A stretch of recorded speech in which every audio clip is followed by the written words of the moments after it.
And the D-line pinching together must be expecting the run. The drive will start with a carry by Devontae Freeman. Call it no gain on the play, and it'll be second down.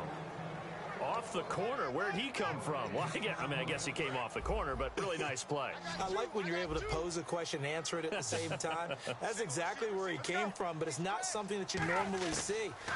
Most of the time, we're thinking about those guys covering pass catchers. In this case, he was a big fan. And he can't find a receiver, and he's brought down. It's a loss of a yard, so they'll wind up crediting him with a sack, and it brings up third down.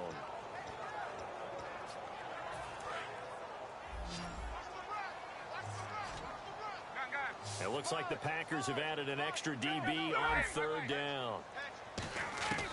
On third down, Ryan. And this is Gabriel on the catch. Good defense holds him to only a yard, and it'll be fourth down. Partner, I think that completion takes the definition of dink and dunk to a different level, doesn't it? It does, and the defense was right there, kind of played into their hands. The offense staying out there. They look prepared to go here on 4th and 10.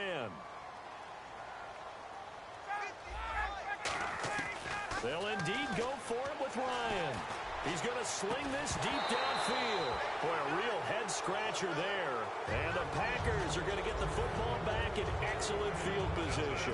The Packers offense now heading back out onto the field. Last time out, they had that long 50-plus yard field goal that they missed. And I'm sure on their sideline, they're thinking to themselves, okay, do we still want to try one if we're in that position again? And I would dare say that the answer would be yes. They're going to have a lot of confidence in their kicker. But just to be on the safe side, I'm sure they told their offensive guys, can we get a little bit close? Touchdown, Packers! Randall Cobb, 40 yards. And the Packers are within an extra point of tying this thing up. Great corner route there. Not only able to catch it, turn it upfield, and get into the end zone. It usually involves a little bit of an extra move, doesn't it? You've got to get them thinking that you're moving to the middle of the field and you're breaking away to that corner. Boy, that was well executed. That'll be taken in the end zone. And with a new rule, that decision to bring it out will cost him about 5 yards as he only gets to the 20. And as Atlanta gets set to go again on the offensive side, before the game, you and I talking about the Georgia Dome, surprisingly getting one more game in front of those home fans thanks to Green Bay's win over Dallas. Yeah, I don't think they truly expected it, and that's one of those added bonuses, right? You get one more in front of the home fans, one more time with your routine at home as you play the most important game of the season, the NFC Championship game. But I do know this. Our colleague Ulysses, no one happier than him to have one more game in the Dome as he is a monster Falcons fan. Falcons hoping to make their second Super Bowl. They lost in Super Bowl 33 to Denver.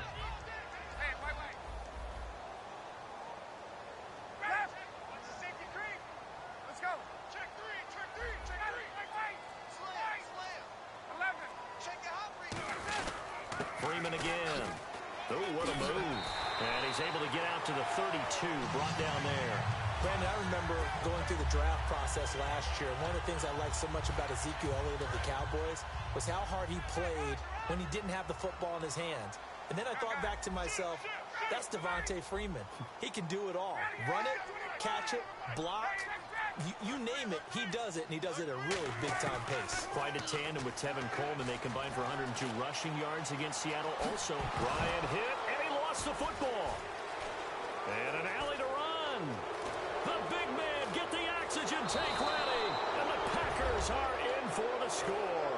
Huge play by the defense, not only to force the fumble, obviously, but to return it for a touchdown. And I know it's no fun for anyone who plays offense, but isn't it fun to see how a defense rallies when there's a fumble return and everyone tries to find someone to block and bring it all the way home? I always like their celebrations because they don't get there that often. No, they're not choreographed very well usually. So here's the kickoff now as they'll get it again following that fumble return for a score. This fielded a few yards into the end zone. And he's up past the 20 to the 22-yard line. Atlanta now coming out on the field.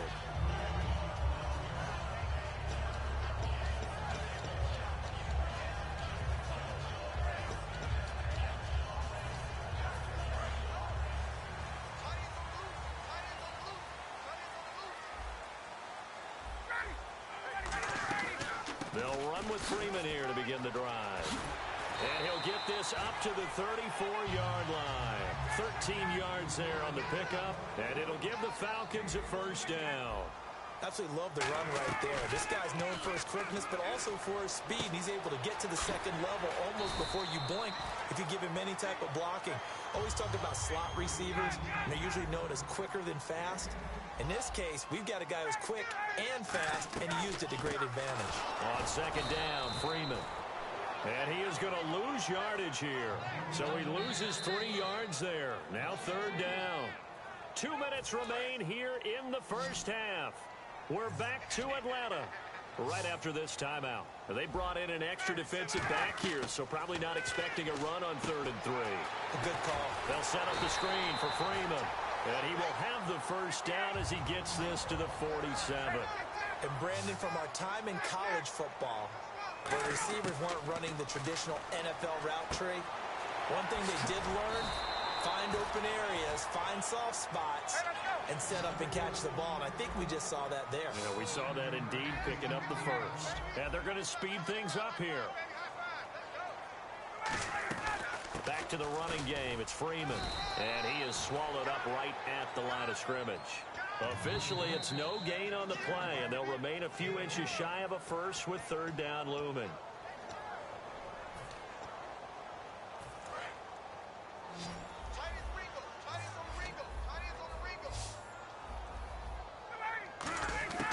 Ryan now to throw on third down. Finding Gabriel complete. And he picks up the first before he's taken down at the 29. Would it be safe to say that as precise as routes are supposed to be run in the NFL, maybe they're not quite as precise in college ball? That's accurate, yeah. And I think we saw a college route in the NFL there. Just find the soft spot, find the dead zone, and find the first down. And that's what he just did.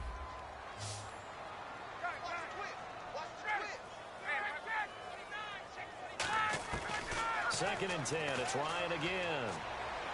Look, and he's got his star receiver. It's Jones for the Falcon touchdown. Julio Jones, 29 yards. And the Falcons are an extra point away from tying the football game.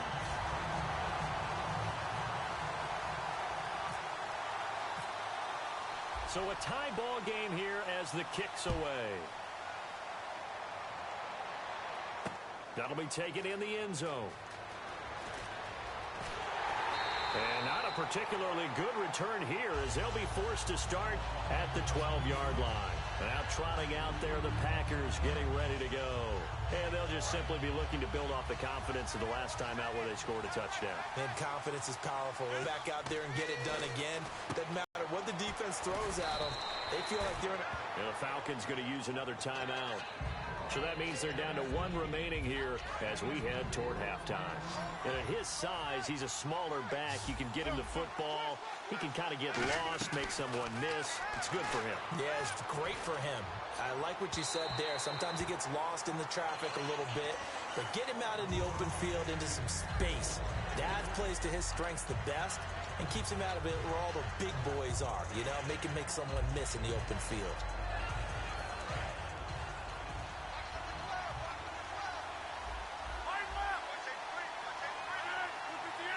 And he motions the wide receiver. Now a play fake. Rodgers. He's got his target. It's Cobb. And he's able to get the first before he's taken down at the 36. Now whistles come in. We're going to get a timeout here by the offense. It's just their first, so they'll have 2 remaining here before we get to halftime.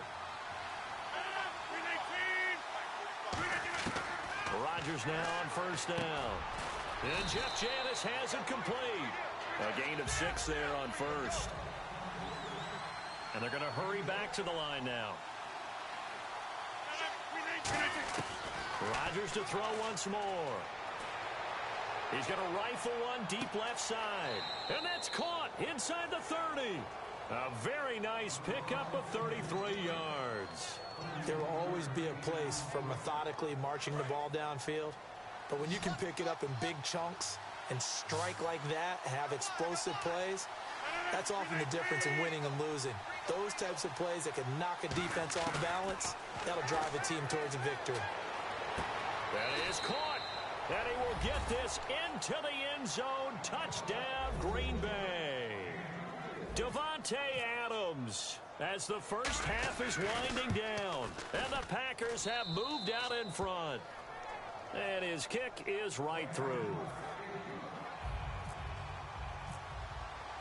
Now after the touchdown, here's Crosby to kick it away. And a fair catch signaled for and taken successfully. Atlanta now coming out on the field. And with time quickly fading here in the second quarter, not sure how aggressively, offensively they want to play this. I think we'll find out just how much they trust their guys in this situation if they decide to take a shot. Freeman, the lone man in the backfield. They go play action here on first down. He sets to fire deep. And that is incomplete, stopping the clock with 5 seconds to go. And when all else fails as a defender, when you're not there in the coverage, your best friend is exactly what we saw there. A big play shot taken by the offense. Unfortunately, it ended in a big drop. And you see the clock almost empty, so this is likely the last play in the second quarter. Final play of the half. It's Ryan. He's got time. He's going to take another shot here.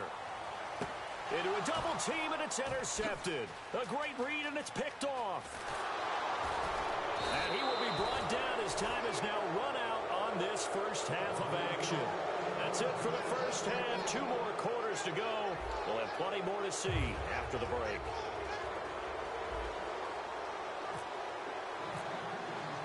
Both teams appear ready for the fight ahead, and we resume action here in quarter number 3. And no return on this one as the fair catch is signaled for and taken. Atlanta now coming out on the field. And following the interception, just any interception, are you a little bit more cautious when you start that next drive, or no, you just throw that out the window? I think you are. I don't think that there's any way you can run back out there and go, totally didn't affect me. Nowhere to escape, and he goes down. Julius Peppers from that outside linebacker spot. He's able to get in there for a loss of 9.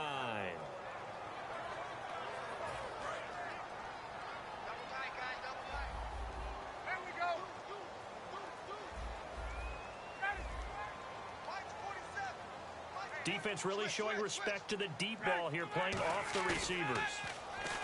Ryan. He's going to air one out. And incomplete there. A nice hit. Jars the ball free and brings up third down. Well, they went for the big play there, but that drop could really hurt their momentum.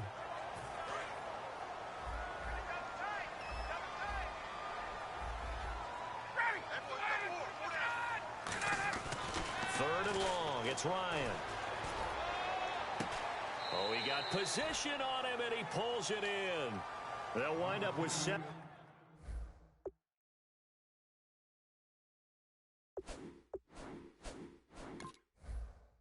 On that one, but they're still a bit short here for fourth. So here, the men in charge are going to be looking at whether or not the receiver had possession of the ball as he went out of bounds. And they have to make sure that the receiver got both feet down. And whistle blown. A timeout here is taken, and it's taken by the kicking team. It's just their first, so 2 remaining as they burn one here in this third quarter.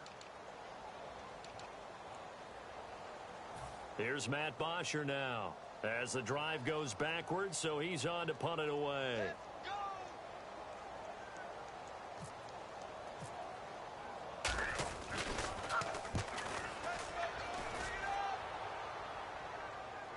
And the punt will kick out of bounds, and it'll be spotted inside the 30-yard line. So here are the Packers now. They get set for their first possession of half number 2. They were able to get the ball back here, didn't surrender any points. Now they'll look to add to that lead. Now, how about the boost the defense gave them? Going right out on the field, shutting them down, not giving up any points. And trying to get it to his tight end, Rodgers, and it's it. There he goes, right side. And he takes this one back into the end zone, and the Falcon defense has a touchdown. That was an interception, but on the field, the guys who are picking it off, they're not saying that. What word are they using? It's Oski. And that means catch the ball and go the other way. That's your vernacular. I've never heard anybody say Oski. Ask around. They'll tell you. So we're right back where we started. All even as the kick's away.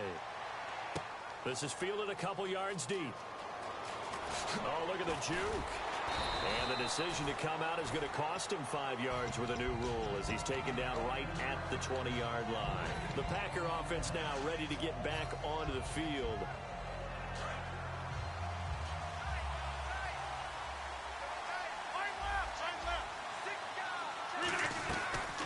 Now the fourth-year man from Texas A&M, Christian Michael. He'll get about 3 as he's taken down at the 23. Not a run that you're going to write home about, but still a good first down run. That's what an offense calls staying on schedule. 3 to 4 yards on first down. You're set up very well for the rest of the drive. 4 yards on the pickup, and it'll be third down. And quickly, they get to the line. Cobb goes in motion left. Throwing is Rodgers. And this is caught on the sideline. But no, they'll say out of bounds. He caught it but was not in bounds. Incomplete. Well, third down, he tried to stay in bounds, did all he could. He caught it but was led a little bit too far. Yeah, and that's always difficult, isn't it? Because you know half of your body is trying to stay behind while the other half is reaching out, trying to catch the football. The top half worked. It was the bottom half that was in question. On the run, this is Michael. Boy, a curious decision to go for it. Doesn't pan out. And the Falcons will take control of the football in great field position. Really nice starting field position here for the offensive unit.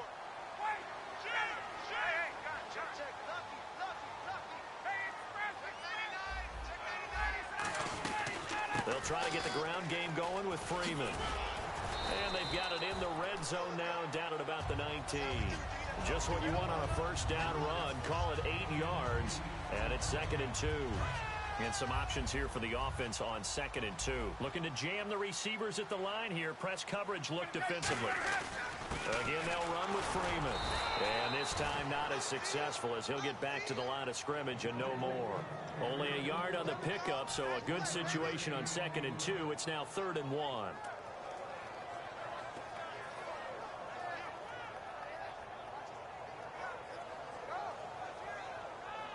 And the defense searches for one more stop here after the run on 2nd down.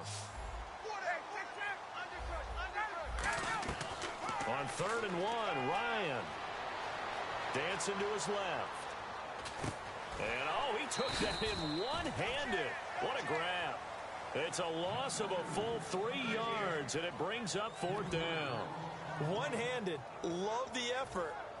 Not much production on that play, though, huh? Not a whole lot of yardage. You get that grab, you probably want a first down. And he'll be the one in the film session and be saying, hey, run that one back, coach. Yeah. Run that one back. One more time. Let's see that again. 2 more time. And they won't. 8 more times. They won't.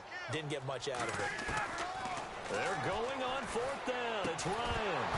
And this is incomplete. Well, Charles, divisional round of the playoffs didn't disappoint. In particular, the ending of that Packers game and Cowboys, that was spectacular, was it not? It was. It was like two heavyweights trading blows down the stretch, and neither one of them giving any type of an inch.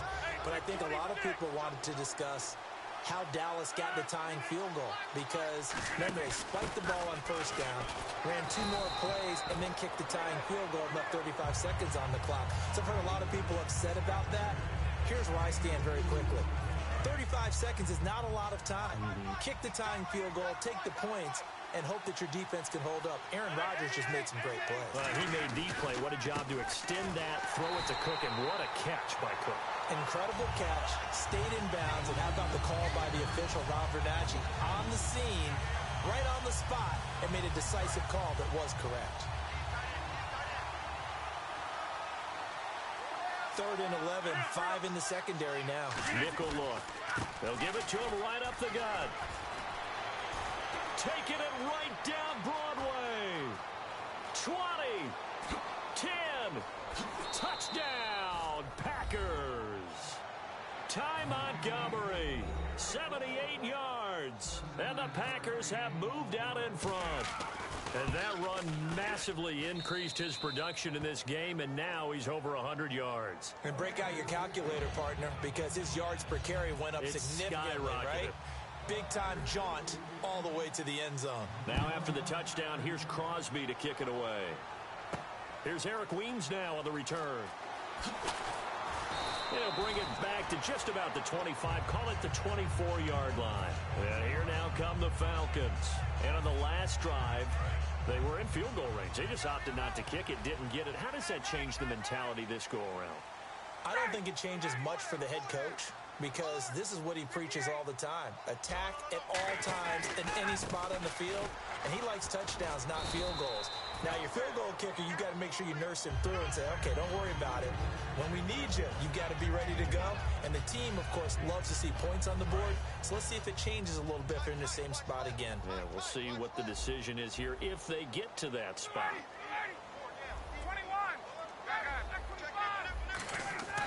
On second down, here's Ryan. Flushed out right. Looking for Jones, and it's intercepted. Picked off by the Michigan man, Jake Ryan. And they are going to set up shop at the 40-yard line. And Green Bay getting ready to go as they take the field. And they were able to punch it in the end zone last time. They'll be looking to do that again here for the defense. Obviously, they'll be looking to stop them from punching it back in the end zone. It always is punch-counter-punch, isn't it? And which team has the advantage? Well, let's just go back. Last time on offense, they rolled downfield, got to a good rhythm. You can see a little more bounce in and out of the huddle. You can see the sideline really get into the game. So defensively, you're thinking to yourself, how do we take that away from them? How do we get the advantage back? Let's see what they come up with. I think pressure is always the first way to go. You love pressure. I love it. We'll see if they dial it up this drive. They'll get nothing out of that one, and it's going to lead to a third down. Back now in Atlanta. It's Packer football here as they've got the lead as well to begin the fourth quarter.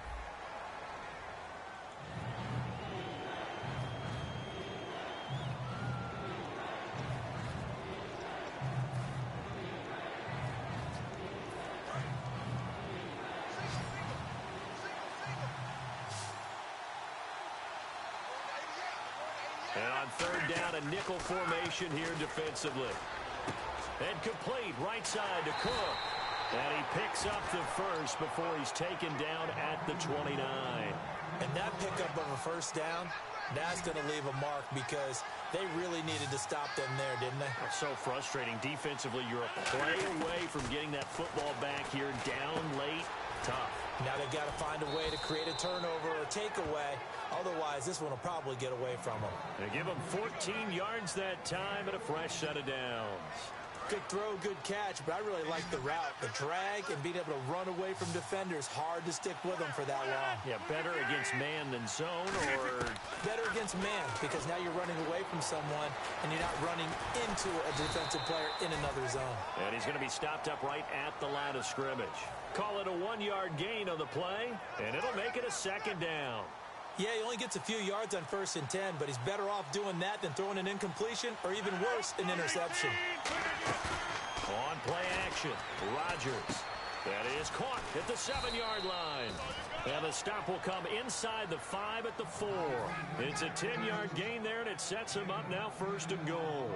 Love the call by the offensive coordinator, recognizing the situation very well, calling for the play-action pass, and completing it.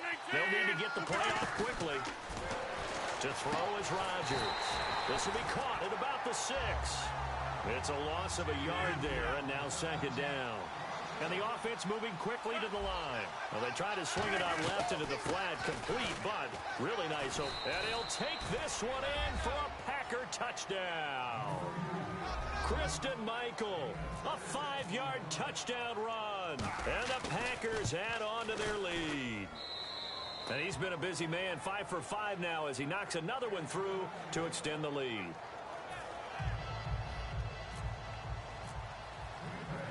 Now after the touchdown, here's Crosby to kick it away. This is fielded a couple yards deep.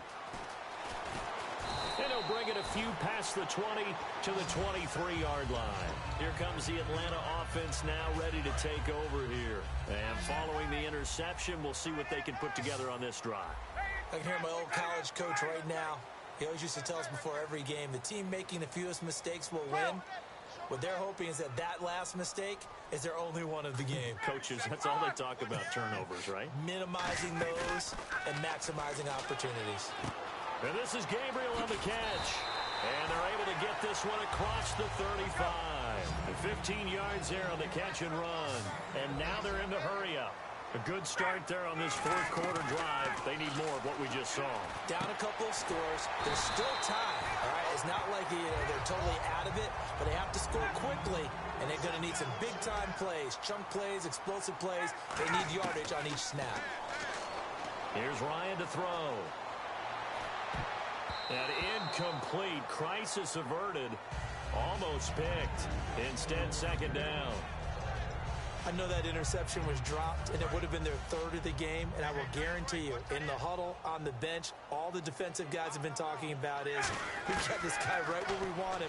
Who's going to get the next one? It almost becomes a challenge, and they missed a golden opportunity. The Pro Bowl wideout Julio Jones is intended receiver, and it'll bring up third down. There's no shyness there pushing the ball downfield, but I like the coverage on the play. In good position. And when you have a 50-50 ball, who's going to come down with it? I like the way they made the play. Came across and knocked it away. It's a gain of 17, and it'll give them a first down.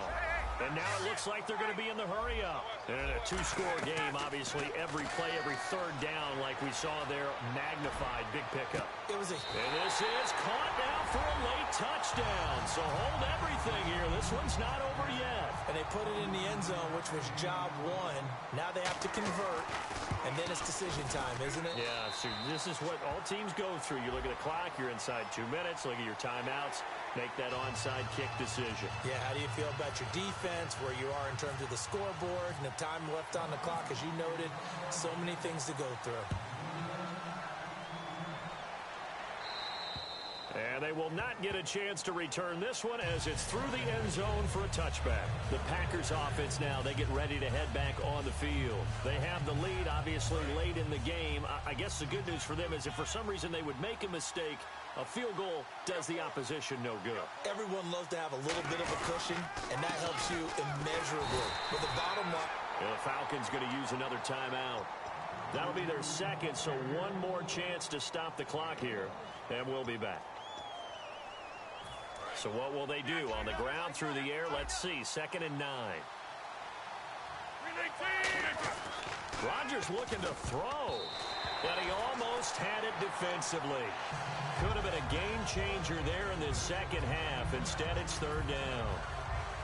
Oh, man, that was close. The opportunity to change momentum, big play, right in his hands, unable to come down with it. A sigh of relief, no doubt, on offense if that fell harmlessly to the ground. And defensively, it's a nickel formation here on 3rd down and 9. In motion left moves Nelson. Back to throw, Rodgers. He's going to look deep down the field. That's caught inside the 20.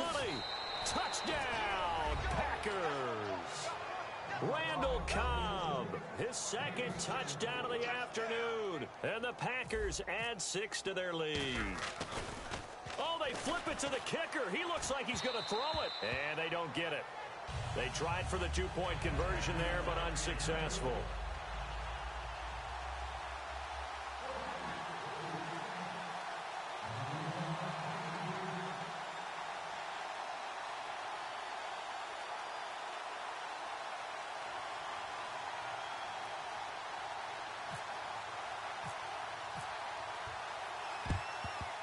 And this one travels out of bounds, so unsuccessful there on the onside kick try.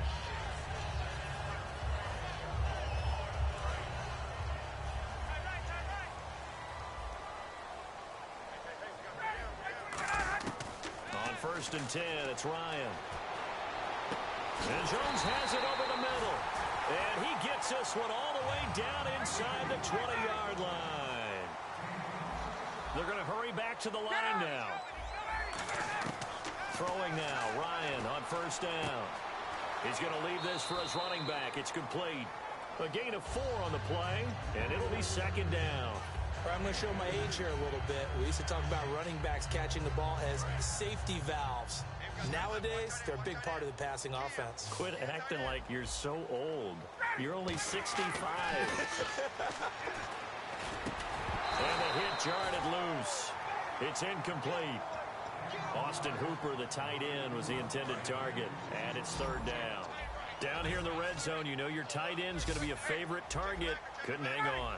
And sometimes they just have to get out of their own head because they understand how tight windows are there and how many bodies are there. And sometimes they just overthink it and don't catch the ball. After all the preparation, all the practice, a play like that will absolutely break your heart. They had everything they wanted, just unable to complete it. In the end zone, a big-time drop. Here we go. It's Ryan on fourth down. Finding Gabriel complete. And he'll take it into the end zone. Touchdown, Atlanta. Taylor Gabriel with his second touchdown of the afternoon. And the Falcons have cut it to within a score. Uh-oh, flag comes out here. This is going to be roughing the kicker. When you're going back there on the kick block, you've got to go to the right point. That didn't happen. Ran into the kicker. The penalty flag had to come out. And this one's going to be covered up by the Packers hands team. Oh, for a second there, I had flashbacks to a few years ago, the NFC Championship game for the Packers, but here they're able to hold on. And many things changed in Green Bay after that game. Personnel, people coaching, the whole deal. And in this case, they get it done. No fail like they had in Seattle. And play is stopped here. Timeout. It's the defense calling the timeout here. That'll be their third and final stoppage here as we step aside.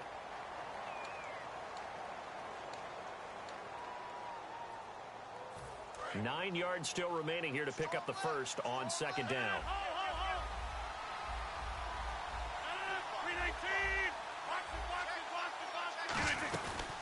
They go to Michael again. And he went nowhere. Well, he went backwards, back to the 33. He lost 4 there, and it's third down. And defensively, a dime look here. 6 DBs on third and 12. No surprise at all. Hey, a lot of points have been scored in this game, but what a nice play by the defense. Stepping up on that one. Maybe they'll get things going in their direction after a play like that.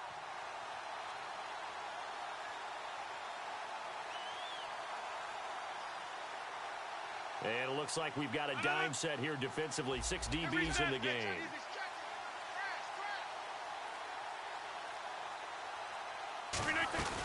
They'll run it now out of the gun. And he'll get this only up to about the 35. Just a gain of 2 there, and it's going to bring up a fourth down. Here's Jacob Shum now. On for his second punt. He'd take a repeat of his first.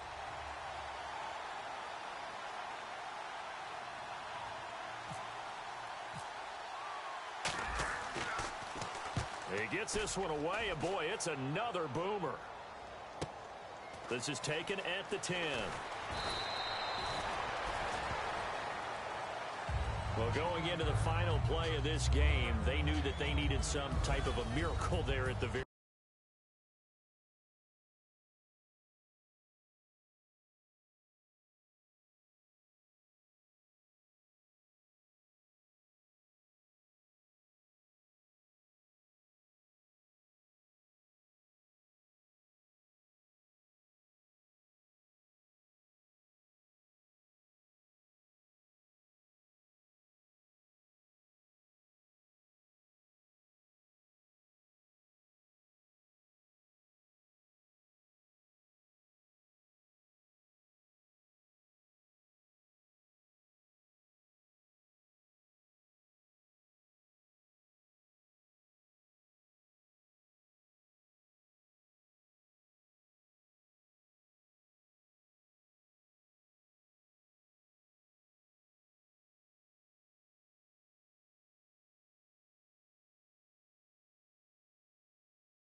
They couldn't get it done. However, we were treated to really a spectacular affair.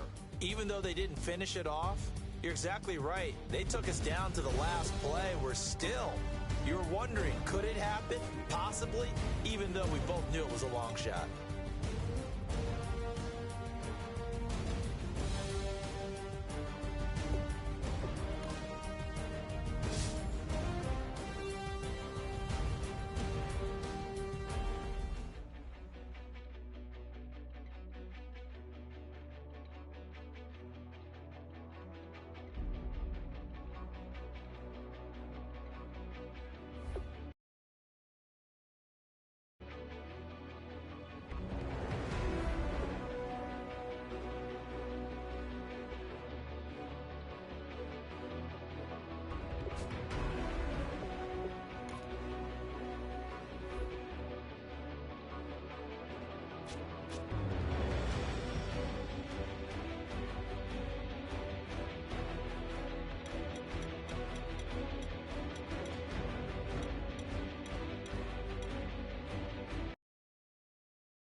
Everybody, I'm Larry Ridley.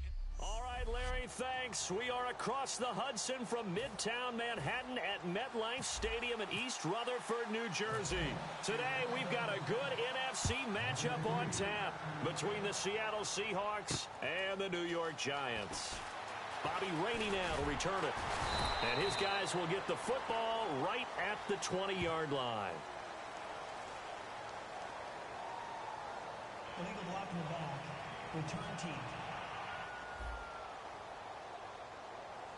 Automatic first down.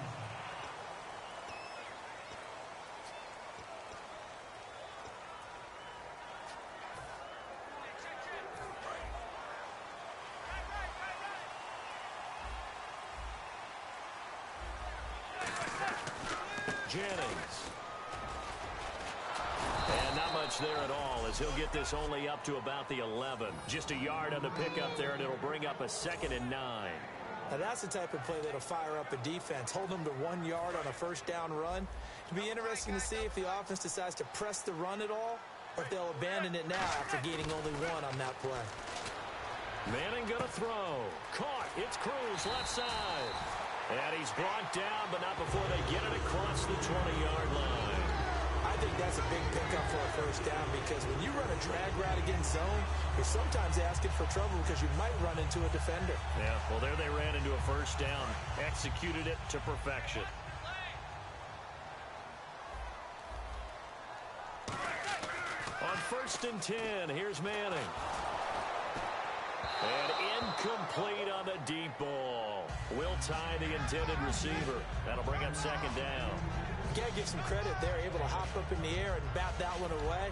And that's frustrating for an offensive lineman because the only recourse is when he goes in the air to try and give him some type of a pop or a shove, hoping to bring his arms down. Manning will try again on second down. He's got the hook up to Odell Beckham. And he'll get this up to the 34-yard line.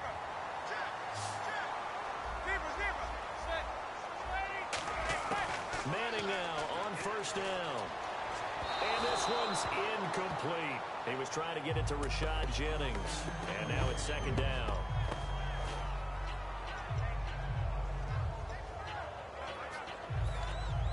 Offense still needing 10 yards. Second down.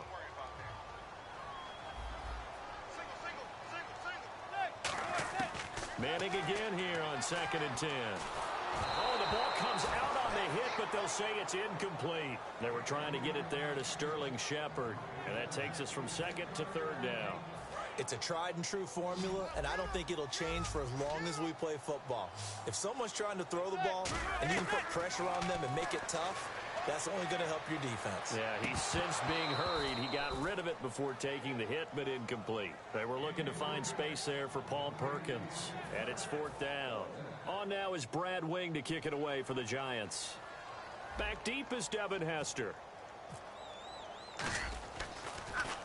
And he'll get this away into the icy winter air. Here's Hester. A good return there. Call it 13 yards. And it'll be Seahawk football as they take over deep in their own territory.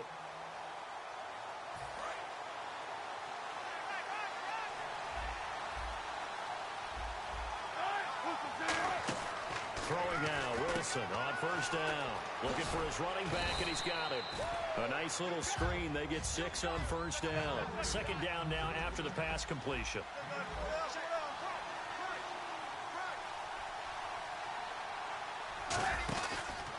First carry for Thomas Rawls.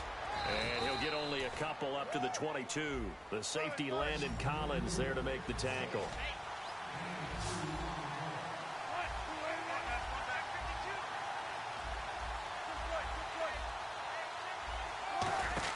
A fake to Rawls. Now it's Wilson. And that is incomplete. On 3rd and 1, I think everyone in the stadium thought they'd try and run the football there, but they tried to surprise the defense and hit something through the air. Instead, it results in an incompletion. So on 4th down, here's the Canadian-born punter John Ryan to kick it away for Seattle. Back deep, it's Odell Beckham.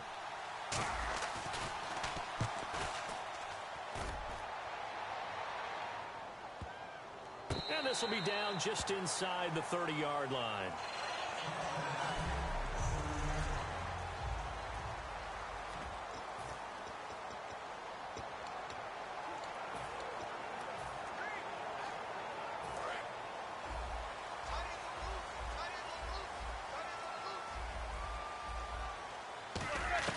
Throwing on first down is Manning. To Shepard, complete over the middle. A good pickup there. 8 yards on the first down completion. Manning to throw on second down. Out on the right, this is Cruz. They give him 13 yards there on the play and a fresh set of downs.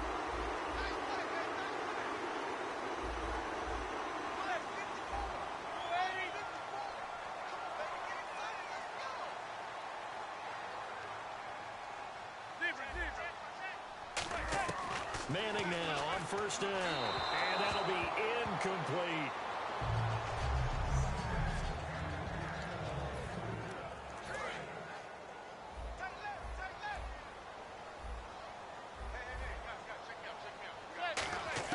Back to the air on second down. It's Manning. And this one hauled in by Will Tye. And he'll get it inside the 40 to the 39. That one good for 10 yards. And that'll bring up what looks to be a 3rd and inches. Can't be more than a half a foot.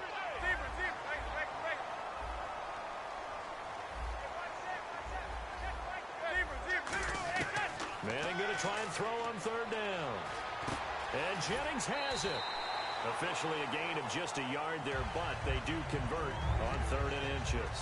I feel like Eli Manning has just gone from downfield bomber to a guy who can complete everything. He can hit him underneath now, can't he? Yeah, we just saw that there with that pass completion. The maturity of a veteran taking what the defense will give him. On 1st down, Manning. A hit as he throws there, incomplete. They were looking Jennings' way again, and that'll bring up 2nd down.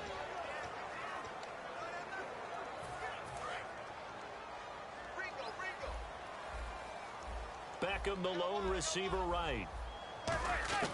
Manning again here on 2nd and 10. And incomplete there. A nice hit. Jars the ball free and brings up 3rd down. Everything about that play tells you about today's NFL offenses and what they're asking out of running backs. You can't just be a guy who can run the football. You have to be able to catch it as well, and he didn't get that done on that play. A nickel look by Seattle on 3rd down. Yep, 5 defensive backs now. He's got Cruz complete, and he's going to go out of bounds. He takes this one down shy of the 20. The goal of every offense is to move the chains, pick up 1st downs. A nice job finding an open receiver for a completion.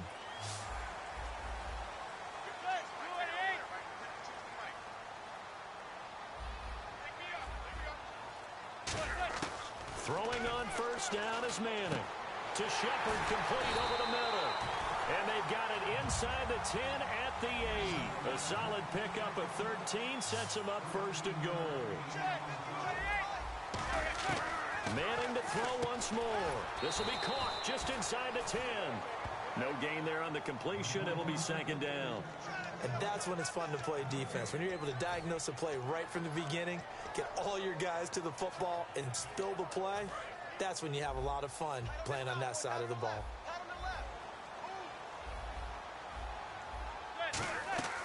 Again, it's Manning. They go screenplay with Jennings. And he'll be brought down here at the 3-yard line.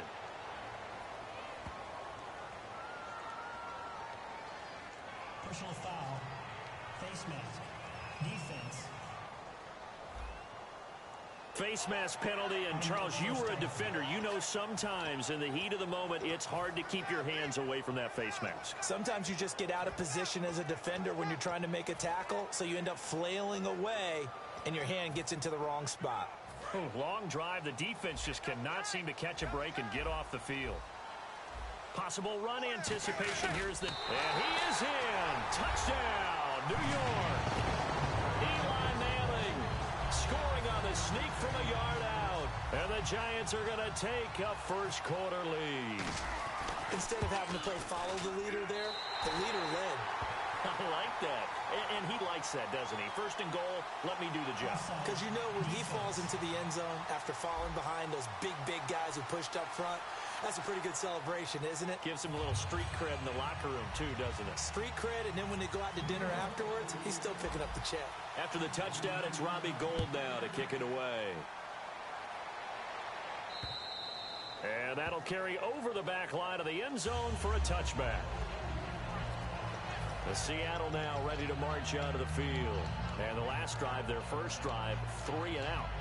What changes here, if anything? I think it's making sure the guys that you trust the most with the ball, the biggest playmakers you have, that they touch it on this possession to try and get things moving. So get it to the horses. Without a doubt. They're the ones that typically end up in the end zone. Curse goes in motion right. They'll throw on 1st down with Wilson. Complete. Richardson has it. It's a pickup of 16 there, and it'll lead to a new set of downs. They'll bring a receiver in motion right. On 1st and 10, it's Wilson. Going to Rawls on the dump off.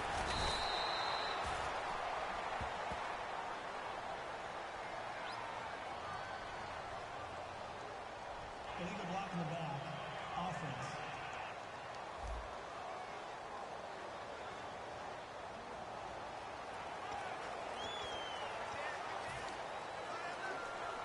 And this will probably be the last play of the quarter.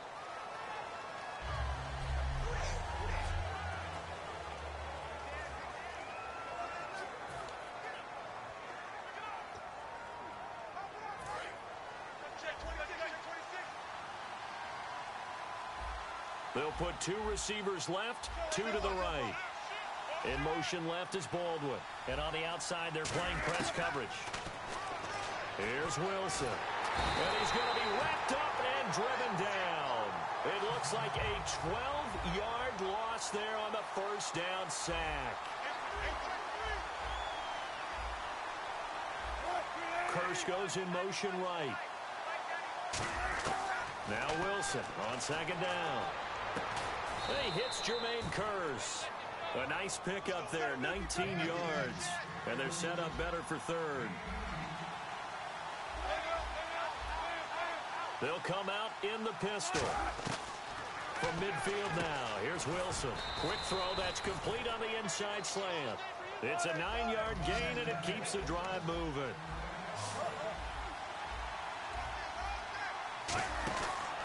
First down, this is Rawls.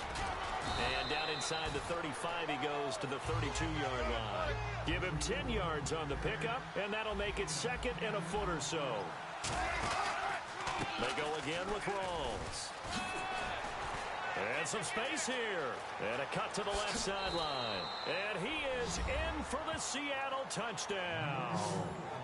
Thomas Rawls, 31 yards. And the Seahawks just an extra point away from tying this thing up.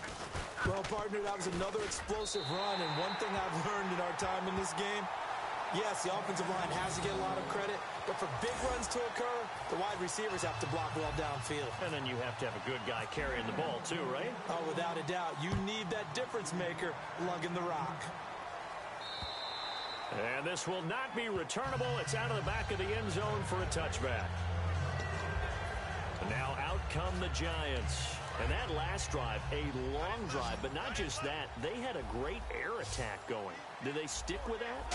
I would think that they would, because if they were competent... Tries to hit Jennings, and it's intercepted. A great read, and it's picked off. And he's able to get it back to right around the 27. Offensively, when you see cover 2, the thought has to go through the quarterback's head. Drive the football when making throws. It's not just the deep guys covering. It's the guys underneath you have to be careful of. Drive your throw. Otherwise, you see what results? Interceptions. They'll run it now out of the gun. And he is going to lose yardage here. That's going to go as a loss of a yard, and it'll be second down. The insistence of speed and about these guys in the old days were often outside linebackers. They just pushed them forward because they wanted to play fast and get to the quarterback or the running backs quicker than ever before. On second down, Rawls. And he's going to be hemmed in and brought down right at the line of scrimmage. They'll lose a yard, and it brings up third. Third down, here's Rawls. And he went backwards. He'll be down at the 30. And now they're going to go for it. This isn't 4th and inches. This is 4th and 14. They'll try and throw for it with Wilson. Going to throw right side here, complete. And he picks up the first down yardage as he takes it down to the 16. On first down, Wilson. Buying time to his left. And he'll slide down to avoid the tackle. A nice pickup of 14, and it moves the stick, sets up a 1st and goal. Partner, he was going through his progressions. Not there, not there. After about the 3rd one, he decided he better pull it down and run for it. And he slides down and avoids the hit for good measure.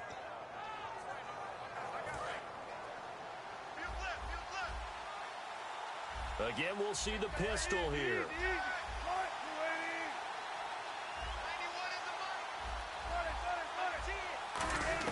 From the gun, it's Wilson. And too much on that one. It's out of the back of the end zone, incomplete. I hope I don't sound too rah-rah on that one, but that's the exact right throw. Either your receiver gets it or no one gets it. Give him a lot of credit for being really precise with it. Got rid of it. No one got it. Another pistol look here. On the ground, Rawls. And this one will wind up with him losing yardage back to the 4-yard line. He lost 2 there, and it's 3rd down. On 3rd and goal, Wilson. And he's got it. Caught in the end zone for the Seahawk touchdown. Paul Richardson from 3 yards out. And the Seahawks have taken the lead. So on 3rd and medium, they dial up the pass, and it worked to hit the end zone. And it's really not a surprise to me. That's a throwing down in the NFL because of how tough it is to run the football. But what offenses like to do is still show run formations to make them respect it and throw out of those. In this case, they took a nice shot at the end zone and made it pay off. And this will be a touchback as that sails over the end line.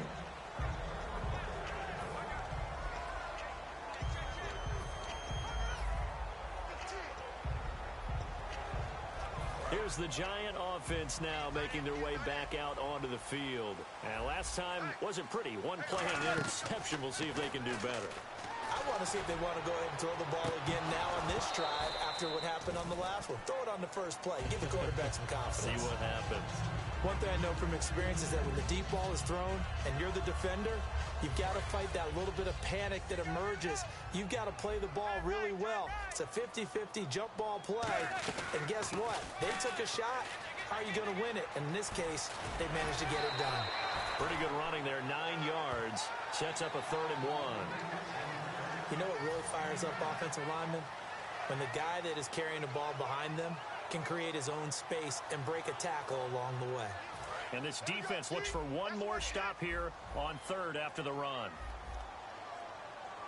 They run again with Jennings. And he's got the first before he's brought down at the 39-yard line. 2 minutes to go here in the first half. We're back to East Rutherford, but first this time out. They'll send Beckham alone to the left side. They go play action here on 1st down.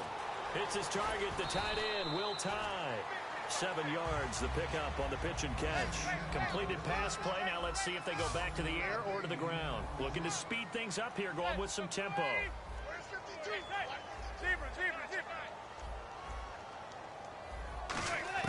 Now Manning throwing on 2nd down. And that is incomplete.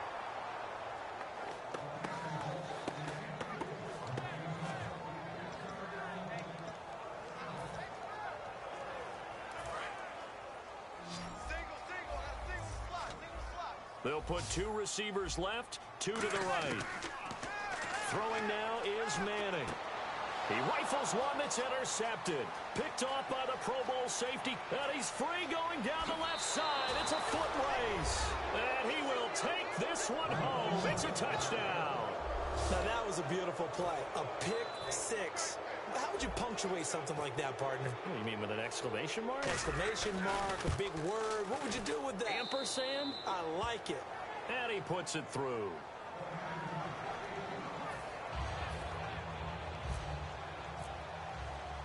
So they'll get another shot on offense following that pick 6. And now the kick is away. And they will not get a chance to return this one as it's through the end zone for a touchback. The Seattle defense getting set to go.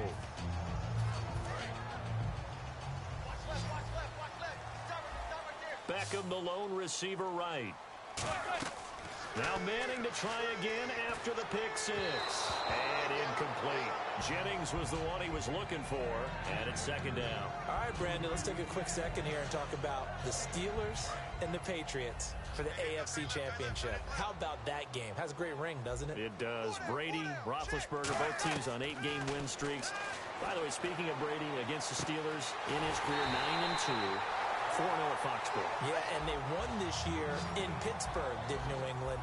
But Ben Roethlisberger didn't play in that game. Well, you better believe he'll be playing in this one. Who do you like? I actually like New England in this one. Hard to go against Tom Brady. This stage of his career, he knows that the end is near.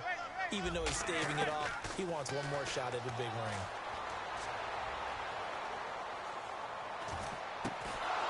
He couldn't quite hold it. Got hit. Ball pops out. Incomplete. You know it's not an easy job to go out and catch passes when people are trying to tackle you and knock the ball away. But the bottom line is, that's a pass he's got to have and a pass he should have caught.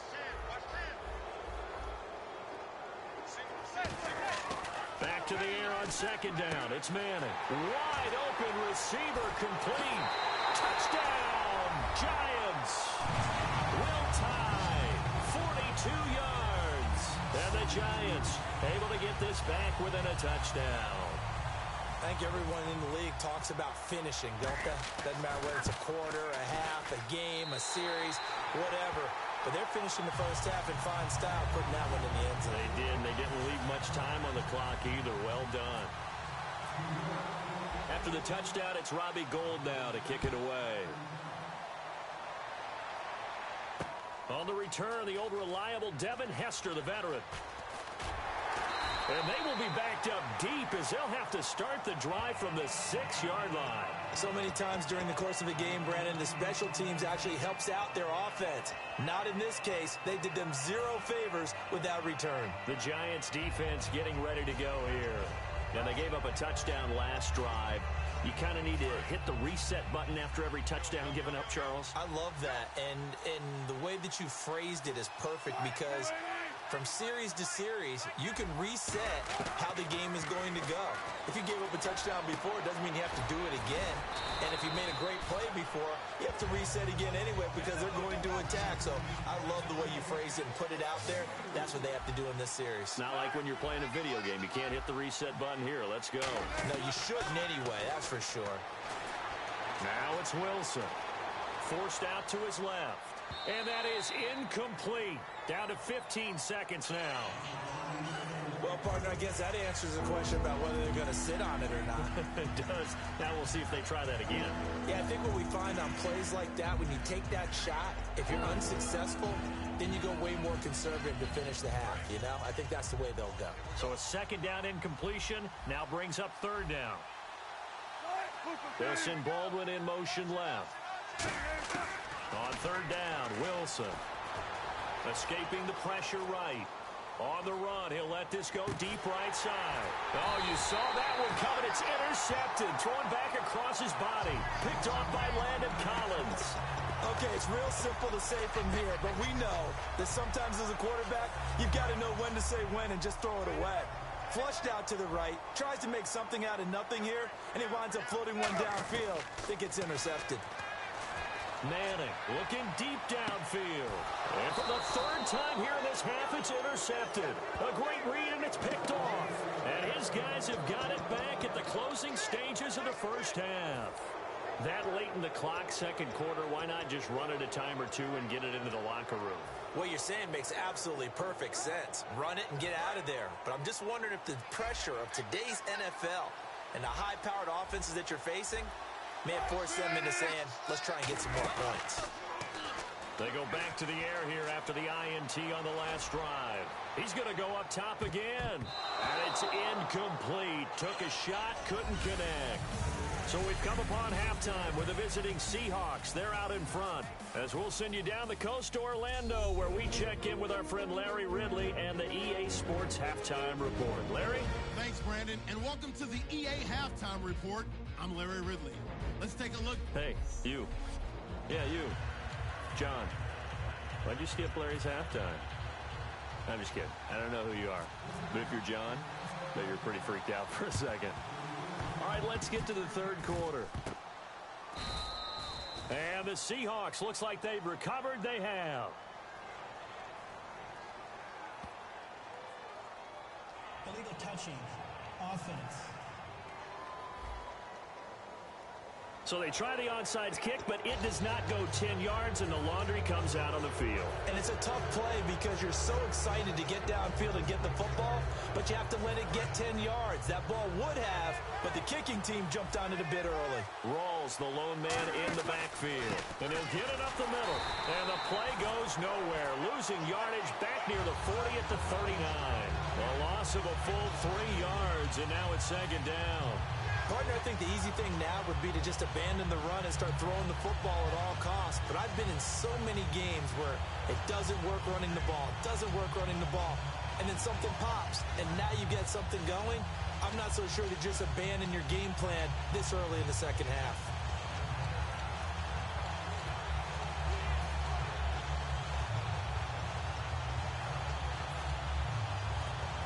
Second down and a little ways to go here. 2nd and 13.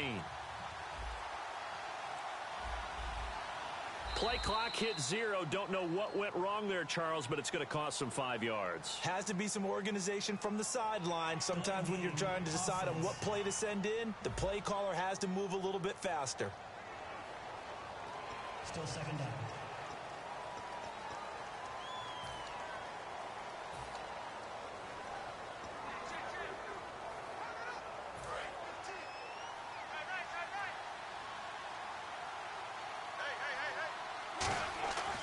Following the penalty, it's Rawls. And he'll be brought down at about the 42.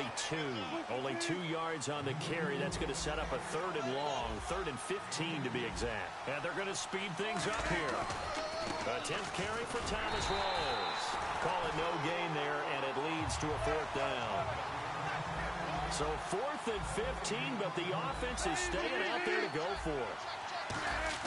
They're going on 4th down. It's Wilson. And he can't get rid of it. He's taken down. The Seahawks go for it but can't convert. He's the one that got to him. He takes him down for a loss of 9. Here's the Giants offense now getting set to start the 3rd quarter. They were able to get the stop defensively. Now a chance really to set the tone here in quarter 3. They can really take charge, can't they? And this is probably how it was drawn up at the half. I think we can go inside the locker room, all right? And I think we would see up on the grease boards, stop them defensively, get the ball back from the offense, and let's go downfield and score. Seems simple, right? The last part, we have to find out if that's going to happen. But the first part worked to perfection. Did exactly what they wanted, and now their offense has to pay it off. See if they can get the latter 50%. This is Jennings. And he'll fall forward to the 29-yard line. He could muster only a yard there, and they'll be left with a 3rd and very short. And they're going to hurry back to the line now. Manning going to try and throw on 3rd down.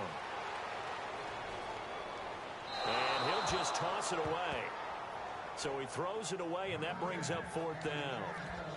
I have to say that was a surprise call on 3rd and inches. I thought they'd try and run the football there, but you got to believe they thought they'd surprise the defense and pick up something downfield, but that one goes incomplete. Well, they'll say no to the 46-yard field goal try. They're going to go for it.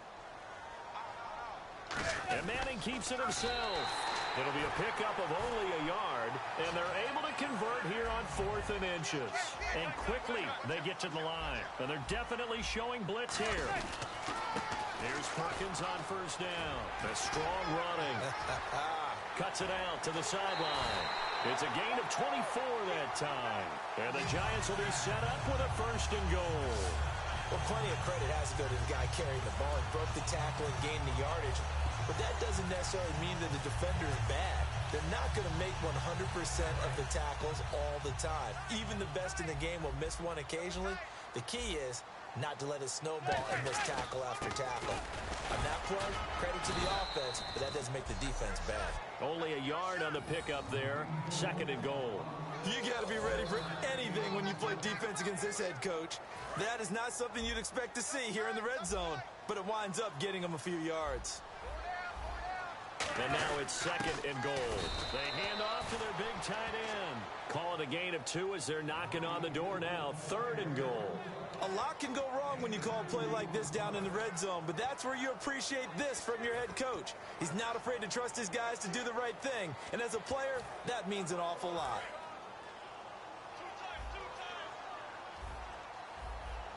They come out here in the eye. It's a sneak. Manning. No gain on the play, and what to do now on 4th and goal.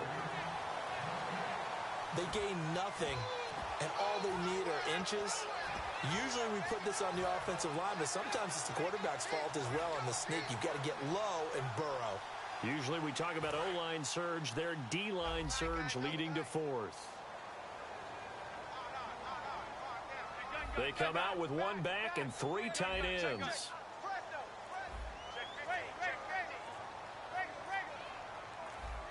Play clock winding down. They're going to run. It's Jennings. And he is in. Touchdown, Giants. Rashad Jennings taking it in. And the Giants have tied it here, and they can take the lead if they hit the PAT.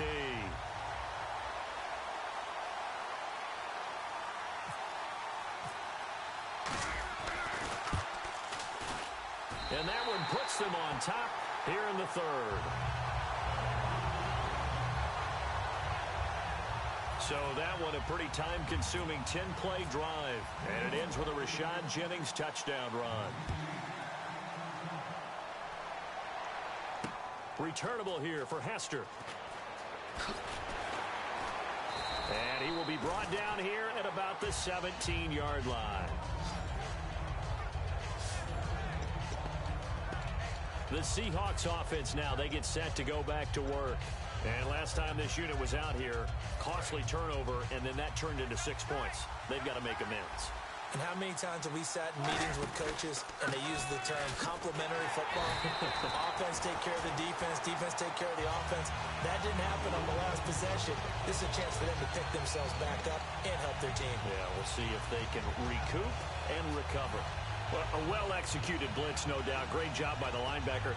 Maybe the quarterback, if he could have seen that, could have audibled there. Yeah, he needed to be in a different play because that one just meshed perfectly for the defense. All the gaps were filled except for the one the offense really wanted to run through, and that was filled by a big man wanting to make a tackle. And he made a great tackle. And the grab made by Doug Baldwin.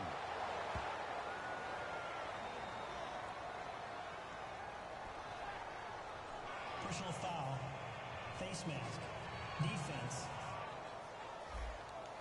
And a big face mask penalty here, 15 yards. You never want to get your hands up in the face mask area because your fingers can get tangled up there, and that can hurt you as a player. First down and 10 now for the offensive group. And the wideout in motion.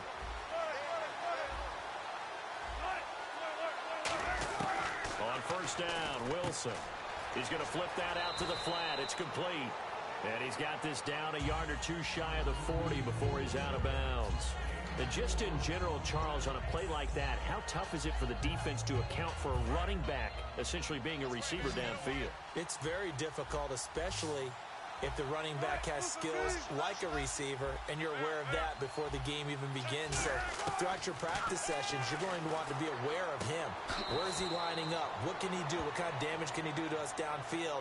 And who can match up with him without weakening our overall defense? You're exactly right. It's a tough task to match up to him. Everyone's got to be able to catch the football. Doesn't matter what position you play, but if you're on offense, be aware a ball may come your way. An extra defensive back in the game now here for 3rd and 4.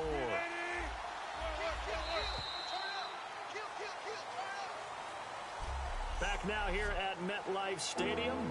This one's still anybody's ball game. It's a 1-point difference here as we begin the 4th quarter of play. Let's see what the defense dials up here. 3rd and 4.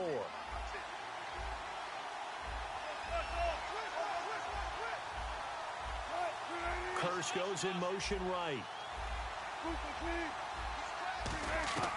From the gun on 3rd down, Wilson. Flush to his right. He may try and run for this. Oh, no, he lost the football. On plays like this where the ball comes free, it's often unusual for the team that lost it to get it back. Because this is the quarterback. The ball gets away from him. Everyone else is trying to execute what they're supposed to do on offense. They're usually looking in the other direction, downfield, or have moved away from him. In this case, though, a teammate is able to come up with the ball. Now a play fake here on 1st down. Complete. Richardson has it. 7 yards to pick up on the pitch and catch. And the offense moving quickly to the line. Wilson, a give to Rawls. Looking for a seam, but finding none. He'll get back to the line of scrimmage, and that's it. Give him a yard on the run there, and that's going to set up a 3rd down and 2. They run with a power back. Rawls. And he will lose yardage here back at the 23-yard line. 1 score down. Here we go. They're going to go for it here on 4th down. Here we go. It's Wilson on 4th. And he fires one that's intercepted. Picked off by Dominique Rodgers-Cromartie. And a big turnover there as his guys will get the football back. Oh, timing is everything on a route like this. He tried to drive that football into a tight spot. And if you're a little early or a little late, chances are there's going to be someone there. And sure enough, this one's going the other way. Now it's Jennings. Shreds the tackle. And he's going to get this one across the 30-yard line. That one good for 16, and the drive will continue. And now they're in the hurry-up. They stay on the ground. Again, it's Jennings. And he's going to lose yards. They take him down at the 26. So a loss of 5, and it'll be second down. And in this situation with the lead fourth quarter, they're liking keeping the ball on the ground, I'm sure. It's just smart football, but you know the defense has to know it as well. They've got to stop them here. So now we're going to see that loading the box in a big way. 6, 7, 8, 9, whatever it's going to take, puts a little bit more pressure on your big offensive line. Partner, it's a lot of fun watching the NFL now, isn't it? Because when the big fella runs routes, it used to be when we were kids, he'd run about 3 different routes, and that was it. Now he can run anything and catch the ball, as we just saw there. Here's Jennings. And he's got the first down yardage before he's brought down at the 42. Officially a gain of just a yard there, but they do convert on 3rd and inches. I always appreciate runners who understand situations. That was just 3rd and inches. No reason to dance around in the backfield and try and break off a bigger play. Just go pick up the first down, and that's exactly what he did.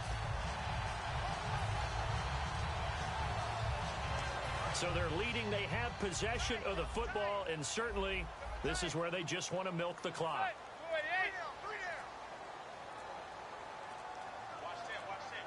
The play clock's running down.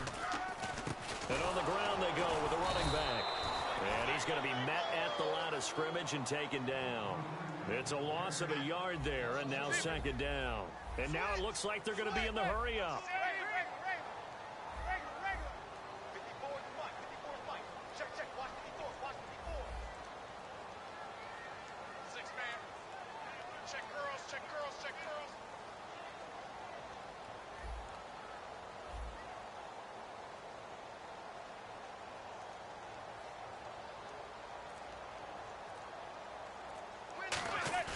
They go play action for Jennings. Now Manning. And he can't get a throw off. He's taken down. What a huge play at this point in the game.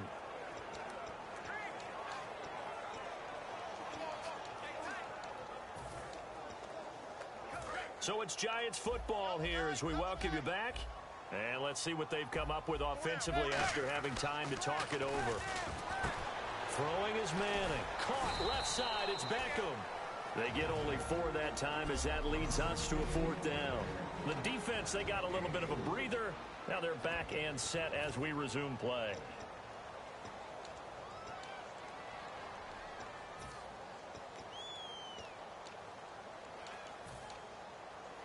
Here's Brad Wing now as he'll kick it away for the second time.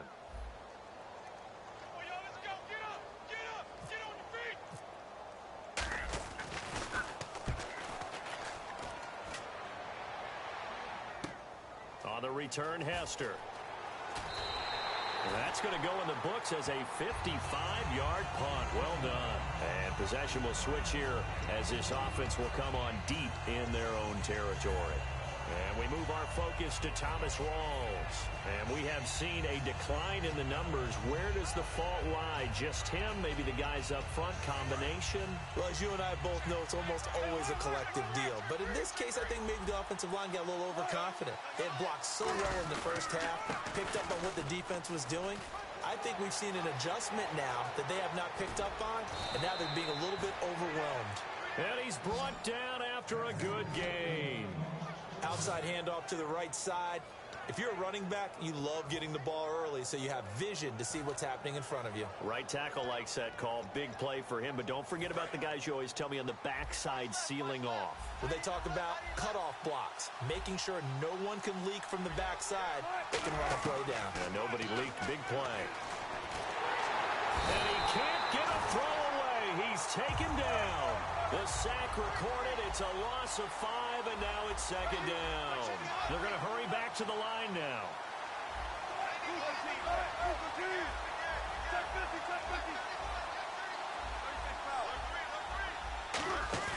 They'll look to throw. Being chased out, and he can't get a throw off. He's taken down. What a huge play at this point in the game.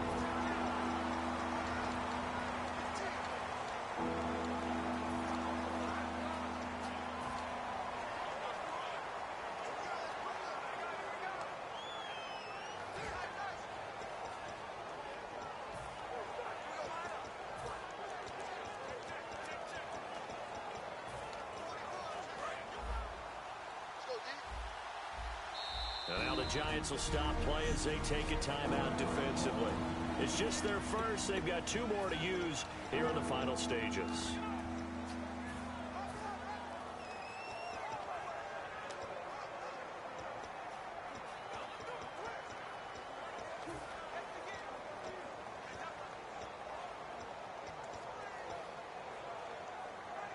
So a big sack on 2nd down. Now let's see what the offense has in store for 3rd. The wide receiver moving to a new spot. 3 receivers to the left, 1 to the right.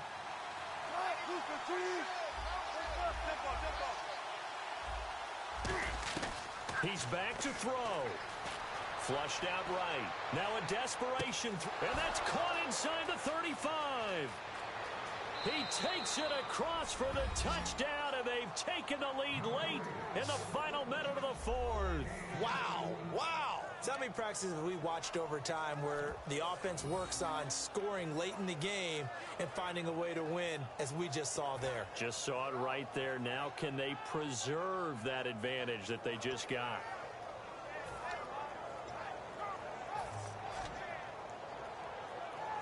Now Hausch can attack on the extra point.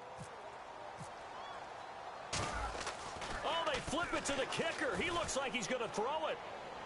And it is incomplete, so they can't convert for 2. And now the lead stays at 5. Okay, they went for the fake off of the extra point attempt. It's a long way to go, and they didn't get there. Didn't get it completed successfully. Did someone dare them to do that? Did someone double dog dare them I was to do going to that? ask you, maybe they saw something on film, but do you see something on film with those to try something from the 15 on a PAT? I don't know. The only thing they needed to see on film there was a snap, a hold, and someone kicking the ball through the post.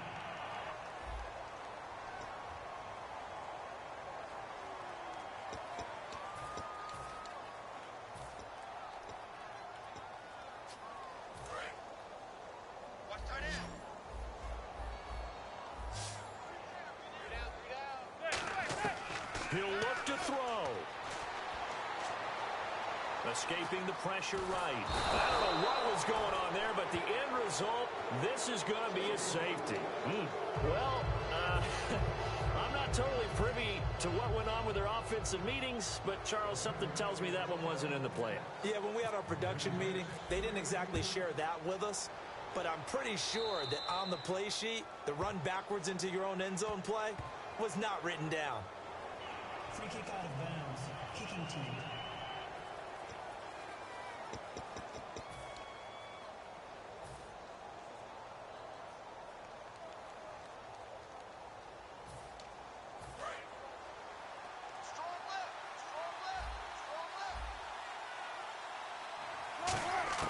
Oh, Wilson going to throw. And he'll toss this one incomplete. Seeing no options, he throws it away. Sometimes the coverage is so good, no matter what you're doing on offense, you just can't shake anyone free. They try their best to find someone open, but they took away every passing alley, every angle, and shut the play down.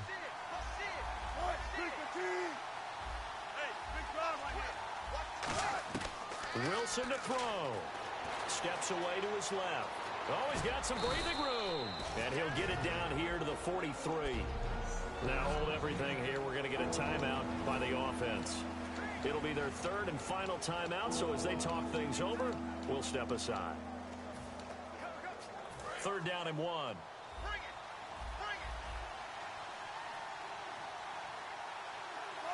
And he motions the wide receiver.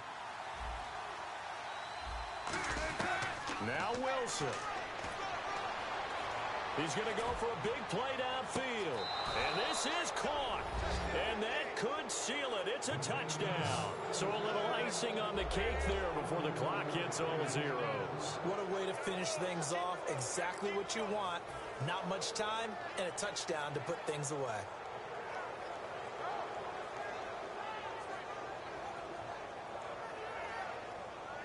Here's Hauschka for the extra point. And it's no good. It has not been his day. That's the 2nd extra point he's missed so far.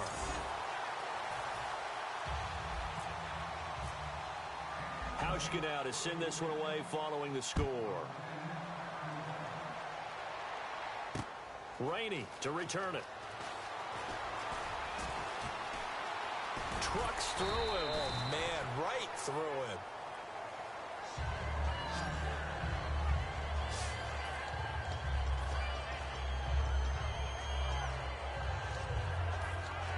And this looks to probably be the final play.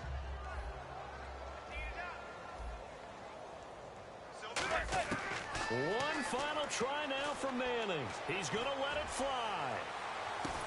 And this is intercepted, and that should do it. A great read, and it's picked off.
Ridley, and this is Madden 17 on EA Sports. Boy, do we have a good one in store for you today. It's a clash of two of the best quarterbacks in the NFL. It's Aaron Rodgers going up against Tom Brady. So let's get you up to Foxborough as we check in with our commentators, Brandon Godden and Charles Davis. Thank you very much, Larry. We are here on a beautiful afternoon for football. Straight ahead, we've got a good one on tap here between the Green Bay Packers and the New England Patriots. The veteran kicker Mason Crosby set to do the honors here. And we are underway in Foxborough. Danny Amendola on the return. And he'll get across the 20 before he's brought down at about the 23-yard line.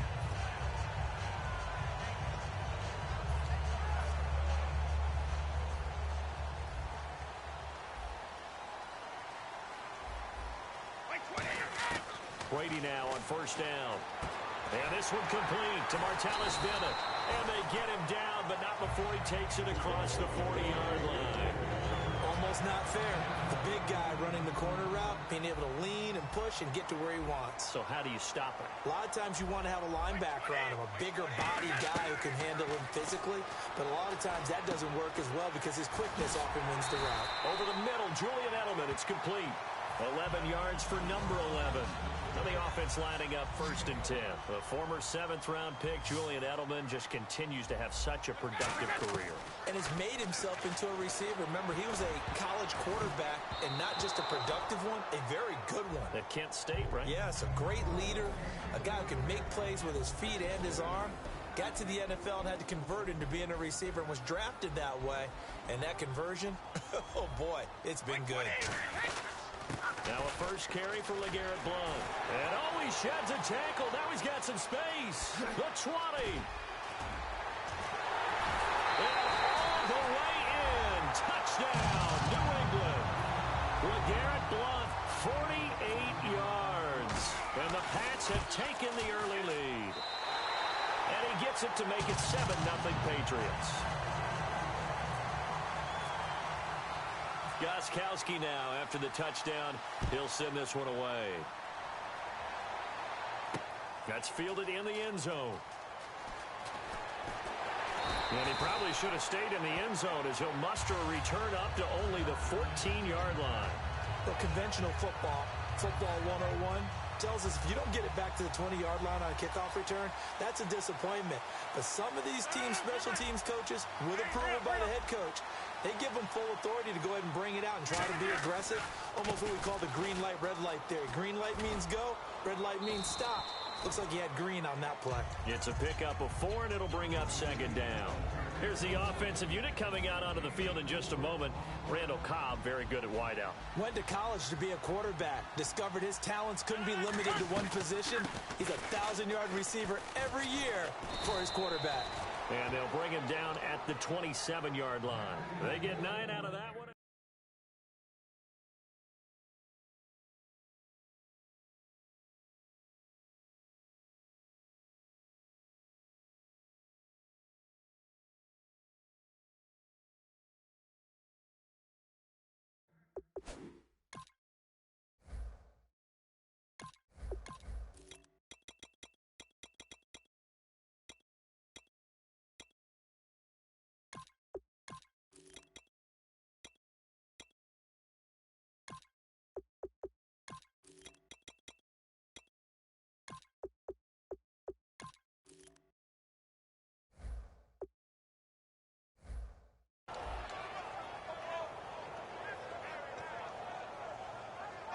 So the run gets them the first, and now they operate with a fresh set of downs.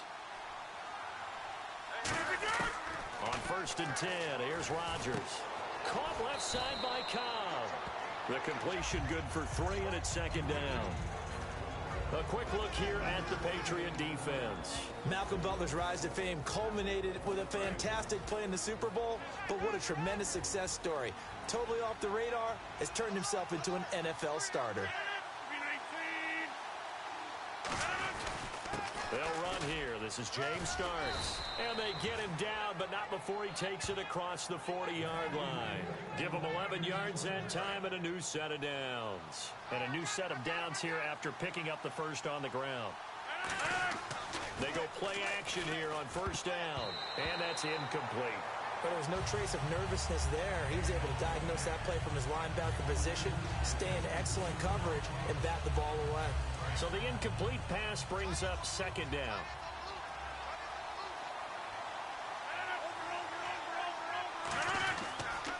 Toss play to start. Fighting through. And 3 yards there takes him to the 45. The cornerback, it's Logan Ryan who brings him down. In today's NFL, you hear all the time about stretching the field and creating space in order to run plays. A toss play will help accomplish that because now you're pushing a defense to chase you all the way to the edges and to the sideline. That's a nice run, probing now early to try and get things done later.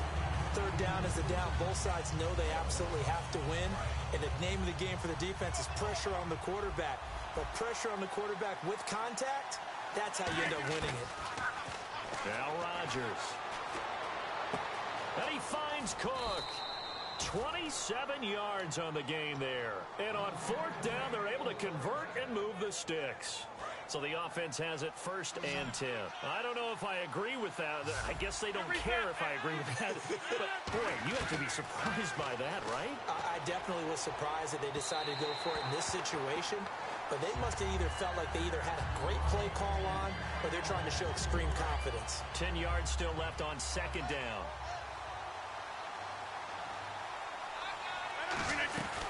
They'll run it now out of the gun. And not much of a hole there as he gets it down to about the 24-yard line. It's a gain of about 3, but it's going to leave him with 3rd and still 7 yards to go. Well, so many times we look at a short run and we praise the offense for trying to set the tempo and establish things. But the defensive guys, hey, they just won the battle there. It wasn't a big run given up. They don't always have to absorb the body blows. Sometimes they dish them out themselves. And this seemingly endless drive continues.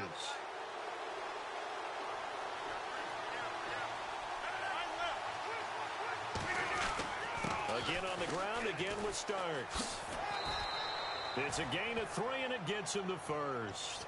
I don't know about you, but that almost felt like old-time football there. 3rd and 2 is not necessarily just a running down anymore. A lot of times they want to throw the ball. They went back to the roots and powered forward and got the 1st down. This will be caught at the 2. And he's going to take it in. Touchdown, Packers. Jordy Nelson, a 16-yard touchdown. And the Packers are within an extra point of tying this thing up.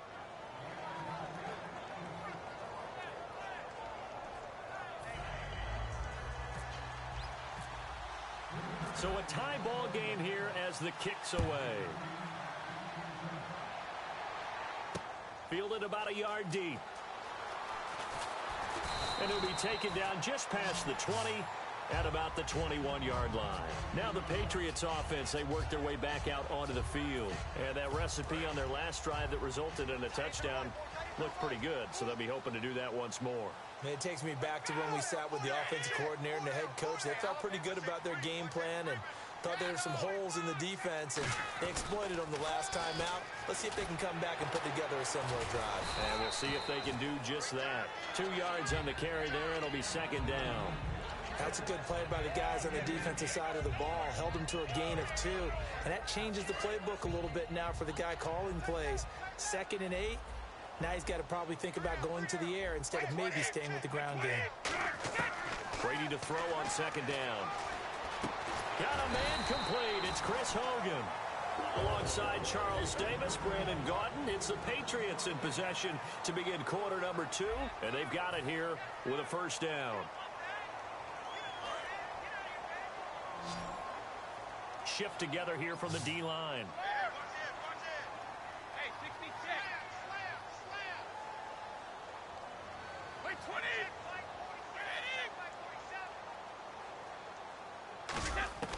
On 1st down, Brady going underneath for Lewis. It'll be a pickup of 10 yards. And it'll be second and very short. I know most of the time when the ball's in the air, you're thinking wide receiver, tight end, but running backs, they can be a big part of any passing offense nowadays. On second down, here's Brady. To the right side, and he's got Edelman.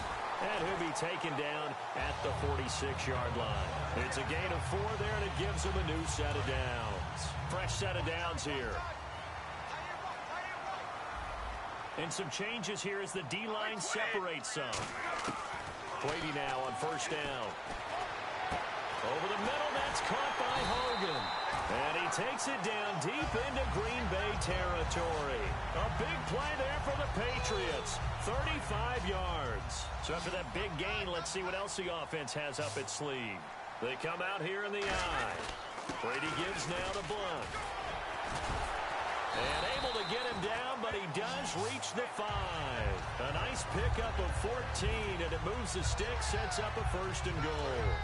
How many times do we say in this game that speed kills, and it does it in so many different ways? In this case, you got a back who's quick and shifty. Can make moves, make people miss, but also gets to and through a hole before it can... And that's going to be caught for a Patriot touchdown. Martellus Bennett, a 5-yard touchdown. And the Patriots have taken the lead. And he's a reliable target. He's more than that, though. Hey, look, I'm not going to say he's the best tight end in the league, but he's solid. Yeah, because he's able to block, and that's almost a lost art for a number of the tight ends in the league now, because the most popular guys are almost what we call move tight ends, more like receivers, but those guys who can do it all, there's still a place for them in the NFL. Now the return. Here comes Randall Cobb. And in hindsight, probably should have stayed where he was, as he'll only get back to the 16-yard line. And Green Bay getting ready to go as they take the field. And they're hoping to capture some of that magic they had last time out when they were able to put together a scoring drive. But they're still down here, Charles. Not the major concern, though, because of what you talked about. They scored the last time out. They feel good about themselves. They feel like their game plan is now in effect. They know how to attack and what plays they want to put together. But they've got to keep it moving in the right direction because, as you did note, they are down on the scoreboard. Rolling to his left. They got his man complete. 26 yards on the pickup there. And it'll give the Packers a first down. Well, we know he's got the speed there. He needed the speed and the hands. A great catch. And because of that speed, you have to respect it as a defender. So you have to either play off or make sure you're somehow in contact with him. And he's able to do exactly what you said. Use the speed to his advantage and go up and get the football. That's a big-time play right there. Rodgers again now. Surveying the field. He's going to run. Got a man. It's caught inside the 10. And he will get this into the end zone. Touchdown, Green Bay. Devontae Adams, 43 yards. And the Packers are within an extra point of tying this thing up.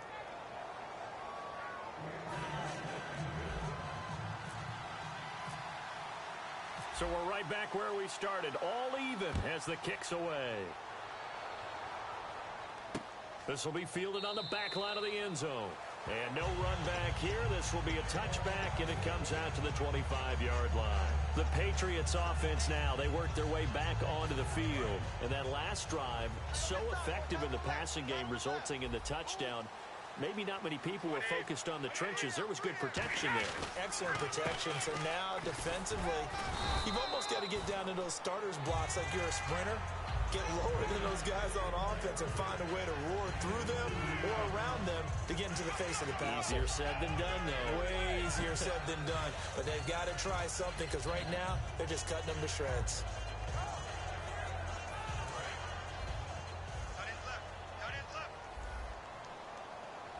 They come up in an offset eye.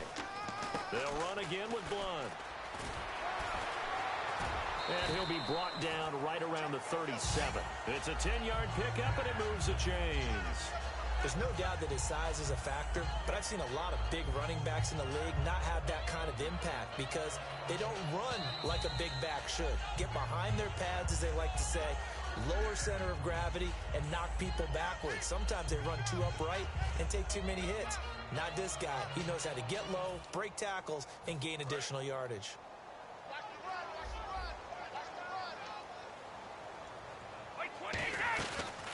play fake here on first down. Sliding out of the pocket. On the crossing route, that's caught. Julian Edelman. 26 yards on the pick out there. And it'll be first down, New England. Well, coaches always talk about finding balance on offense. I don't think you can get much more balance than this. Big-time run, big-time pass. A 1-2 combination. Looks pretty good. How about that? Let's see if they can continue to take that kind of a punch, though. Over the middle, Julian Edelman. It's complete. And he gets this one all the way down inside the 15.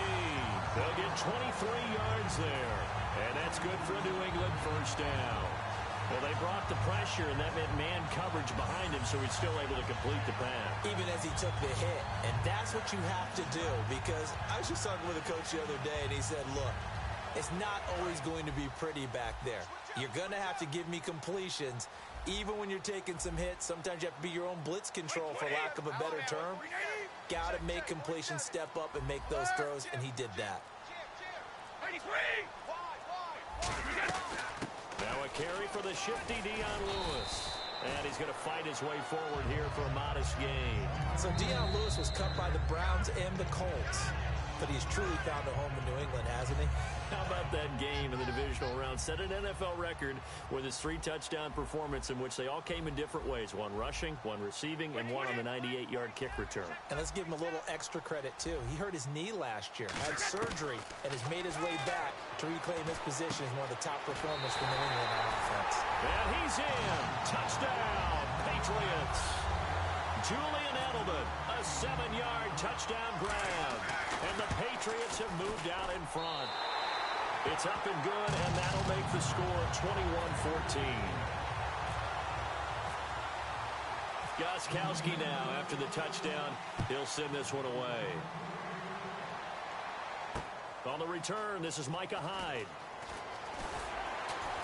And he'll take this up past the 20 and down at the 22-yard line. And Green Bay getting ready to go as they take the field. And what do you think goes on here in this situation? If you got the football, you're trailing, you're back in your own territory with just a little time. Do you try something?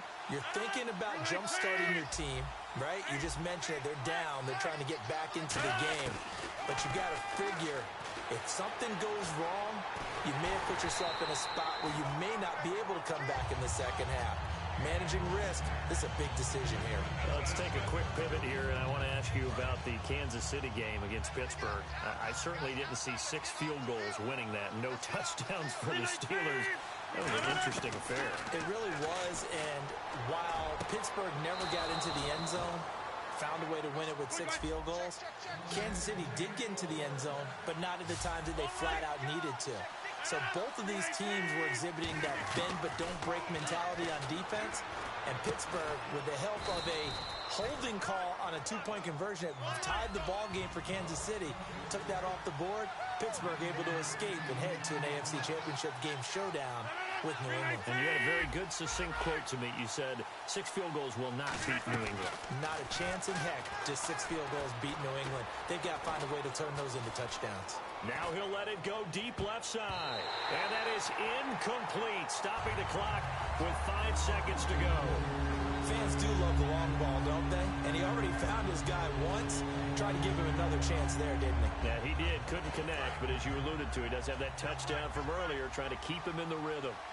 They'll put 2 receivers left, 2 to the right. Nelson, the man in motion left. A final shot before half for Rodgers. He's going to let it go again.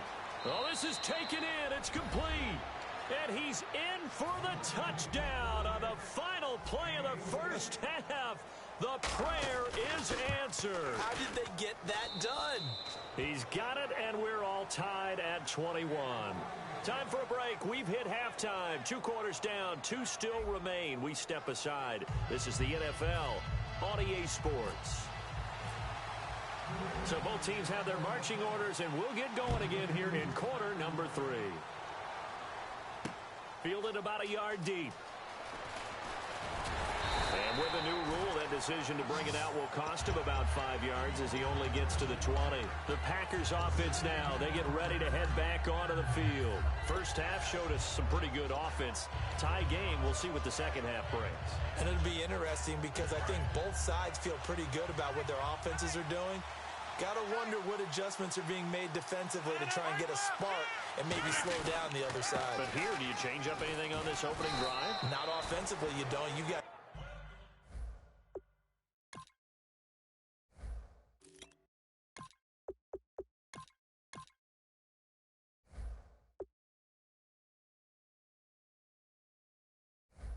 everything going your way. You're probably prepared for maybe some change-ups you might expect, but overall, you like what your game plan's showing you.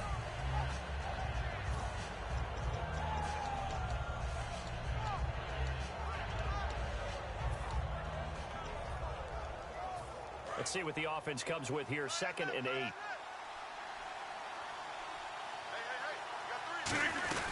They run again with Michael. And nowhere to run on the interior of that defensive line. He'll get back only to the line of scrimmage. 2 Patriots there to bring him down.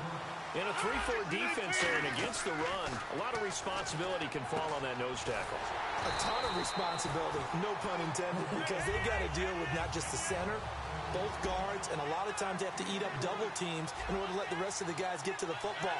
But how about that play? He not only did he eat up the double team, he ate up the ball carrier as well. I was going to say, talking about puns, you said eat up the double team. Now Rodgers. And it is incomplete. So certainly an interesting call there to go for it. And the Patriots take over. They're going to have terrific field position. Now we take a glance at the offense as they work their way back out for their first possession of the second half. Tie game, but they'll get excellent starting field position here to begin the second half. And it's the starting field position that makes an offensive coordinator maybe bolder than normal. Maybe you want to take the big shot right now. Go for a big play and get their attention early, or even just run your offense because you feel good about where you are and a chance to move the ball downfield. Yeah, maybe they go for the big play. Time to find out. Dumps it off to Lewis. And he'll take it down here just shy of the 15 at the 16-yard line. And now the offense operates in the red zone. Well, we looked at each other right when he flinched. We knew that that flag was coming. Yeah, offsides, easy call, mark off the 5, and keep it moving. So here we go, 1st and 10 now. They come out here in the eye. Now Blunt. And he's going to pull his way down to about the 1-yard line. That one good for 10 yards. And that'll bring up a 2nd and just about a few inches here. They come out with 1 back and 3 tight ends. And the D-line pinching together must be expecting the run. Again, here's Blunt. Now he's over the line and into the end zone for a Patriot score. LeGarrette Blunt, his 2nd touchdown of the afternoon. And the Patriots have moved out in front.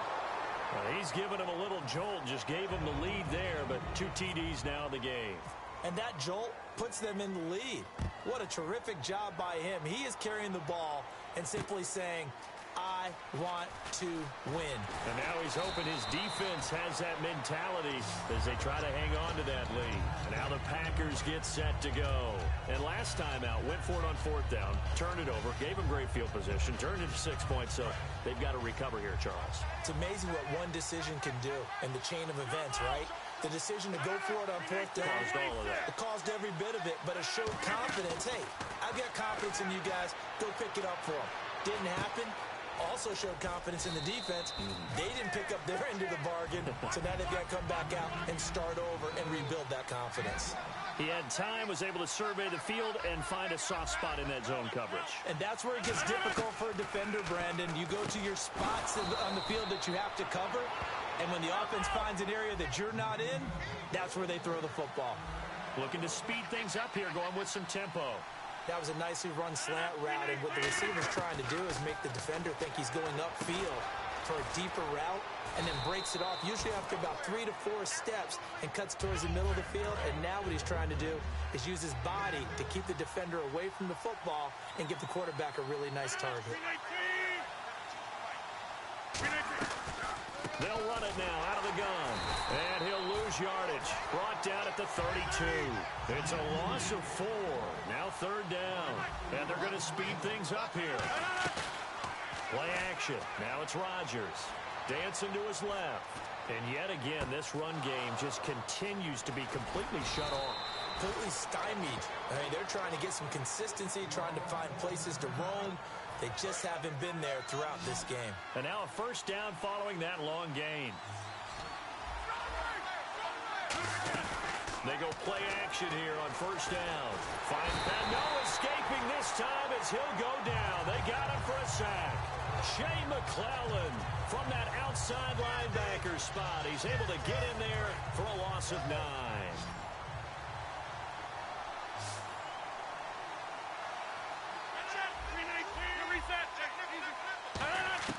Rodgers to throw on 2nd down. Buying time to his left. Now he'll throw deep left side. He rifles one that's intercepted. Picked off by Logan Ryan. And he'll return it to the 24-yard line. And the Patriots gearing up to go now. And they will simply, Charles, be looking to duplicate what they did last drive when they were able to push it in for 6. And they hope it'll be that easy, right? To be able to take exactly what happened before, replicate it. They'd have to make a few additional changes along the way because I'm sure the defense will make some adjustments, but they've got to have great confidence having scored the last time out. They get 25 yards out of that one, and it gives the Pats a 1st down. Looks like the defense in press coverage here. From midfield, here's Brady. Going underneath to Blunt. The ball comes out, but this will fortunately wind up out of bounds. Back now in Foxborough. We get set for the 4th quarter. Patriots have the lead. They also have the football.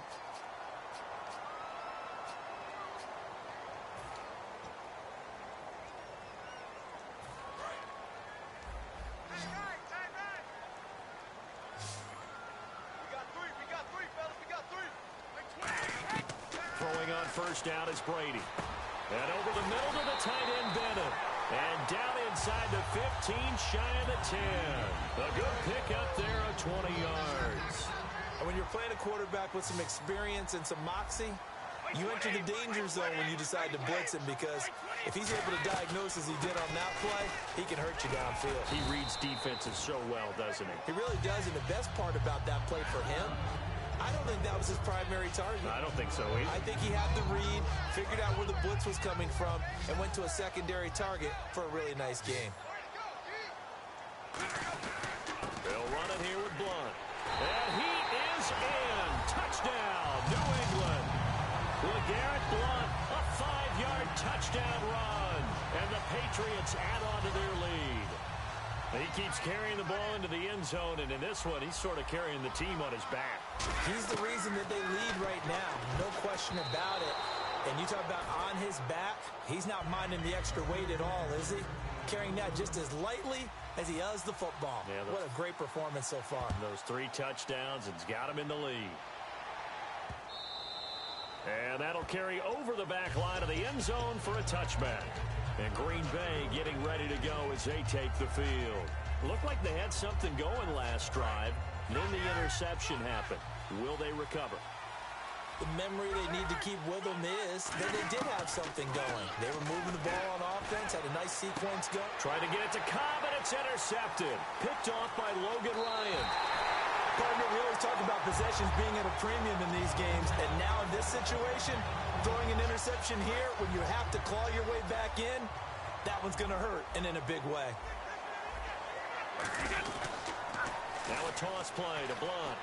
And they'll get him down right about the 20. Give him a couple on the carry there. 2nd and 8. Red zone opportunity. The 4th quarter here, they've got the lead. They want to keep it on the ground. That's what they're doing. Smart football. Keep the clock grinding. Keep it going. But you got to figure now, they're going to see more people stacked up at the line of scrimmage as they try and bleed it out. Tackle there by Clay Matthews. So second down was a run play. Now let's see what they do on third.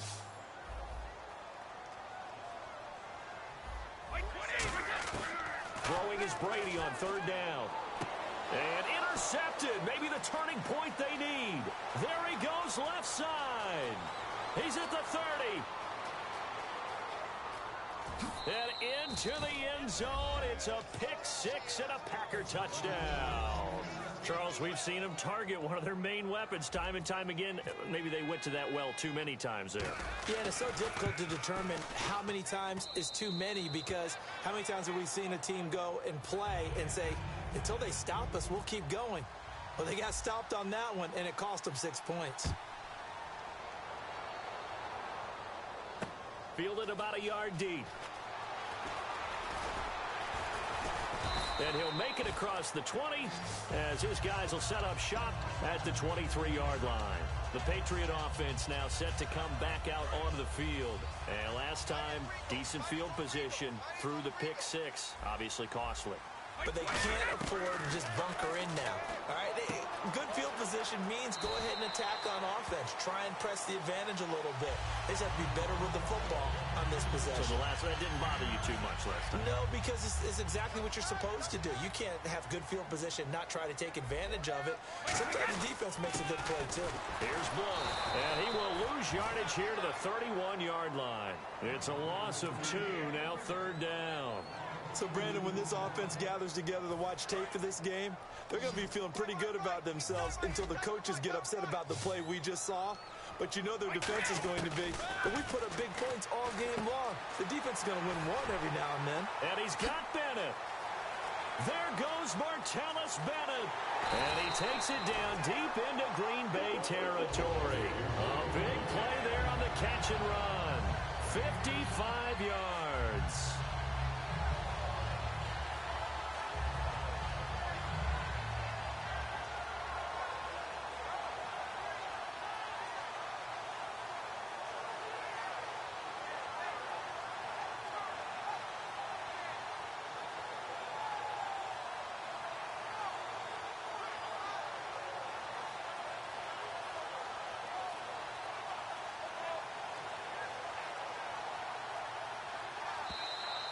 Time for a break.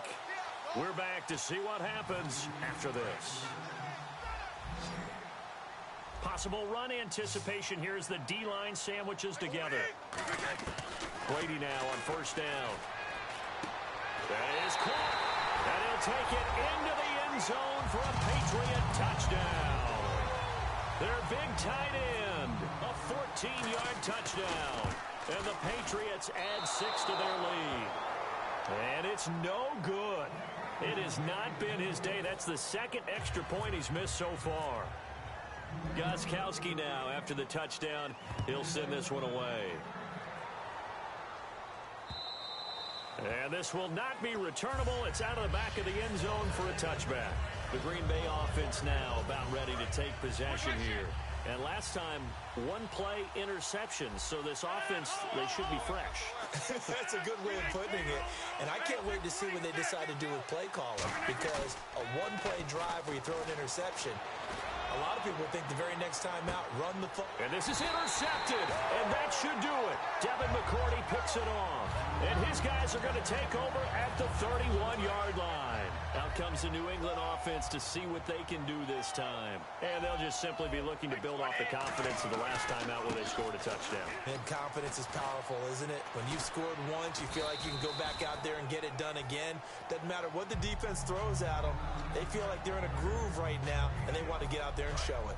Yeah, hoping to stay in that groove here this go-around. They come out here in the eye. Now a carry for Blunt. And he's got room. And able to get this one across the 45 before he's brought down. 12 yards there as they move the chains. So the run moves the chains, and here we go on first down.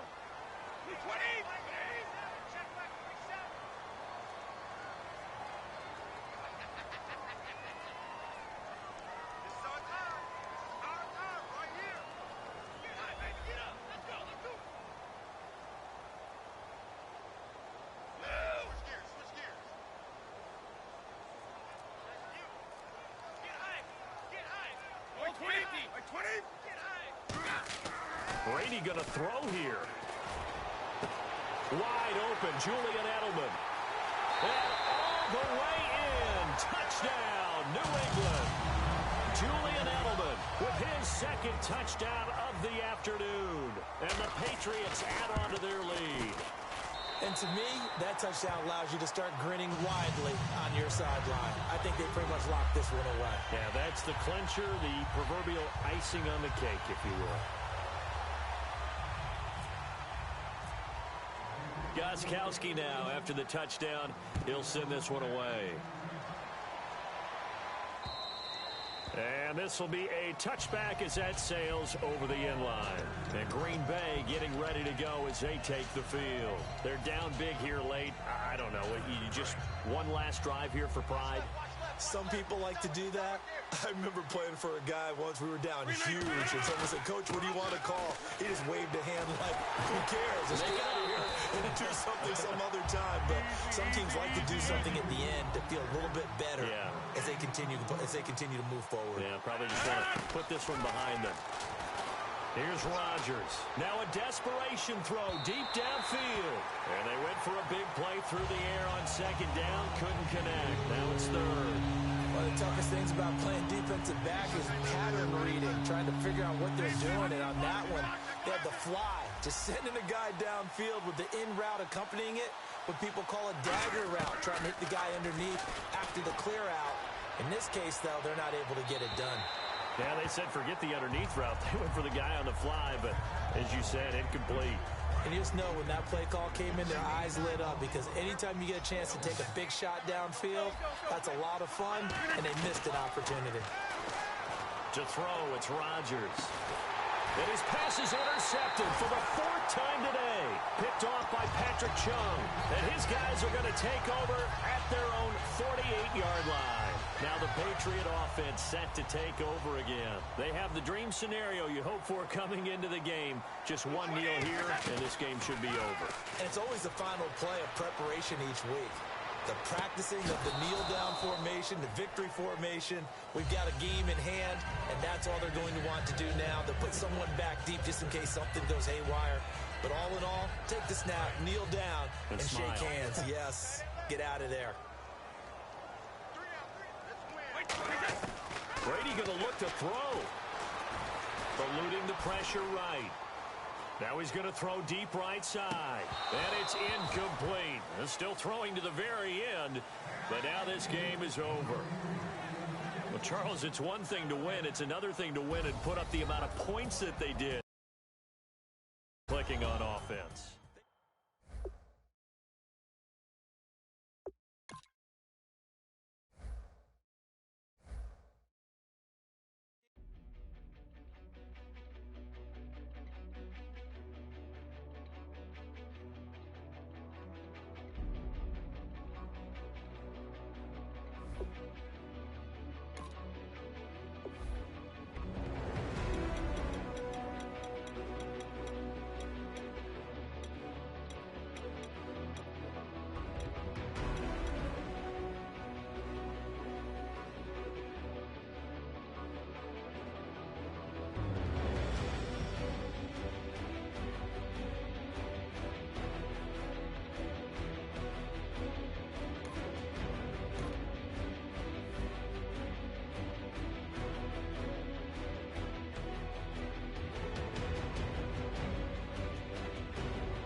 and this is the NFL on EA Sports.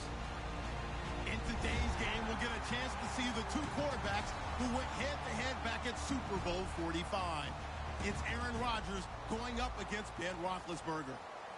And with that, we'll send you up to the North Shore of Pittsburgh and Heinz Field by the Three Rivers as we headed over to our broadcasting team of Brandon Godin and Charles Davis. All right, Larry, EA Sports coverage of the NFL brings us to the steel capital of the world, Pittsburgh, PA, and Heinz Field. Coming up, we've got a good matchup on tap between the Green Bay Packers and the Pittsburgh Steelers.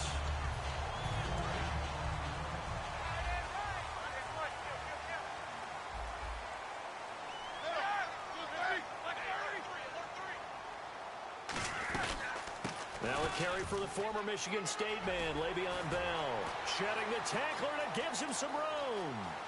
30, past the 20, and into the end zone. Touchdown, Pittsburgh. Le'Veon Bell, 72 yards. And the Steelers have taken a first-quarter lead. And he'll put it through to make it 7-0 Steelers. Boswell now to kick it away after the touchdown. That's fielded in the end zone. And in hindsight, probably should have stayed where he was, as he'll only get back to the 16-yard line.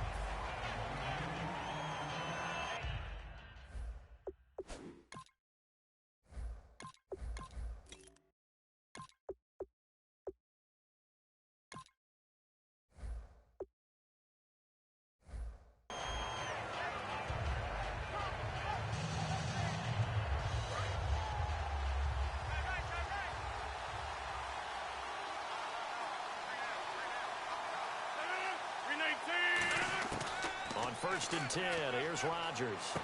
Caught left side by Cobb. And he's taken down, but not before he gets this across the 25-yard line. When you see zone defense and you know you've got a drag route on as your primary call, you've got to be really careful as a passer about how far you let your guy go, because he might wander into some tough coverage. On the ground, it's Michael. A good run there on first down, and it'll leave him with a 2nd and 2. Some runs are blocked so well, you almost forget that someone has to carry the ball to gain the yardage. The leverage by the offensive line to create space up front, it's really well done. Rodgers going to throw. Over the middle, that's caught by Adams. And he'll be brought down shy of the 40 at the 38-yard line.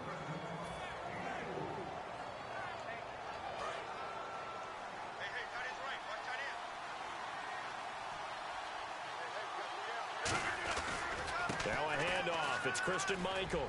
Nowhere to go that time. He maybe got a yard up to the 40. Mike Mitchell coming up from the secondary to make the stop.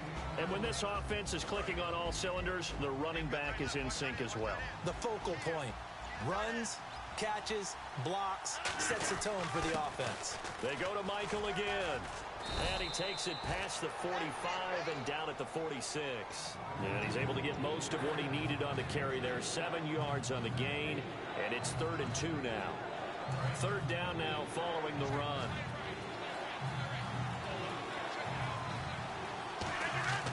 Rodgers looking to throw on 3rd and 2. He's got his target. It's Cobb. 5 yards is the pickup there as that extends this drive. I don't care how many times we see it. I still get a kick out of watching quarterbacks and receivers do the pass tree in pregame warm-up. But I always remember that when we go to practices, we see that after practices as well. They really tune it up, don't they? They tune it up. They know why they do it for these situations. First down. And they build that trust, and that's why they're able to find him in this type of a situation. And he gets this inside the 35-yard line. They'll get 16 yards there, and it'll be a Green Bay first down. An ex-teammate used to tell me all the time, I hate experienced quarterbacks because no matter what, you really can't hide what you're doing. And I think that right there, he knew right away where the blitz. Touchdown, Packers. Davante Adams, 32 yards. And the Packers are within an extra point of tying this thing up. I think if you polled defensive backs, they would say the corner route, take that out, make it illegal, because that is so hard to recognize and so hard to adjust, because your first move is to not get beat in the middle of the field, and that's how they move you first before they break off to the corner. But then as the wide receiver, great job. It's tough to turn those upfield and go, but he did a great job with it there. Really good balance, really good body control, and how about the end result? A touchdown. That's fielded in the end zone. And he'll get it up past the 20 to the 22-yard line. The Steelers offense now, they get ready to head back on the field. And they hit the home run last drive. One play on the ground all the way to the house. Now the defense, maybe they're expecting a run here. Partner, I love your description, because when we talk about hitting the home run, we're usually thinking about a passing play, aren't we? Something in the air, deep ball. But how about them just taking it big-time jaunt? Now if you're coming back out, now they've established this run game, the play-action pass could very well be open. Now Bell, no gain that time, and it leaves them with 3rd and 11 coming up. On your screen now, here are the offensive starters. At wideout, Antonio Brown is certainly someone that the defense always has to account for. Without a doubt, a true number one receiver. It doesn't matter to him how defenses want to cover him. He sees it as a challenge and knows how to defeat him. Putting pressure on the guy throwing the football is always good, but when you can couple that with contact on him that leads to an incompletion, as we just saw there, that's winning football. Now they're going to fake it from deep in their own territory. And he fires one that's intercepted. It's Clay Matthews with a pick. And the return will stop right around the 25. The Packers offense now heading back out onto the field. Last time they were out, they scored. Still trailing here, though. Now the Steelers put a stop to the action with a timeout defensively. They'll have 2 remaining as we step aside here in this first quarter. And a great spot to start this drive from here. Now a give. It's Michael. Oh, nifty juke there. Not much fun for a guy trying to tackle him. And give him about 3 as he gets it down to the 22-yard line. And defensively, the starting 11 for Pittsburgh and this crew, they made the defenses of yore in the Steel City very proud in the divisional round of the playoffs, did they not? Ever since they reinserted James Harrison back into the lineup as a starter, they're undefeated in 2016. And he's 38 years old, but I don't think anyone takes care of his body any better than James Harrison and then produces on the field. And on the opposite side, how about the youngster Bud Dupree, another outside linebacker, has really come along, and they do look like the Pittsburgh defenses of old. The Steelers insert their nickel defense on 3rd down. Yeah, they add a DB. Throwing is Rodgers. Letting one go deep for the end zone. It's incomplete. Took a shot, couldn't connect. With Charles Davis, I'm Brandon Gaudin. Second quarter about to get underway with the Packers in possession of the football. They are, however, facing a 4th down situation. And the first play will be a field goal try. On the right hash, it's a 43-yard attempt. And that is no good. And this score will stay right where it is. Well, this winds up an empty possession. Everything looked okay. He just never got the ball on target. And knowing him, he'll be disappointed with that effort.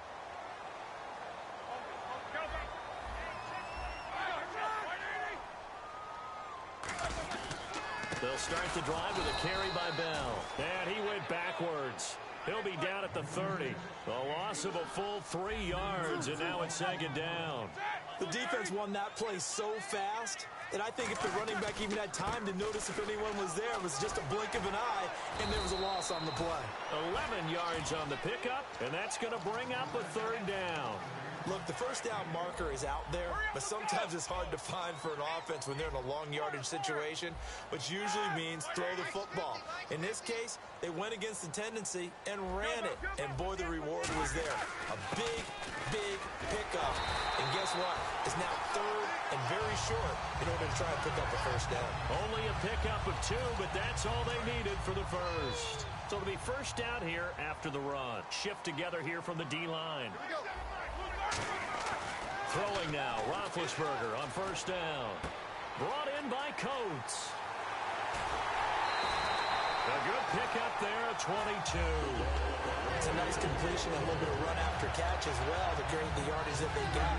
But it is so tough to cover that route, the drag route, because they run it at varying speeds. Because the key is to create hesitancy on the defender's part. Always so empathetic for those DBs, aren't you? And brought down, but not before they're inside the 25. It's a gain of 11 yards that time, and it produces a new set of downs. It's funny, partner. Le'Veon Bell, when he came out of Michigan State, when I go back and look at my analysis of him and what my grades were for him, I thought he was a big-time player, great potential, but I didn't know we were going to get this player. I was used to a big, solid, thick running back, but now I've got a full package, a guy who can do everything, as we just saw there, including breaking tackles. But at the time, second-round pick in 2013, some people probably wishing they'd taken him in the first. They'll set up the screen. This is Williams. It'll be a pickup of 8 on the screen, and it sets up a third down. Here's the 7th play of this drive. This is 3rd and 4. Roethlisberger will throw. And this is going to be incomplete. Sammy Coates, the intended target there. And now it's 4th down. Now Chris Boswell for the Steelers field goal try. It'll be from the right hash, and it'll be a 36-yarder. And Boswell's kick is good. I know a lot of my defensive brethren do not even like to bring up the names of kickers. Like why do they even exist? But, boy, they can win you a game, can't they? Chris Boswell, 6 field goals, beats Kansas City and sets an NFL record. Yeah, tip of the cap. Made the one you just saw, but 6 of 6. All 18 points for the Steelers to send them to the AFC title game. Well done. Doesn't hurt that he kicks in Pittsburgh, gets used to some of that bad weather, and handled the elements in Kansas City and advanced the Steelers on in the playoffs. They'll try Michael on the right side. And some room to work. Cuts right. It's a foot race. The 30, 20, 10. Touchdown, Packers. Kristen Michael, 91 yards. And the Packers have taken the lead. And with that carry, he's already over 100 yards here in the first half. And, partner, you know exactly what he's saying to his teammates right now, right? Especially to the play caller. Give me the ball. Again, and again, and again. It's not that heavy, sir. I'll take it. That'll be taken in the end zone.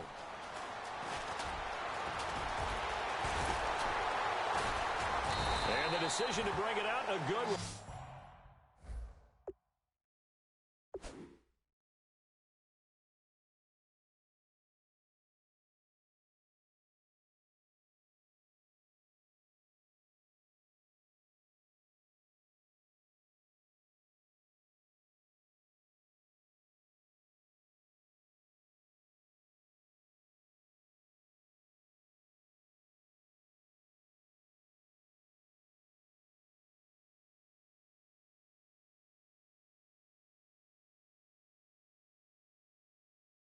As he's up a yard or two shy of the 30.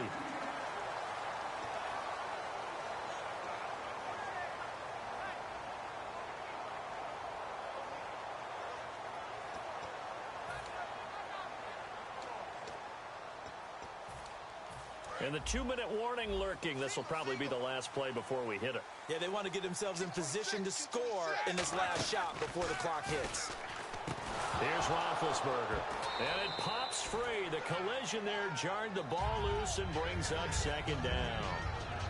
While we have a breather here, you and I were talking off air about the blue-chip quarterbacks remaining in the NFL playoffs. You got Brady, Roethlisberger, Rodgers, Matt Ryan, the only one of those without a ring. How about that? And that's a heck of a collection. And the one without a ring, likely to be the 2016 MVP of the NFL. So blue chip indeed. And Brady 4 rings, Roethlisberger 2, Rodgers 1. We'll see. Can Ryan get that first? And they'll be in search of 11 yards here on 3rd down. Here we go. On 3rd down, Roethlisberger. He finds Coates complete. And he takes this one just shy of midfield all the way to the 49. A great job pulling that one in from a guy, as we know, who can really blaze. He's got a lot of speed. And that speed can work for him so many different ways. Sometimes he just takes off and goes and just runs past people. Sometimes you get people to back off so far that you can catch everything underneath. But still, at some point in the game, you probably have to make some contested catches, right? Sometimes you have to go up and beat a defender for the football. He has that in his arsenal as well. Showed it right there. And it's complete to Ladarius Green. A good gain of 14 there, and it moves the chains. And now the passing game here in the second quarter starting to heat up a little bit. Don't you feel the rhythm starting to happen, right? You see it now. The confidence is starting to rise. I think now's a play caller. Because that has happened, you lean on it a little bit more. You don't go totally away from running the football, but you do say, guess what? We can throw it well with a whole lot of confidence. Now a first down carry by Bell. And they'll lose yardage here. Knocked back to the 19-yard line. That's going to go as a loss of 4, and it'll be second down. And they're going to hurry back to the line now. Here's Roethlisberger to throw. Oh, a scrap for the football, and he's going to come down with it. 13 yards on the pickup, and that is going to set up a 3rd and 1. Well, clearly one of his advantages as a passer is his height. Sit back in the pocket, fired over the middle. That makes things tougher defensively. Trying for Brown, and it's intercepted. Picked off by the Michigan man, Jake Ryan. And his guys have got it back at the closing stages of the first half. And Green Bay getting ready to go as they take the field. And the ball backed way up, so thinking with this amount of time on the clock, probably just sit on it, and we'll see these two teams go to the lockers. Yeah, I don't think you want to... And the Steelers signal for another timeout. So that means they're down to 1 remaining here as we head toward halftime. And there's a nice stop for the defense. They've had a tough time containing this guy all game long, but maybe they can build a little bit off of that play, a little bit of confidence, a little bit of momentum. Yeah, every now and then you can actually tackle that guy.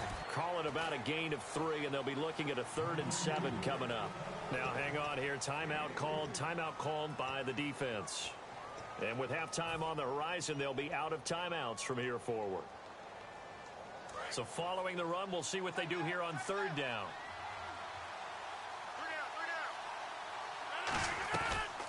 They'll run it now out of the gun.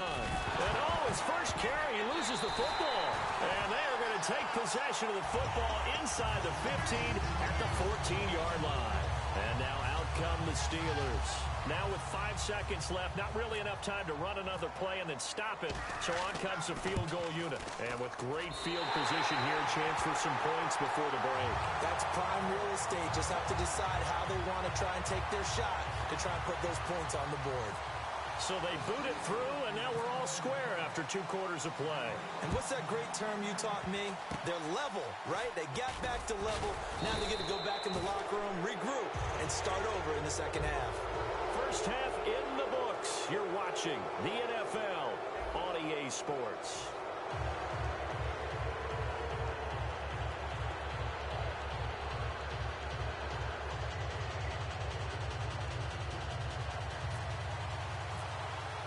Both teams appear ready for the fight ahead, and we resume action here in quarter number 3.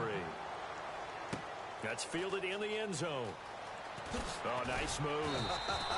And the decision to bring it out is going to cost him about 7 yards all told as he's taken down back shy of the 20. Now trotting out there, the Packers getting ready to go.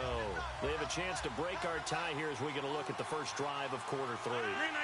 And it's such a tone setter, isn't it? Because both sides trying to seize momentum to begin the half. What do they have dialed up that'll give them an advantage to move the ball downfield? Let's find out what they have dialed up. And a long way to go for the offense here on second down. On the carry, Michael. And he's going to get this one across the 30-yard line. And give him 17 yards that time as that'll move the chains.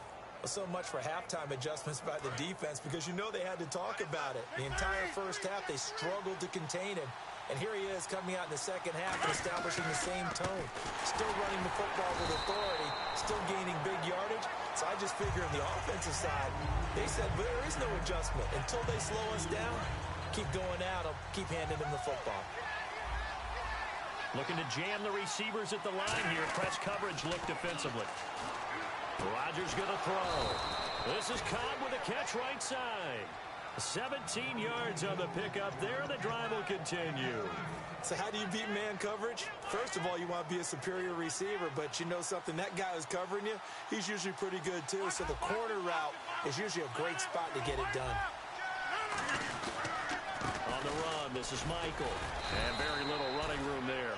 He did get a couple up to the 49. The linebacker Ryan Shazier there to make the tackle. And quickly they get to the line. They'll run it here with Michael. And for one of the first times tonight, he's going to be held up at the line of scrimmage. No gain on the play, and it's going to bring up a third down.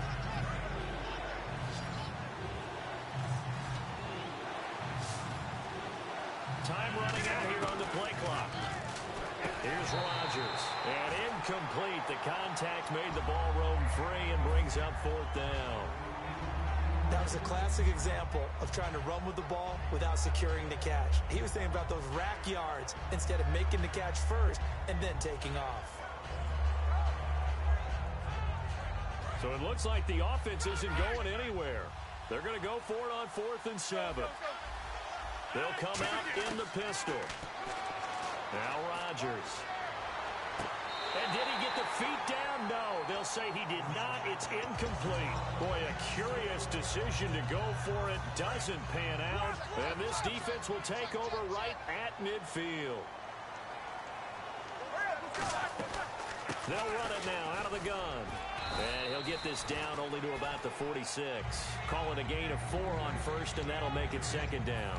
But they certainly got dented with that first down run. So now they've got to be back on their heels a little bit as a defense. And the D-line pinching together must be expecting the run. Slot man moves right.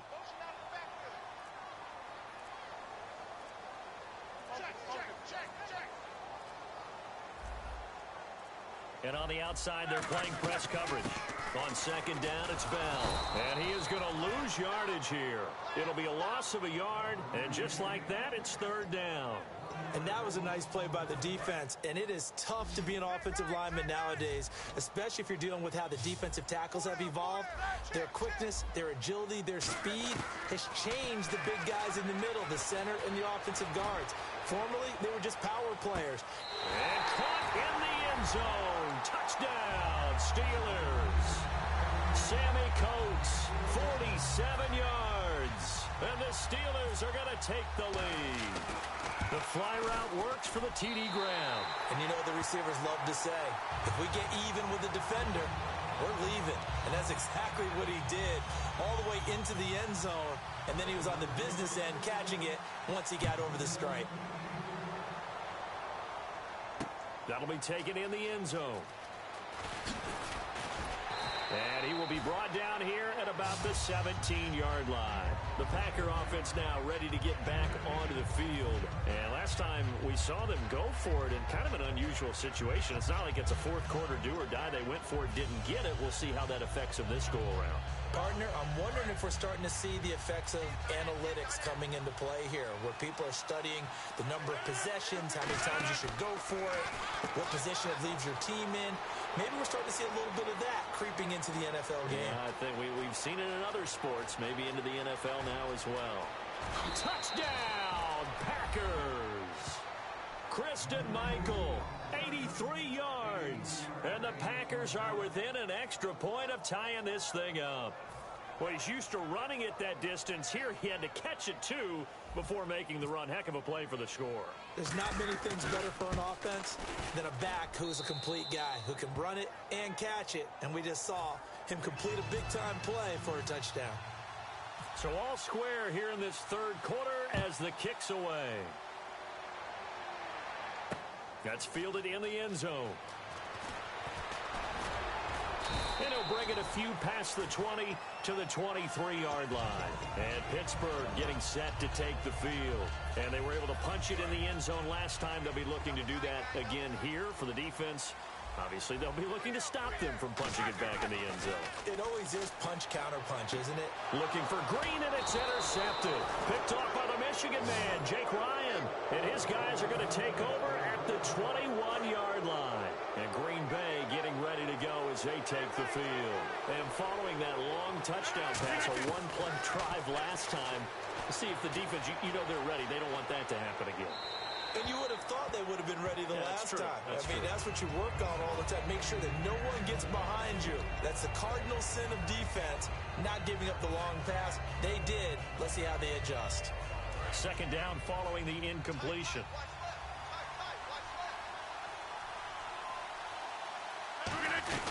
They'll run it now out of the gun. They'll lose a yard that time, and that's going to lead to a third down. Stephon Tuitt came out of Notre Dame as another one of those really tall defensive ends, and you just wondered, would they be able to have the leverage to bend and make plays? I think he just gave us an answer with that tackle. They convert on third with a gain of 22. What a catch, and one-handed, and I'm starting to lose my awe about the play, and maybe I shouldn't. How much of this is the player? How much of it is the glove? Well, those gloves, they do have a little grip to them, They don't get a they? little extra tackiness to them now, and I know the guys in the NFL, the competition committee, some other places, they're talking about examining those gloves to see if they're having too much of an effect on the game. They come out here in the eye. On the sneak, Rodgers. And the big boys up front, they're going to stop him right at the line. No gain on the play there. It'll be second down. Oh, yeah, good surge defensively. Sometimes you can just tell by the way a quarterback lines his feet up behind center. He's going to try and sneak it in. And they catch him here and stop him for no gain.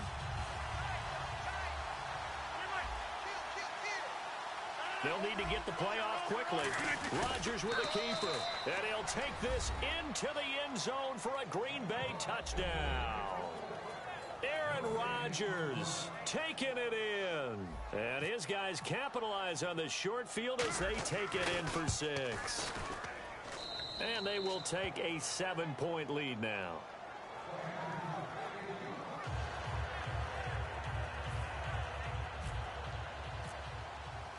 Now after the touchdown, here's Crosby to kick it away.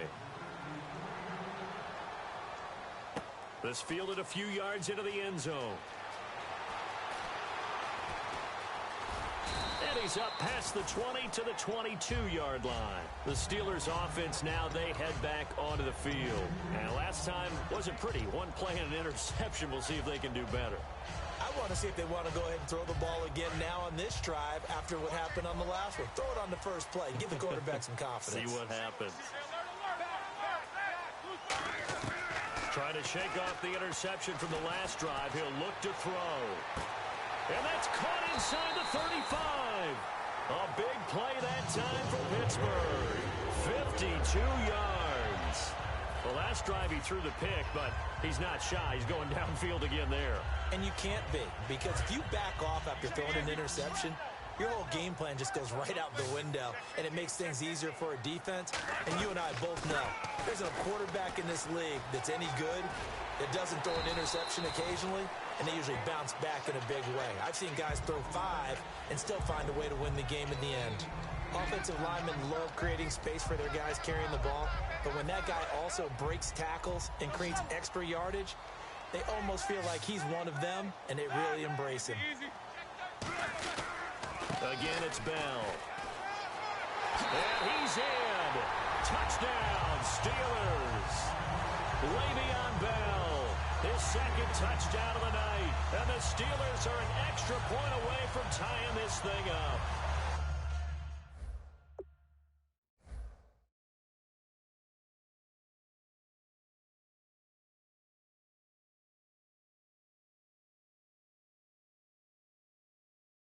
Well, 2 touchdowns scored. I know his team's happy. His coaches are happy.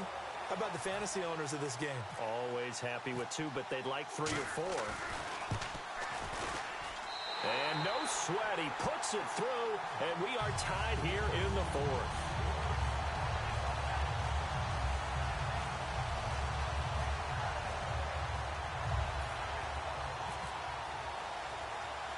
Set to go now with the kickoff. These two teams all even again as we continue in this wild 4th quarter. Here comes Cobb.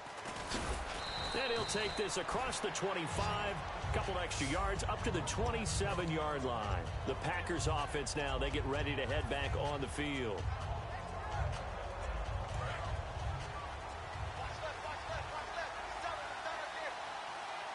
They come out here in the eye. Now a play fake here on first down. Going for the deep ball. And they went big on first down. Proves unfruitful. Well, I guess we just discovered that someone is certainly not going to sit back and just take it in this game, huh? No, they were trying to get that touchdown back in one shot. One shot, trying to help out his defense and let the other team know they were coming after him. Second down here after the incomplete pass. Again, we'll see the pistol here. Rodgers again here on 2nd and 10. He's got time in the pocket. And the hit jarred it loose. It's incomplete. Randall Cobb, the intended receiver. And now it's 3rd down. Everything looked right on that play except the conclusion. He dropped it. An in route, going into a little bit of traffic. Maybe in the back of his mind, he was wondering where the hit was going to come from.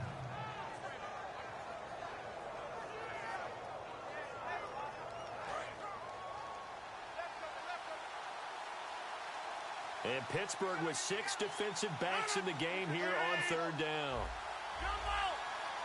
Looks like the defense in press coverage here. Now Rodgers. Flush to his right. Now he'll let it go deep right side. And he can't quite pick it. No interception so far. That probably should have been their first. But at least it's 4th down. Here's Jacob Shum now. And surprisingly, this is the first punt of the game for either team.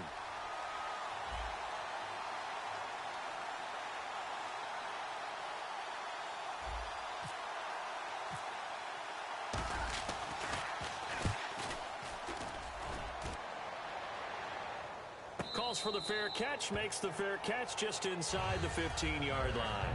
We'll call that a punt of 54 yards. Well struck. And the Steelers will go on offense here, 1st and 10. They'll come out in the pistol. Throwing now, Roethlisberger on 1st down. And this one caught by Coates. And they're able to bring him down at the 20. A gain of 6 there on 1st.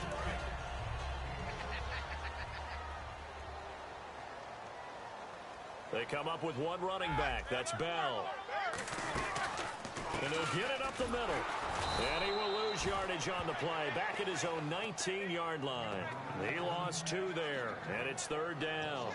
But that certainly felt like an example of a defense just saying, okay, we've had enough. We've gotten mashed all night long. About time we got a good play in. But flip it over to the offensive side. They got to be really upset that they allowed a play like that to happen. They were pitching such a great game. They want to keep it going. He goes for 18 there as the drive will continue. Tie game late, and the offense really has to be conscious of the clock here as it's becoming a factor late in this ball game. Time for a break. We'll come back and see how it all shakes out after this. On 1st and 10, it's Roethlisberger.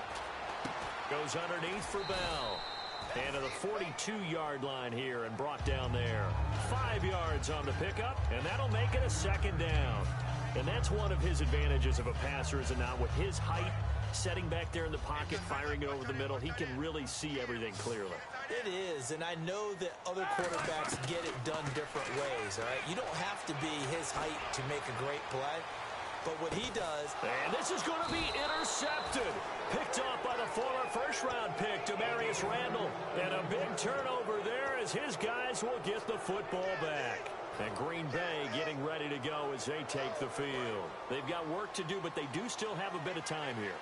And they've got to feel comfortable with that, but they have all their play sequences called. If they get out of bounds, that allows them to huddle and call another play, but if they don't, it's hurry up to the line of scrimmage and either spike it and stop the clock or continue to move it downfield in order to try and get in range and win. Now whistles come in. We're going to get a timeout here by the offense. It's just their first. They've got 2 more to use here in the final stages.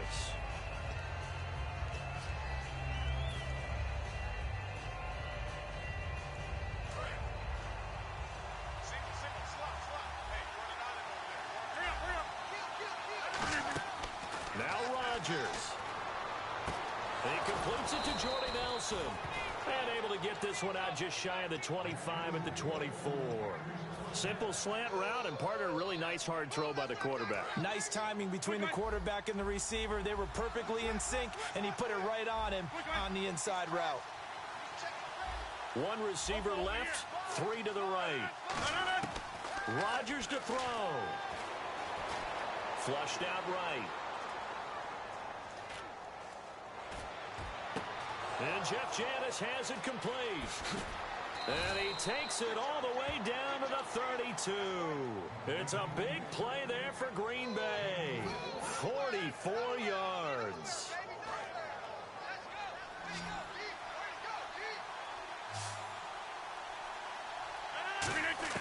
To throw is Rodgers. He shakes it off. Forced out to his left. Now and he can't get a throw away. He's taken down. Now hold everything here. We're going to get a timeout by the offense. That'll leave them with just one remaining in this fourth quarter of play. So the D-line's going to spread out.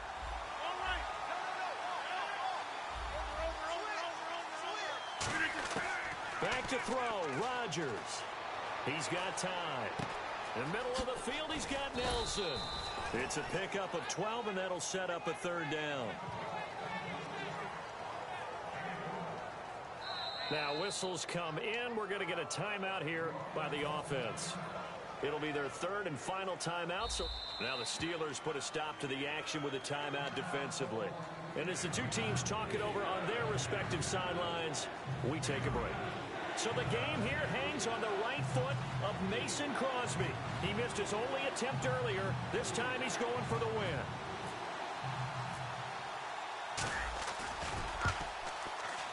And Crosby missed it. No good. Wide to the left for Crosby. And that changes everything here in OT. It's a little teaching moment here. Overtime rules. Remind us how this goes, partner. Okay, so in the past, we had sudden death. First team to score wins, but no longer. Now, if the team receives the ball, scores a touchdown, they win the game. If they kick a field goal, though, or don't score, the other team gets a possession. And after both teams get a possession, then we're into sudden death. First team to score wins the game. The Packers offense now, they get ready to head back onto the field. Set for their first drive here in overtime. And this is where the crowd can really become a factor. They've had to battle it all day, but I know what you're saying. In overtime, that gets doubled, doesn't it? At least, because now the crowd really wants to be involved and help their team. And that first drive can dictate the whole thing because they know if this team takes it downfield and scores a touchdown, it's game over. It's been loud in here so far. Offense comes to the line now, 1st and 10.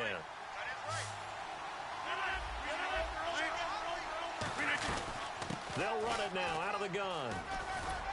And he's going to be brought down inside the 45 at the 43. Give him 9 on the carry that time, and they're set up with a 2nd and 1.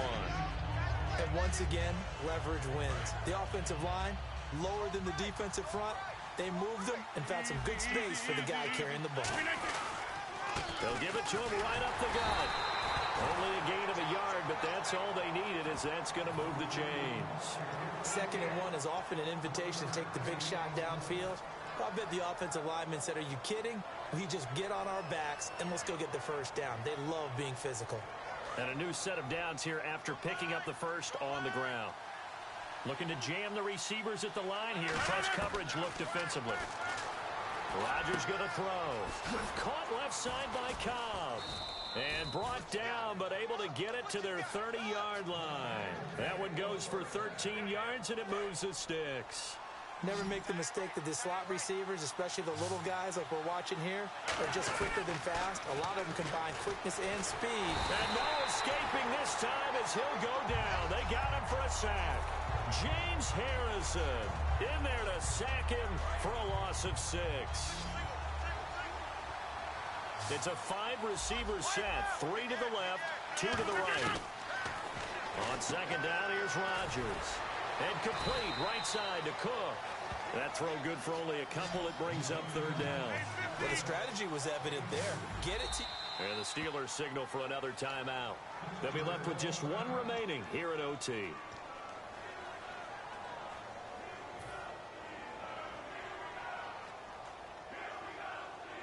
And here comes play number 6 on this drive. And they've got an extra defensive back out there now on 3rd and 13. Rodgers now to throw. He's going to fire one deep, middle of the field. And this will be caught. It's a touchdown. And absolute stunned silence here as they have come in and stolen this one in overtime. As the fans exit back out through the turnstiles, not happy looks on their faces. Feel like they probably let this one slip away at home in overtime. I would agree with that, and their unhappiness hurts the guys at the concession stands on the way out, right? Not stopping to buy something for the kids. They just want to get home.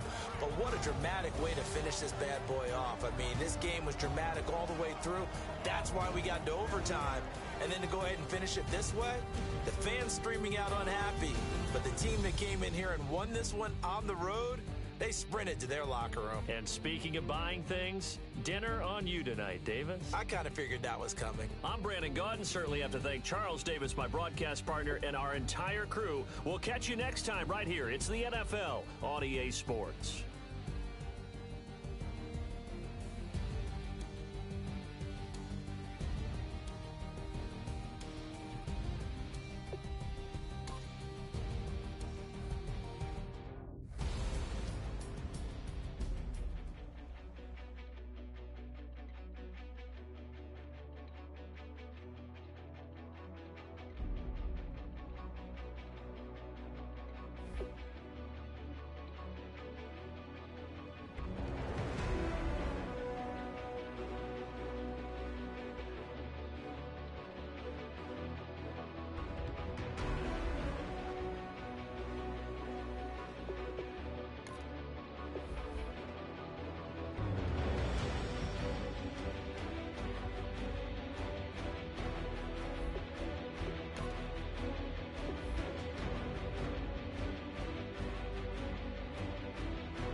Welcome to the NFL on EA Sports.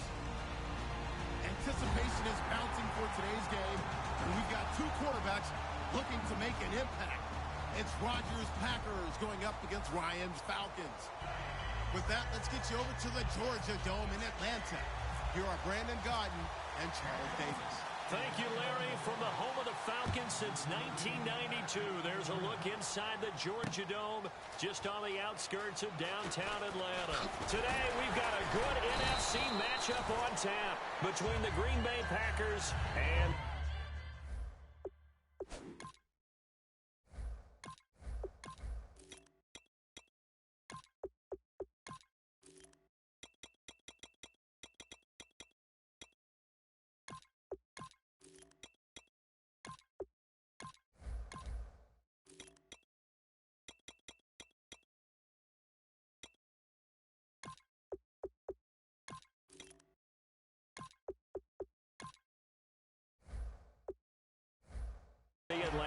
seconds.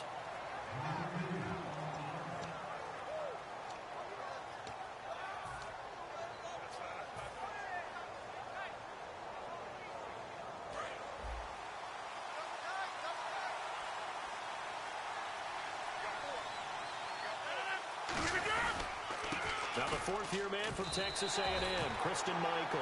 Credit him with a 1-yard gain there to make it 2nd and 9. And a wide receiver to watch in this offense, certainly Jordy Nelson. And most defenses watch him run past them. Jordy Nelson can run every route in the route tree and take it to the house. 2nd down, 9 yards to go.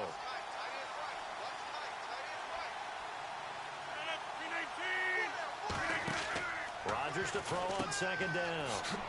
Out to the flat. That's complete to his running back. Give him 3 on the screen. He couldn't break free, and it's 3rd down. And here now the defensive starters for Atlanta. When you see Brooks Reed going after the quarterback and you see that hair trailing out from under his helmet, look out.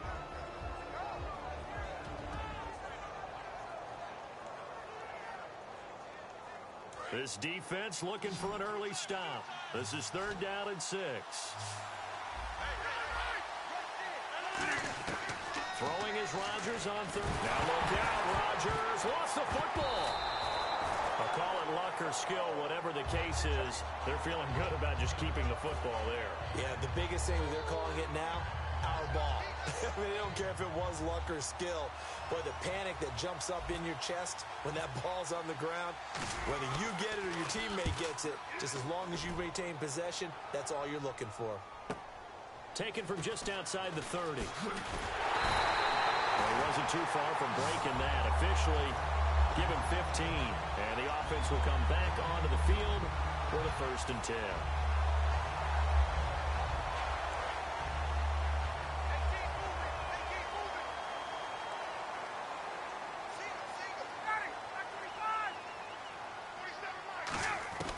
Now Ryan on 1st down. Swings it out to the flat for Freeman.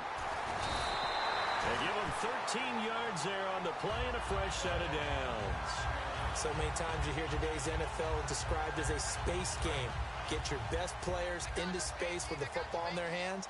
That's why sometimes you just swing it out to your runner, get him out in the flat, and let him have a chance to make people miss an open field. And it's hauled in by Austin Hooper. And he gets it inside the 35 and just shy of the 30. A nice pickup there, 10 yards, and it'll move the sticks. They gave up the completion there, but this is what zone defenses count on. Catching the ball and not much run after the catch.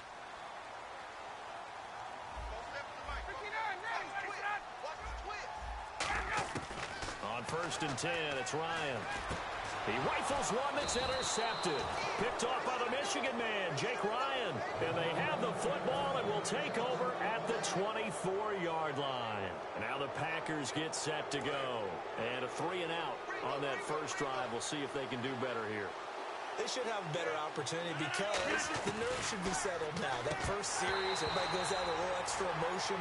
So now they'll get a chance to go back out and say, okay, now we're into the game. Let's go play and play as best we can. You almost get a mulligan then on that first drive? Sometimes it absolutely serves that way. You get a second opportunity. Nothing big happened. But then again, you didn't commit any mistakes either. Off you go. 2nd down now after the incompletion.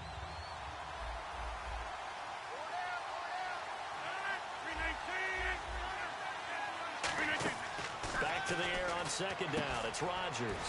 And Nelson's got it here right side. Call that a loss of 5 yards on the play. And they're going to be staring at a 3rd and long here. They completed the screen on the perimeter, but boy, that was textbook defense. Exactly as you're taught to play against a wide receiver screen, and they snuffed it out for a loss of yardage. And he finds Cook. They needed 15. They got 16 and a 1st down. And the game just keeps evolving. Big guys running those corner routes, so difficult to cover.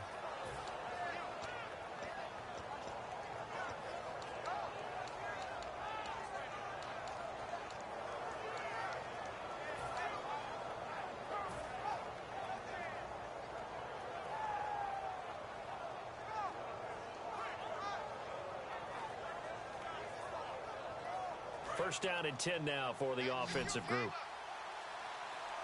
They'll put 2 receivers left, 2 to the right. Cobb in motion right. Rodgers now on first. And no escaping this time as he'll go down. They got him for a sack. Vic Beasley in there to drop him. And it'll be a loss of about 8.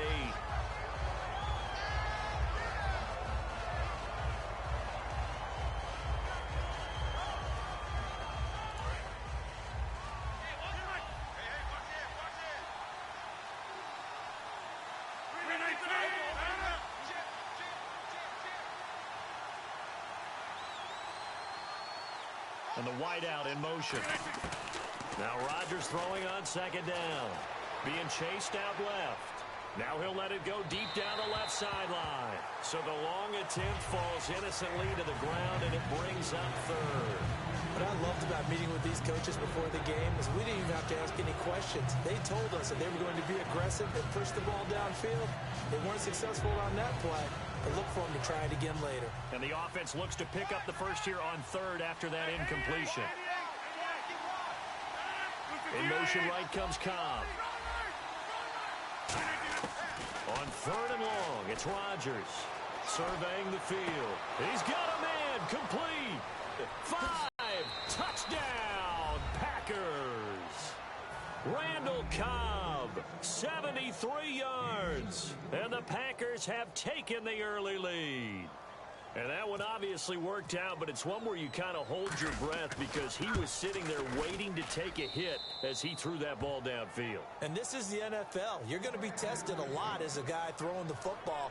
Will you stand in there, take the hit, and deliver downfield? And when you do it consistently, your offensive line loves you. Your receivers love you. Everyone does their job to the utmost because they have that kind of confidence in you, and they know that you've shown some toughness, and that's what he exhibited there. But your body hates you. No, your body's not real thrilled about the whole thing, but ice packs all around for the QB. And the Falcons now making their way back out onto the field. And following the interception, we'll see what they can put together on this drive. I can hear my old college coach right now. He always used to tell us before every game, the team making the fewest mistakes will win. What they're hoping is that that last mistake is their only one of the game. Coaches, that's all they talk about, turnovers, right? Minimizing those and maximizing opportunities. No gain on the play. It'll be second down. All right, let's look at the offense. Devontae Freeman, this is a guy that you wanted to talk about, so take it away. Brandon, have you seen a running back play with such joy as well as such fury? I love the way he runs the football and attacks defenses. Now Ryan on second down. He's going to find his running back. It's complete. Call it a 3-yard gain, and that's going to lead to a third down. Well, there really wasn't much there, but a completion is a completion. A tough third down awaits them.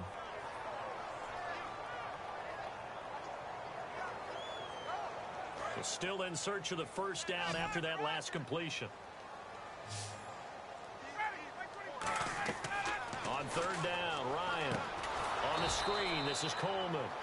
That'll make it fourth down after a loss of 1. And a tough ask here. They're going to go for it on fourth down and 9.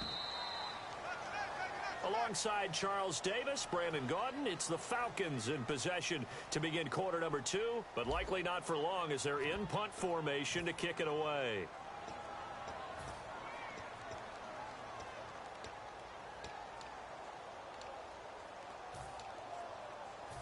So on fourth down, the Falcons will call on Matt Bosher to punt it away.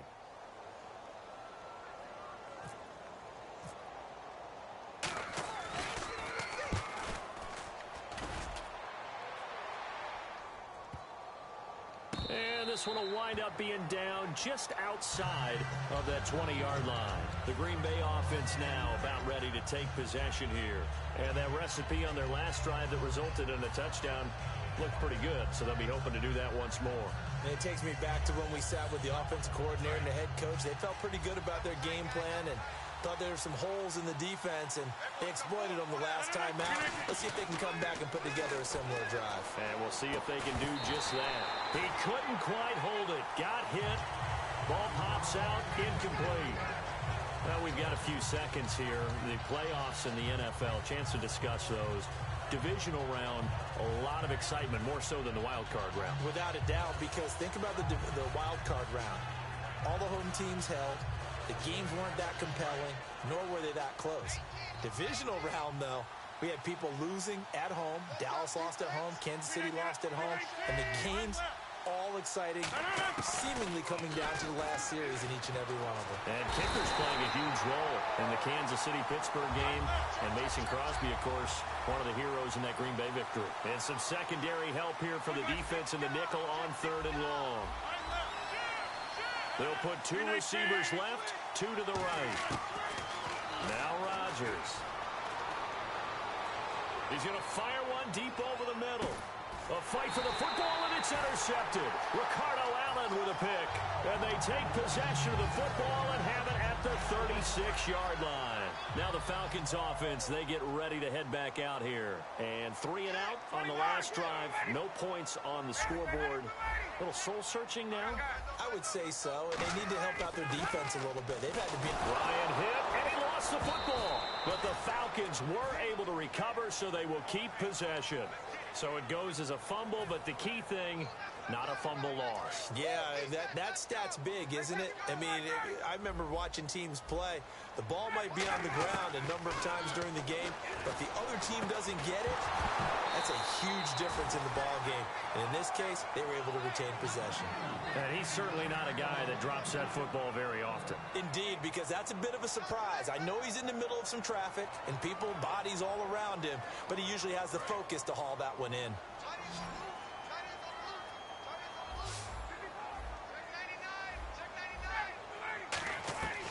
Third and long. It's Ryan. Hits his target. It's Tanner Gabriel. And he's got the first down yardage before being taken down at midfield.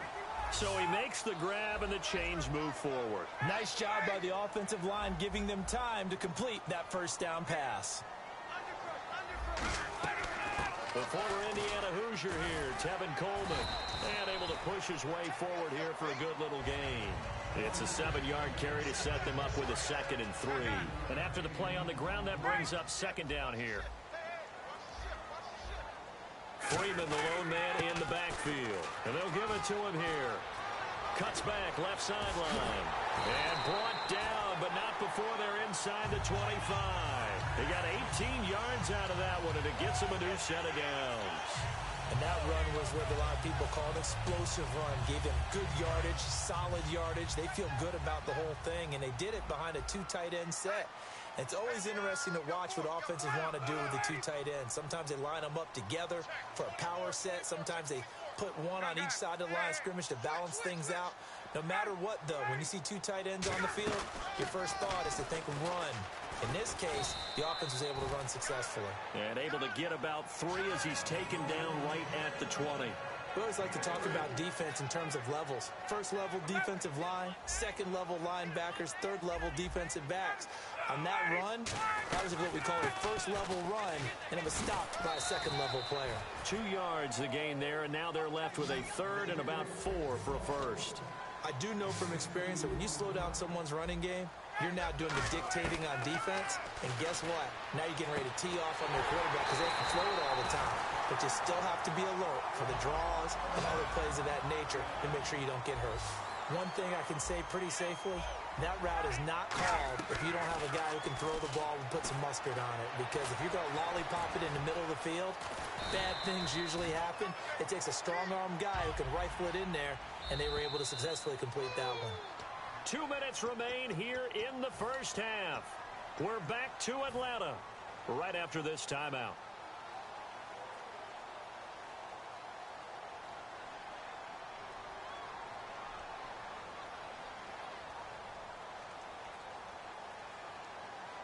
Now this will be the 9th play on this drive. Possible run anticipation here as the D-line sandwiches together. 2nd and goal to go now. Here's Coleman. And he is not going to get in as the big bodies stop him at the 1. They'll lose a yard, and it brings up 3rd.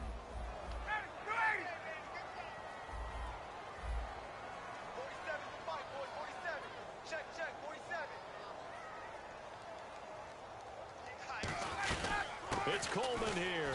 And he'll maybe get back to the line of scrimmage, but no more than that. Oh, and now a timeout coming from the defensive side for the Packers. It's just their first, so they'll have 2 remaining here before we get to halftime.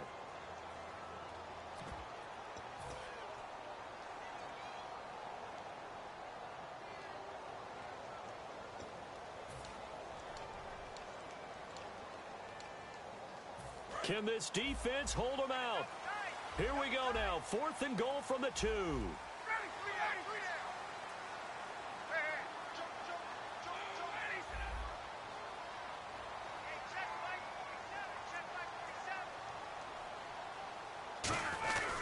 They'll run for it. It's Freeman. And he will take it in for a Falcon touchdown. Devontae Freeman taking it in from a yard out. And the Falcons are an extra point away from tying the football game.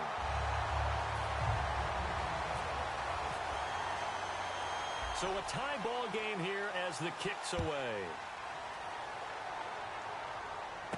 This is taken at his 4. He juked him. And not a bad return here. He gets it out to the 25-yard line. And Green Bay getting ready to go as they take the field. And following the interception, just any interception, are you a little bit more cautious when you start that next drive, or no, you just throw that out the window? I think you are. I don't think that there's any way you can run back out there and go, totally didn't affect me. Let's just go ahead and be loose with the football again. You're going to take care of it, but you have to be careful about being too cautious because now you can't run any offense at all. Still want to attack. We'll see how they attack him here. Going to give this time to the tailback. And not a whole lot doing there as he'll get it up to about the 28-yard line. 2 yards on the pickup there. It'll be 2nd and 8. Partner, you know I love to point out when teams break tendency and do something a little bit different from the norm.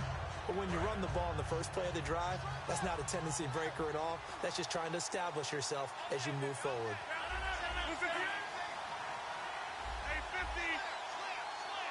The wide receiver moving to a new spot. Now Rodgers. This is caught with a catch right side. A really nice pickup of 14 yards, and it moves the sticks. And when an offense is doing a nice job selling the play-action pass, a lot of responsibility shifts to the linebackers. They're the ones that have to determine run or pass and get to the proper places on the field.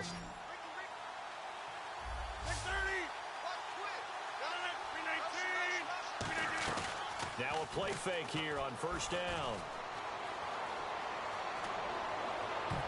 And almost intercepted. It would have been his 2nd pick of the game. Instead, it'll be 2nd down. Well, partner, let me take a quick turn here and ask you about the Dallas Cowboys, their season on the whole. Because what an incredible regular season, great storylines, but then they lost at home to Green Bay. Their season, a success or a failure? The NFL is a results-based group, as we well know, all right? Did you win the Super Bowl or didn't you? So, in that case, it wasn't a success for Dallas, but I don't really buy into that. I think this season was a success because it sets them up for more runs towards getting to the Super Bowl. 2 winning Super Bowl trophies. Look at how young they are at quarterback, at running back. The defense played way better than anyone expected. I think their future's very bright, and I think they'll be back. He's thrown 1 interception already, and that doesn't necessarily mean the rest of the game is going to go like that. But it does seem that he's a little bit off in his approach to this one. Yeah, it does. And that was a risky throw right there. Got to be careful about taking care of the ball, making sure you get back within yourself. I mean, those mechanics that they work on all the time, they're there for a reason. Kind of get back to those and maybe tamp it down a little bit. Now a play fake. Rodgers. Into double coverage, and it's intercepted. Picked off by Jalen Collins. And they take possession of the football and have it at the 36-yard line. And coming out on the field. And that last drive was very, very balanced, pretty methodical. You think they go that route again? I'm always of the school that until they stop me from doing something, I'm going to continue. And I think that that's exactly what they'll look to do. But the beauty is the balance that they've created sets up opportunities for big plays. Looks like a run, turn into a play action. Now hold everything here. We're going to get a timeout by the offense. It's just their first, so they'll have 2 remaining here before we get to halftime. And the offense lining up 1st and 10.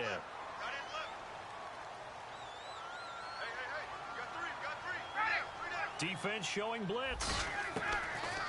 On 1st and 10, it's Ryan. And oh, look at that, a diving catch. 15 yards down to the 15 and a first down. And the offense moving quickly to the line. They'll throw on 1st down with Ryan. And that will be incomplete. 4 ticks left here on the clock. All defenders get tired of hearing about their lack of hands and why they're playing defense. And now the Packers going to take another timeout. So as they take it over, we step aside. So with 4 seconds to go in the half, here's the field goal unit onto the field.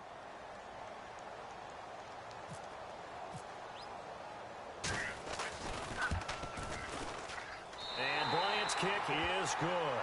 And they take the lead here now at 10-7. So they get the field goal here at the end of the second quarter. Now whistles come in. We're going to get a timeout here by the offense. So as they take it over, we step aside.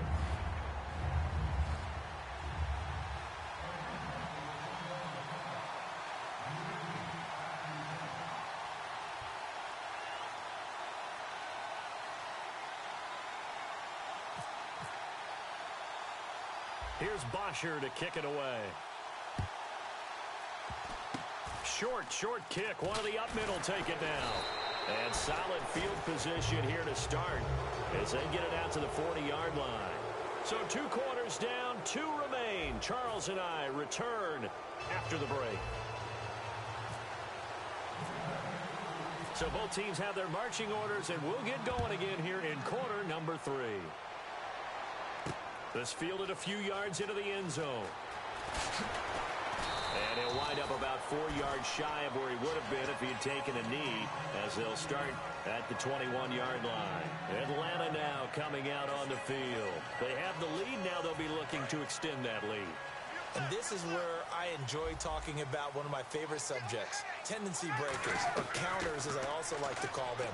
You've done things in a certain way in the first half, and they've had the ability to see what you've done. They're going to make their adjustments. So guess what? You adjust yourself and try and stay ahead of the pace because you are looking for some separation in this ball game. The adjustment to the adjustment. Without a doubt. Show them one thing, hit them with something else.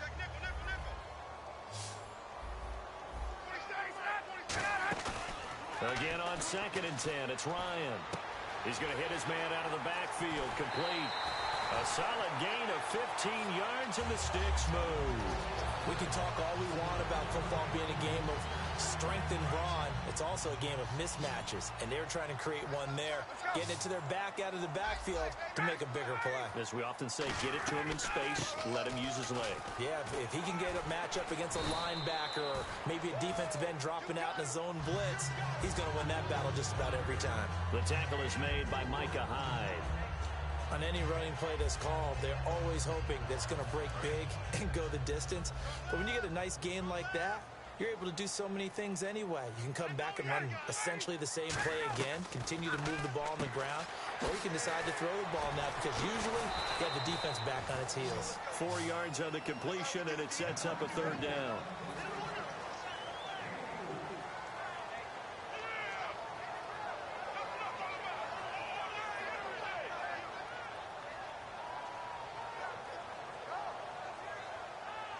Completed pass on 2nd down. Now it's 3rd down as the defense looks for the stop.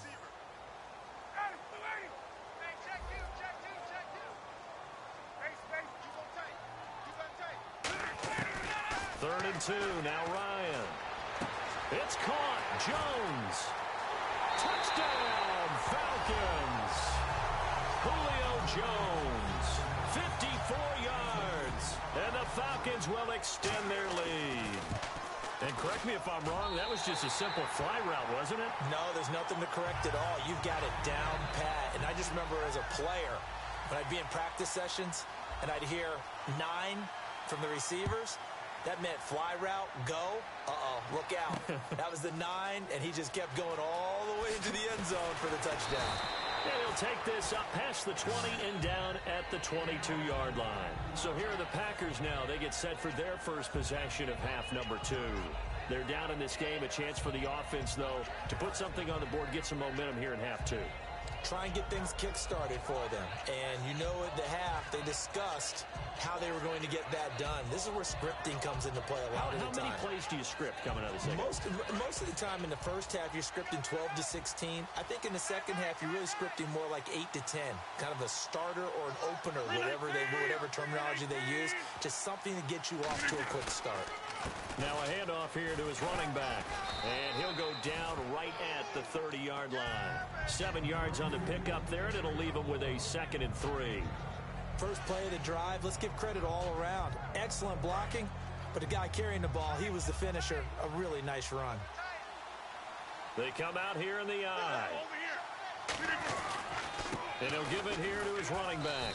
And he'll slip his way up across the 30 to the 32. 2 yards on the carry there, and it's going to lead him to 3rd down. And now they're in the hurry-up. Partner, we know today's NFL is really built around the guy throwing the football. But these short runs, they still pay dividends because they can take their toll on a defense, and they can add up as the game goes along. You control the clock, you control the ball, and that way you often control the game. And he's going to be taken down right at the line.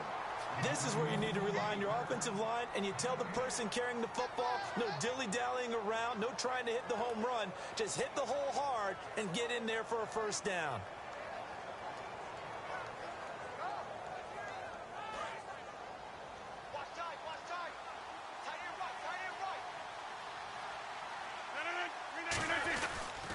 Now we give Michael running left.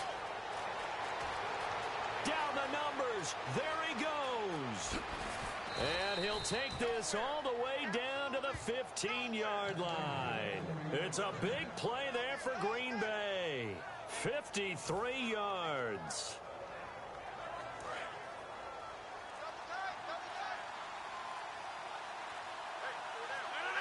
Play clock winding down. They'll run here. This is James Starks. And they'll lose yardage here. Knocked back to the 19-yard line. It's a loss of 4 there, bringing up 2nd down. And now it looks like they're going to be in the hurry-up. Now Rodgers. This will be caught at about the 3. That one goes for 16 yards. It sets him up 1st and goal. All right, say it with me now. There's a lot of different words we come up with. Maybe we go back and forth after that play, getting his toes tapped down to make that catch. Crafty. Yep. Wiley. Oh, definitely. All the veteran names. You name it. Has every move in the book and continued to get better throughout his career so he can make that type of a catch. Play clock all the way to 0. Didn't get the snap off. 5-yard penalty. And you see the head coach writing that note on his play sheet right now. He's going to be addressing that with his staff. A sense of urgency. Get to the line of scrimmage. Snap the ball.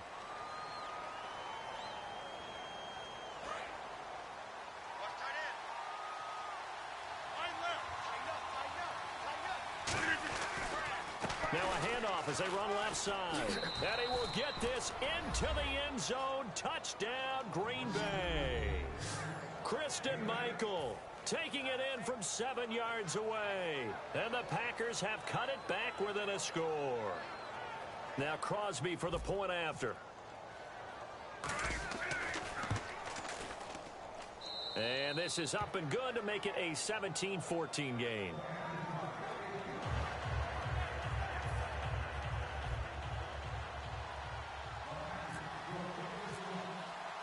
Now after the touchdown, here's Crosby to kick it away. This is fielded a couple yards deep. And he's able to get it across the 20, but not by much, as he's marked down at the 21-yard line. Atlanta now coming out on the field. And that last drive, a long drive, but not just that. They had a great air attack going. Do they stick with that? I would think that they would, because if they were confident enough to do it on the last drive, starting backed up in their own territory, why would you change anything? They've got to be confident about what they're presenting and continue to do so. Yeah, because the secondary, they really look clueless. And that was amazing because that drive went and went, no adjustments, and no big plays by the defense to knock the ball away.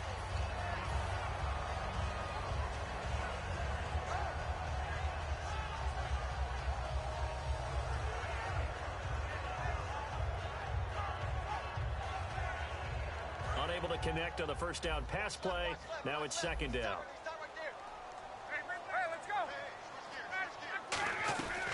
They'll run it now out of the gun. Stays on his feet, and he'll get about 6 up to the 27-yard line. So they run it on second down. Now let's see what third down brings here for the offense. They're going to hurry back to the line now. On third down, Devontae Freeman. And he's going to have the first down yardage to the 30.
This is Freeman on 1st and 10. And he is going to lose yardage here.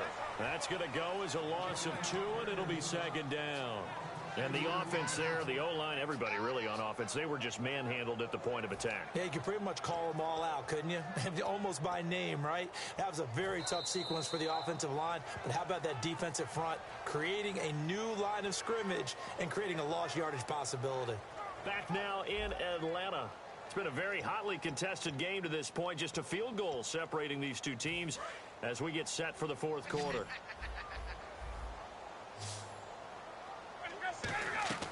Now they'll throw it with Ryan. They'll set up the screen for Freeman. And he'll bring it up here to right at the 40-yard line. They get 7 there on the screen. It'll set up a third down. For a second there, I thought that might break big. Screen pass. Looked like it was coming together. Looked like there was an opening. Still ended up with a solid game. The left side completion to Jones. 11 yards for number 11. And a good quarterback facing zone coverage. If he has just a little bit of time to survey the scene, that's what's going to happen. No doubt about it. If there's no pressure, he's going to continue to pick them apart because he'll have all that time to find someone open downfield. You can only cover for so long. So maybe they want to go to a zone blitz scheme, get a little bit more pressure. Remember when Carolina did that against Denver? They lost the game ultimately. They dropped the defensive end out, and he ended up with an interception in that game in Super Bowl 50. Maybe some sort of scheme like that to try and get more pressure at the passer. They'll run it now out of the gun. And they go backwards here, losing yardage back at the 48-yard line. That's going to go as a loss of 4, and it'll be second down. That was a nice play by the defense, but the offense can't let that one play define them. Let it go, move on, and start over again.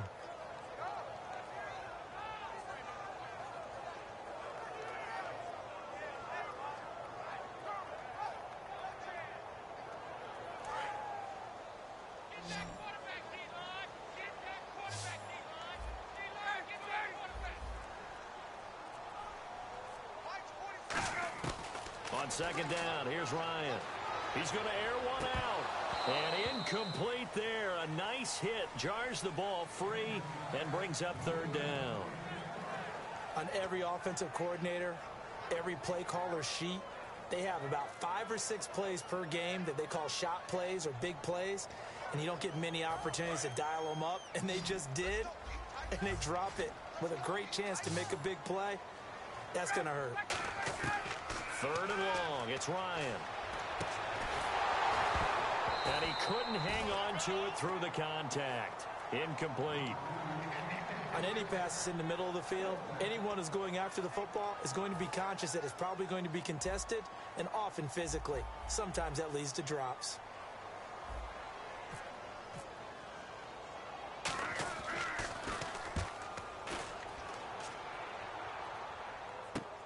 This is taken around the 12. We'll call that a punt of 38 yards officially. And the Packer drive will start from deep in their own territory with a 1st and 10.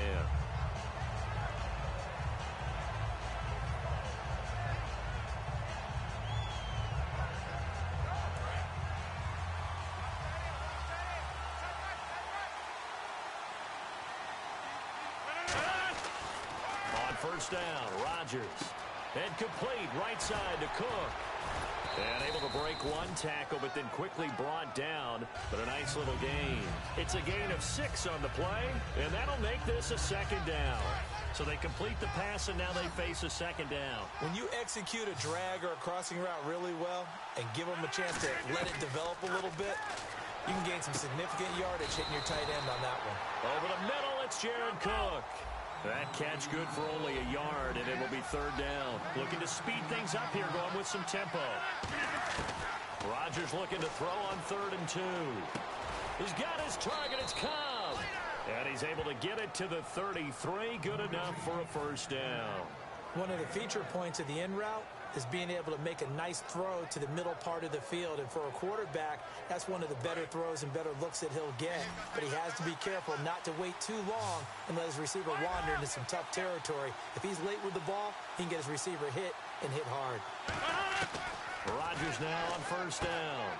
In the middle of the field, he's got Nelson. 7 yards, the pickup on the pitch and catch. One of the selling points of the in route is it gives the quarterback a really nice sight line to his receiver and almost on a direct shot, able to throw the ball into the middle of the field and have a great chance of success as they did on that play. The play clock's running down. Time for a break. We'll come back, see what transpires after this.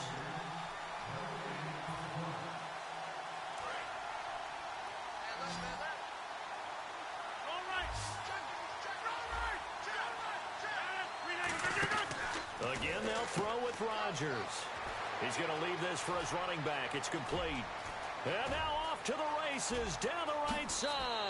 Touchdown, Packers. Christian Michael. He scored on the ground and through the air. And the Packers have moved out in front here in the 4th quarter.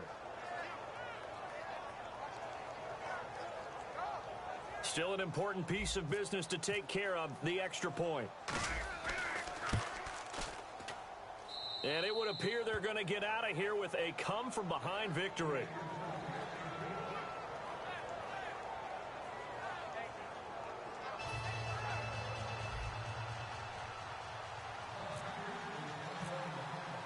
Now after the touchdown, here's Crosby to kick it away. That'll be taken in the end zone. And the decision to come out is going to cost him 5 yards with a new rule as he's taken down right at the 20-yard line. So out come the Falcons now. And a tight game after punting last time. See if they can get something going on this drive. As they head to the field now, with the game this close, you've got to feel there's a sense of urgency for them going on offense right now. But they have to do it without letting panic creep in and affect their play.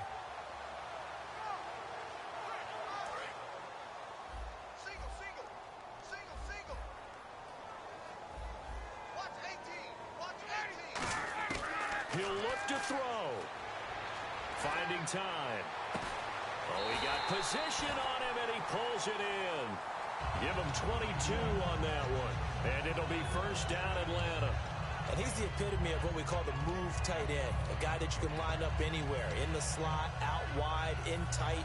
Doesn't really matter because he has such great skills. You want to utilize him in all aspects of your passing offense. And there he was in the slot for the catch. He's back to throw.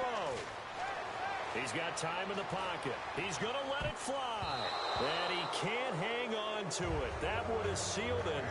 Instead, second down. So they're still at the original line of scrimmage here. Second down and 10. Freeman, the lone man, in the backfield. They'll look to throw. And Jones has it over the middle. And he's going to get this all the way down inside the 35. And they're going to speed things up here. They'll give it to him right up the gut. And he'll get this down to about the 30, 31-yard line. 3 yards on the pickup there, and it'll be second down. Tough day, tough sledding right there, and it's been that way the entire game. Not a whole lot of room to ramble for him. Yeah, you're right. It's been that way all afternoon. Didn't get a whole lot better there. And he's brought down, but not before reaching the 8-yard line. And there's another completion to the tight end. And let's face it, it is hard to overthrow a 6'6" target. It is indeed.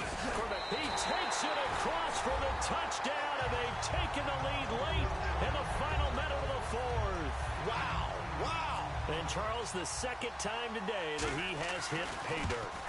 And once you score the first one, there's that natural tendency, and there's also that eagerness to get back there again. Oh, he smells it. This guy smelled the end zone, and twice he's gotten there. Now it's Hyde on the return. And it's a pretty good return here as he'll get it up to the 29-yard line. And Green Bay getting ready to go as they take the field. They only need a field goal. Obviously, the clock a huge factor. They'll be watching that. What do they need to do here, Charles? Your sequence of plays has to get you out of bounds. Completions, get out of bounds, gain some yardage. Then when the clock hits 7 seconds or left, now you've got a decision.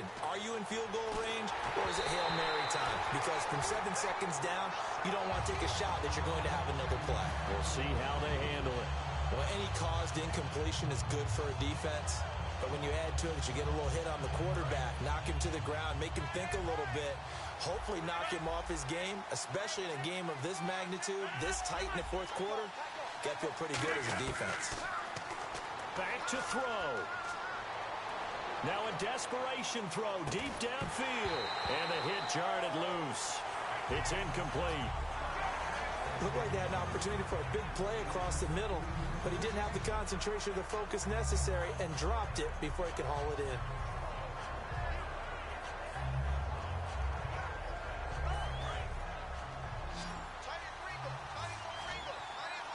So here we go now. An extra defensive back in there on 3rd and 10.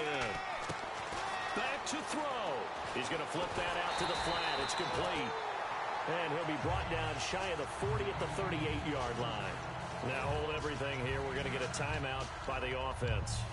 And as the two teams talk it over on their respective sidelines, we take a break.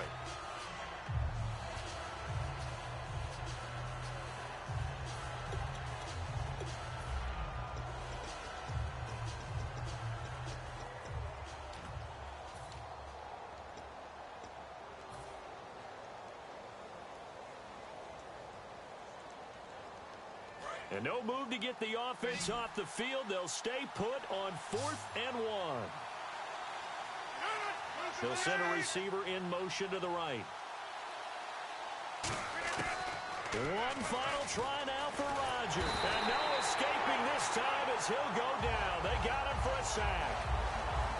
And Charles, I think when the schedule comes out, all teams, no matter where they're predicted to finish, talk about protecting your home turf. They were able to do that here in this one. Similar to a tennis match, right? Not letting them break your serve. That way you hold on to it. They got it done, and they feel very good about that victory.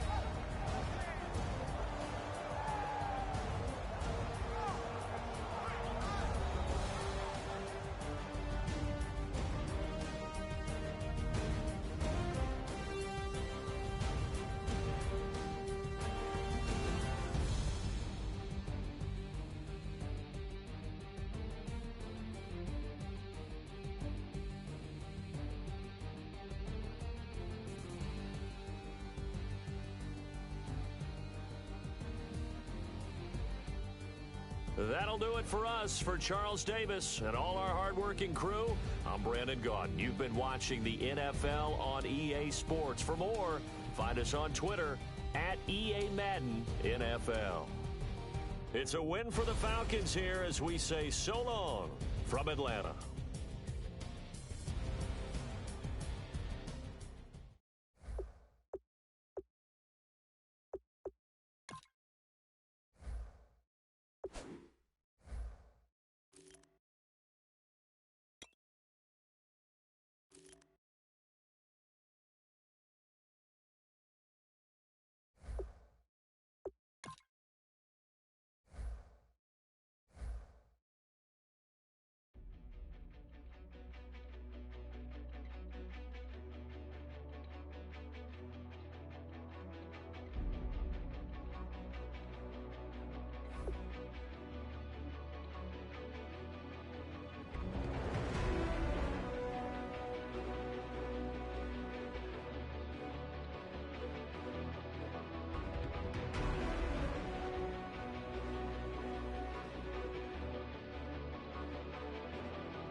everybody. I'm Larry Ridley, and this is the NFL on EA Sports.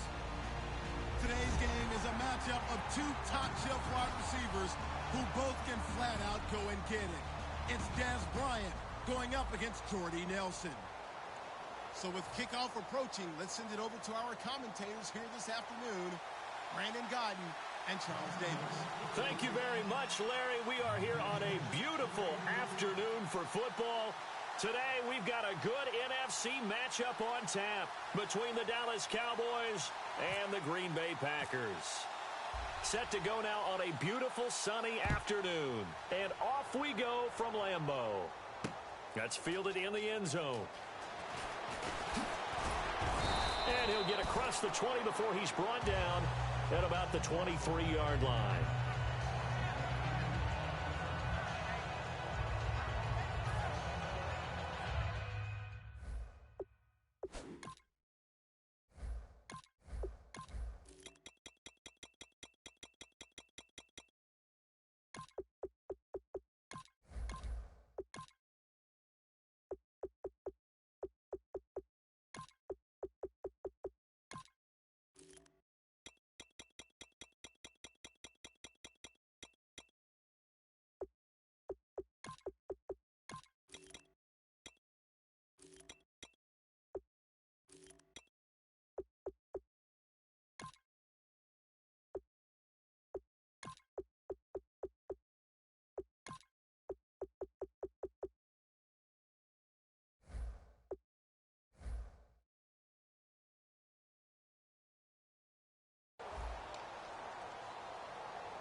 Throwing on first down is Rodgers.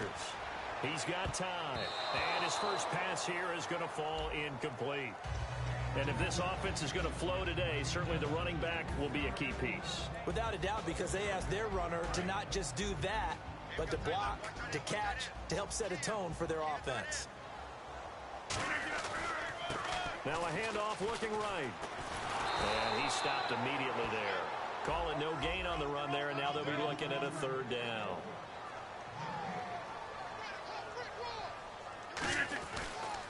And to give this time to the tailback. That'll make it fourth down after a loss of one. Okay, look at this. The punt team nowhere to be found. They're on the sidelines. Offense going to go for this on the opening drive. Here we go on fourth down with Rodgers. He's going to let this one. Looks for Nelson, and it's intercepted. Picked off Byron Jones. And the return comes to a halt right at the 44-yard line. Partner, when you're playing cover two, this is like a tag team for the safeties. Each of them gets a half-field responsibility. Their job, stay as deep as the deepest receiver in any zone, read the football, and go make a play. In this case, the free safety made the best play, an interception.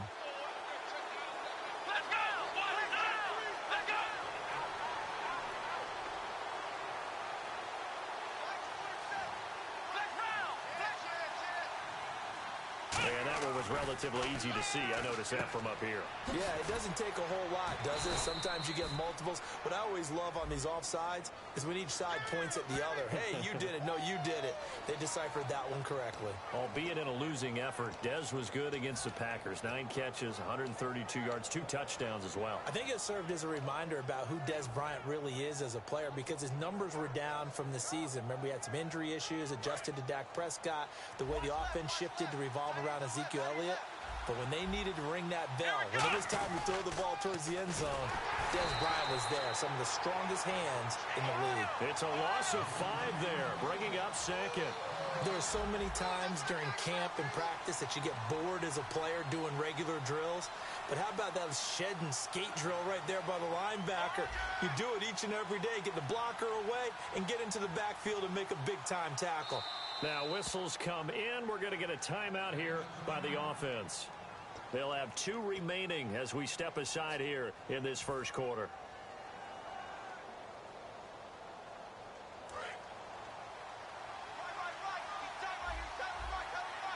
And no press coverage here. They are backing off in the secondary. Prescott now. They'll set up the screen to Elliott. And that play went nowhere. Losing yardage. It'll be back at the 36. Time to give a little credit here. That was an excellent read by the guys on the defensive side of the ball. Oh, you're crediting your defense. Got to credit them on that one because they tried to fool him, right? Tried to trick him. Ran a screen, and they went to it and smothered it for a loss of yardage. Prescott throwing for his running back, and he's got him complete. 23 yards on the play.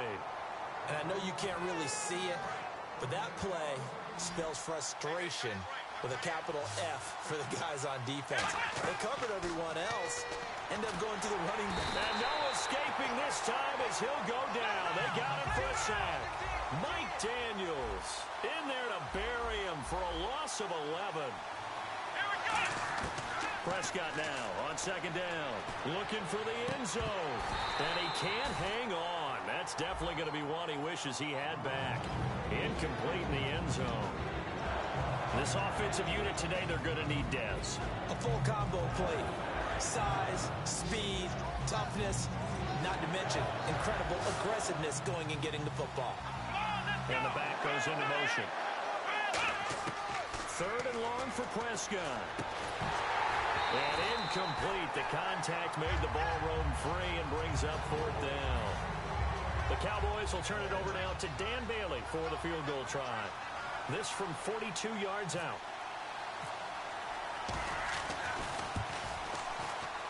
And Bailey able to knock it through.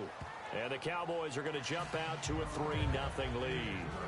So our initial drive here this afternoon results in 3. I'm not sure that was a statement necessarily, but getting points on the road, never a bad thing. No question about it, Brandon. You had a crowd that was all fired up during pregame introductions, yet you're able to quiet them just a little bit by taking the early lead. That'll be taken in the end zone. And he'll make it across the 20 as his guys will set up shop at the 23-yard line. And Green Bay getting ready to go as they take the field. They'll give it to him right up the gut. And not much there. Maybe a yard up to the 24. Tackle made there by Justin Durant. A 1-yard gain could look like a disaster. It all depends on how the game is going. Is it a series of 1-yard gains running the ball? If that's the case, you might have to start thinking about throwing it a little bit more. But if it's just the occasional 1-yard run, hey, congratulations to the defense. They won that one. Come back and get them the next time. And with Jordy Nelson, Charles, everyone will be closely monitoring what's going on with his health and those ribs to see if he can play anymore in the playoffs. I know that they're pushing for it. I know that they want it and are hopeful, but that's a tough injury to come back from that fast. I think that ultimately he probably won't play in the game, but that doesn't mean that Green Bay doesn't have plenty of guys to throw the ball to. Jared Cook has emerged at tight end. Devontae Adams looks for Nelson, and it's intercepted. Picked off by, and he's free going down the left side. It's a foot race. And he takes this one back into the end zone, and the Cowboy defense has a touchdown. Did I just see what I thought I saw? Did I just see what I thought? That had to be. Come on, say it for me. Say it for me.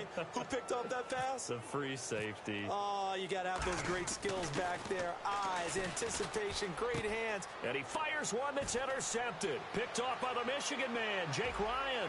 There he goes, right side. Past the 20. And he takes it all the way back. It's a pick 2, if you will, as that play backfires in a big way.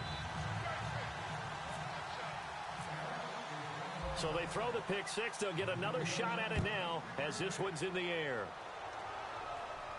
This is fielded a couple yards deep. The Packers offense now heading back out onto the field.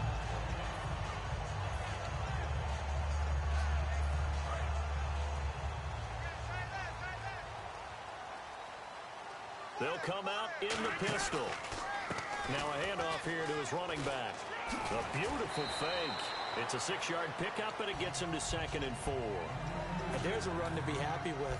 Good, solid yardage. He'll take that anytime you hand the ball to a back.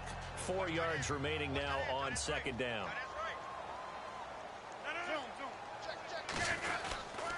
And he'll give it here to his running back. And he'll fight forward to about the 27-yard line. Call it a gain of 3, but not enough to move the sticks. It'll be 3rd and about a foot or 2.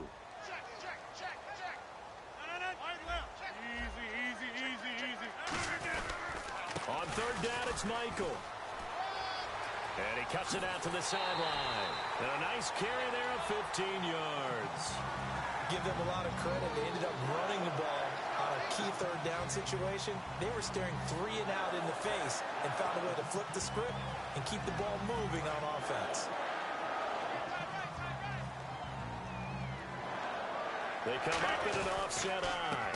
And they'll go ground game here with a tailback. And give him about 5 as he gets this up to the 48-yard line.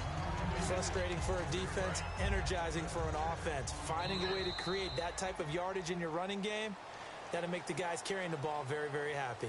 With Charles Davis, I'm Brandon Gaudin. 2nd quarter about to get underway with the Packers in possession of the football. They've got it 2nd and 4 to start things out.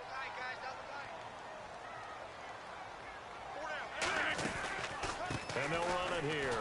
And he'll lose yardage here. Back at the 47. It's a loss of 2. Now 3rd down. Well, on that play, the expression, don't blink, you might miss something, certainly applied. That was fast. Defense diagnosed the play, and it was over in a heartbeat. Throwing is Rodgers under a heavy rush, and down he goes. And what they're challenging here is the spot of the ball, and this is probably the hardest challenge to win.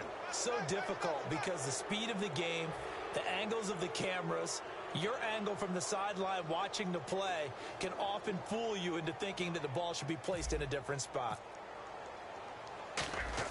And how about this, a fake? And this is incomplete. A huge gamble, and it does not pay off.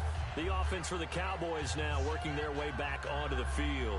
And they're not going to play this conservative, I don't think. They had a field goal last time, and they're up, but they're looking to put a drive in the end zone. Oh, I agree with you totally. No one goes out on the field and says, all right, let's just settle. No, Elliott going to be hit. He coughs it up, loose football. And his guys are going to get the football at the 28-yard line. Now trotting out there, the Packers getting ready to go. And on that last drive, went for it on 4th, turned it over. A good job by their defense, though. They held him to 3, but this offense, they've got to be a little bit better, a little bit more careful here.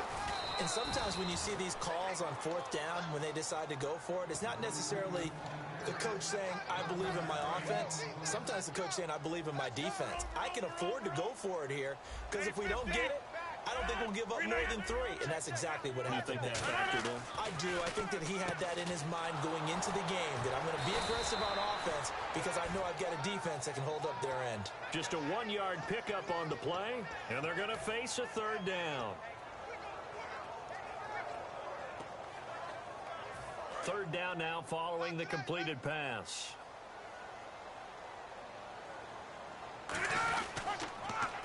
Now they'll run it on the toss. And he maybe makes it back to the line of scrimmage. That's it. They'll break the huddle here and go for it. This is 4th down. One of the things I love about this game is there's a match of wits throughout the game. Who's going to get the advantage? Who's going to catch someone off guard? I feel like the offense thought they might catch the defense off balance with that play call, but unfortunately, that didn't work for them. The Cowboys offense heading back out and ready to go again. Now, last drive, obviously not what you're looking for. You've got the lead. You got to protect the football. So in other words, someone got lucky because they've been moving the ball really well and wearing them down. In this case, though, giving up the football doesn't make them very happy. They can't wait to get back out there and atone for it. Yeah, trying to atone for it here on this drive. Here we go! Ohio! Ohio! Here we go! 1st down, Prescott.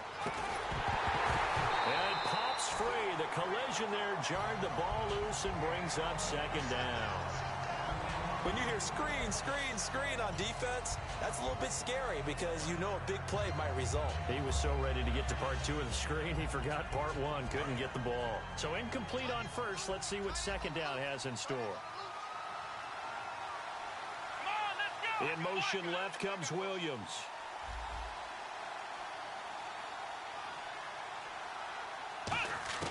On second down, Prescott again.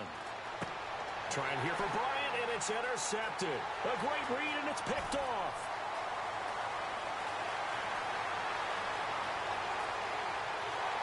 And into the end zone. It's a pick 6 and a Packer touchdown. I don't know who all is to blame there, but I love seeing pick 6s. Nothing like seeing someone pluck it out of the air and go the other way and see people try to change directions. Hard to do it.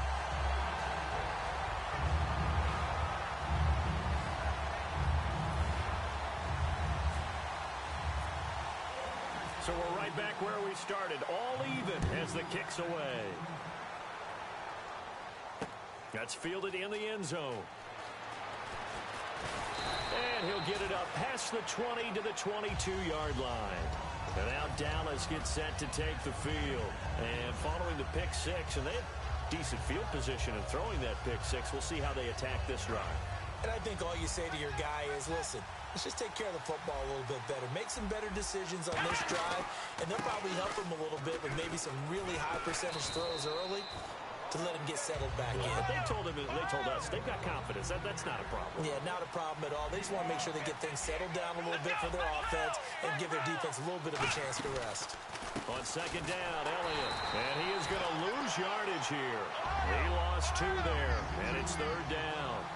The evolution of Clay Matthews as a player, it's just one that they're going to end up writing books about. He didn't even start until his senior year at USC. He didn't start in high school. And now he's at all-pro level in the NFL. How about the play he just made there? Yeah, he has certainly made a name for himself. William Clay Matthews III. A big play here for Dallas. And even 40 yards. Bryant, the lone receiver, left. Looking to throw. Prescott. Looking for his running back, and he's got him. And he doesn't quite make it. They do stop him, but he gets it all the way down to the 1. So what's the old expression that quarterbacks like to use when they decide to throw the football? I'm looking for either a touchdown or a check down. And he took the check down on that play, and it worked almost to perfection. It's a loss of 2 there, bringing up second down. So an entertaining first half, and now we have hit the 2-minute warning.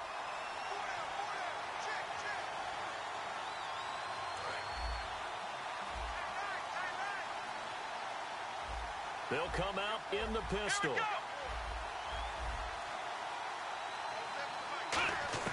Second down, Prescott. Steps away to his left. And this is caught for a Cowboy touchdown. Darren McFadden from 3 yards out. And the Cowboys have taken the lead.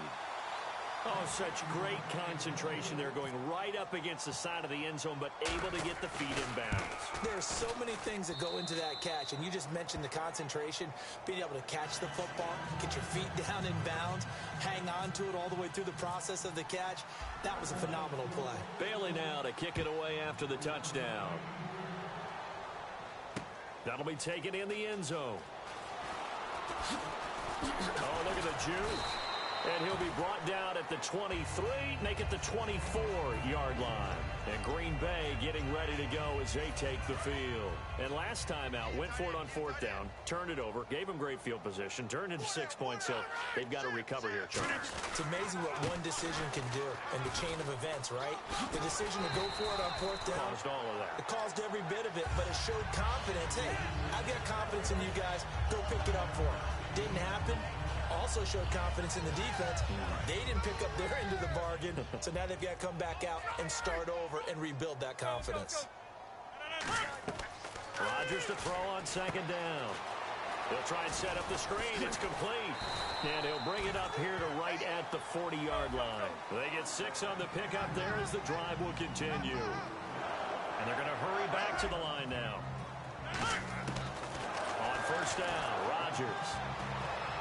And Rodgers intercepted a third time. Picked off here by Anthony Hitchens. And he returns it into enemy territory down the 45-yard line. And now Dallas gets set to take the field. And they will simply, Charles, be looking to duplicate what they did last drive when they were able to push it in for 6. And they hope it'll be that easy, right? To be able to take exactly what happened before, replicate it. They may have to make a few additional changes along the way because I'm sure the defense will make some adjustments, but they've got to have great confidence having scored the last time out. And quickly they get to the line. Prescott to throw it. Nowhere to go here. He lost the football. And they'll start out with great field position at the 47-yard line in enemy territory. The Packer offense now ready to get back onto the field. Toss play to Starks. And he is going to lose yardage here. Now hold everything here. We're going to get a timeout by the offense. It's just their first, so they'll have 2 remaining here before we get to halftime. They'll put 2 receivers left, 2 to the right. Cobb in motion right. Now Rodgers throwing on second down.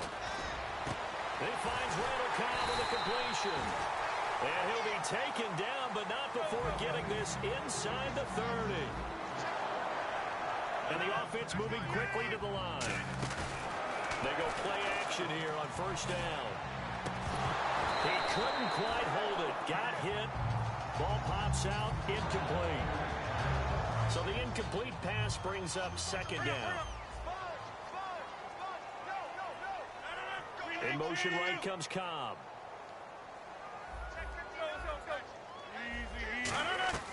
Rodgers will try again on second down. The left side throw complete to Adams.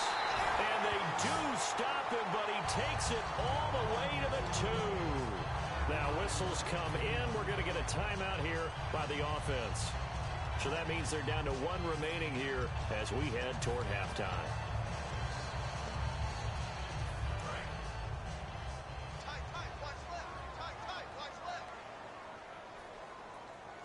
First down and goal. The offense knocking on the door. And they'll bring him down after just a short pickup. Now hold everything here. We're going to get a timeout by the offense. And with halftime on the horizon, they'll be out of timeouts from here forward.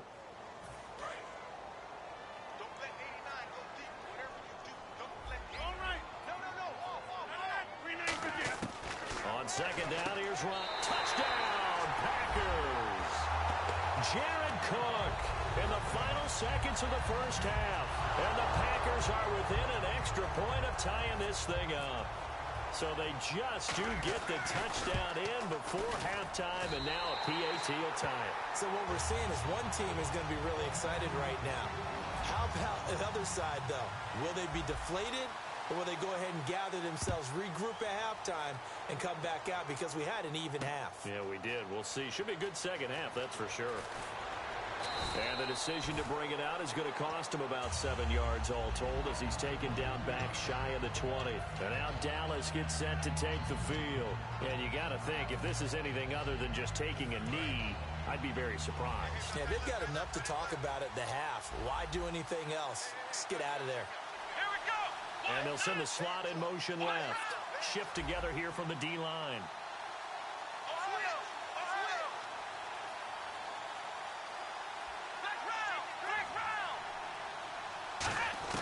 Now it's a bootleg with Prescott. Out to the flat. That's complete to his running back. So a nice job to break the 1 tackle, but not much daylight after that as he's brought down. We have hit halftime. Still 2 more quarters to go. We'll take a timeout. We'll be back after this. You're watching the NFL, and it's on EA Sports. It's in the game. That'll be taken in the end zone. And nice work on the return as they'll start their drive just past the 30-yard line. Out come the Cowboys now as they'll go on offense first here in this third quarter. First half showed us some pretty good offense. Tie game, we'll see what the second half brings. And it'll be interesting because I think both sides feel pretty good about what their offenses are doing. Got to wonder what adjustments are being made defensively to try and get a spark and maybe slow down the other side. But here, do you change up anything on this opening drive? Not offensively, you don't. You've got everything going your way. You've probably prepared for maybe some change-ups you might expect, but overall, you like what your game plan's showing you. Surveying the field. And he'll be hit as he releases it, and that'll fall incomplete. The good signal callers would never go back in the huddle and play the blame game because they need those guys to protect him. But on that last one, his offensive line, they lost their leverage very quickly, and that's why they were able to get to him and hit him as he tried to throw the football and force an incompletion. On third down, it's Prescott. Dancing to his left. And he can't find anywhere to go with it, and he goes down. And how about this? 4th and long, and they're going to go for it. Well, when defensive coordinators game plan to put pressure on a quarterback, they often want to use blindside rushes, and that's exactly what they did there. The quarterback gets to it and drops it. Prescott. Trying here for Bryant, and it's intercepted. And it's Clinton Dix with a pick.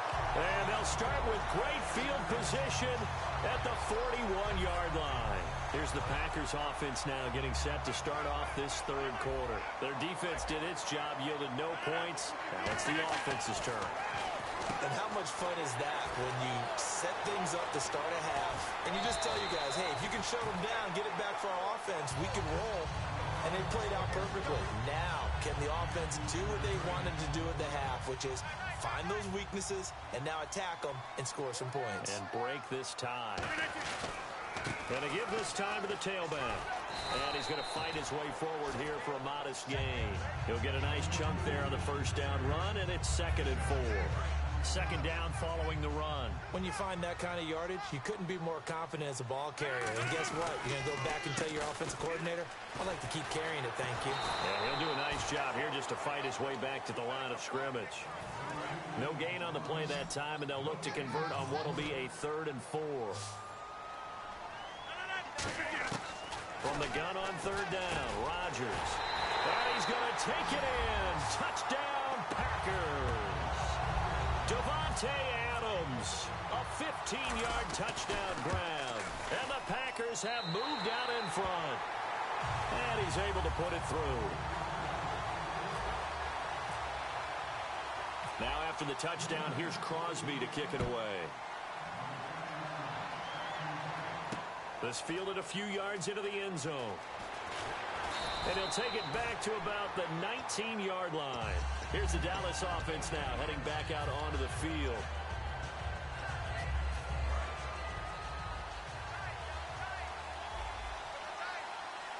Here we go. Trying to shake off the interception. He'll look to throw. Oh, the ball comes out on the hit, but they'll say it's incomplete. All right, it's gear shift time. NFC Championship preview with Charles Davis.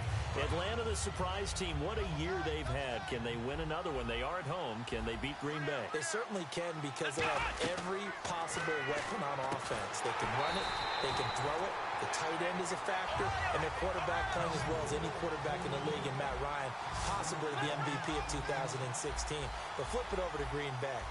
Aaron Rodgers, as locked in as he is, he can beat anyone almost by himself, and the rest of the Packers feel the exact same way. I think we've got a classic on our hands.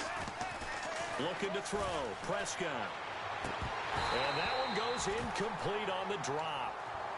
That's one he definitely normally catches. 4th down.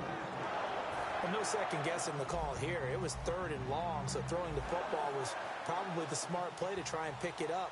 But they don't get it, and now the defense goes off the field feeling pretty good about themselves, gaining some momentum as they force them into a likely punting situation.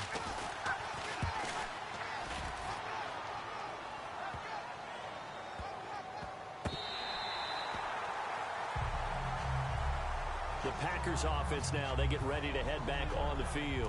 And they'll just simply be looking to build off the confidence of the last time out where they scored a touchdown. And confidence is powerful, isn't it? When you scored once, you feel like you can go back out there and get it done again. Doesn't matter what the defense throws at them. They feel like they're in a groove right now, and they want to get out there and show it. Yeah, hoping to stay in that groove here this go-around. A good pickup there of 20 yards. That outside handoff to the left, that play has to warm the heart of an offensive line coach because they controlled the left side where they were supposed to. They didn't allow anything to leak from the backside on the right side of the offensive line either. Well played. Yeah, and it created a big run. And now they're in the hurry-up. And that's exactly what you want on a first down run. Pick up 5 yards, bring up 2nd and 5. The defensive line, though, they've got to figure out a way to out-leverage the guys up front because the offensive line is winning at the point of attack.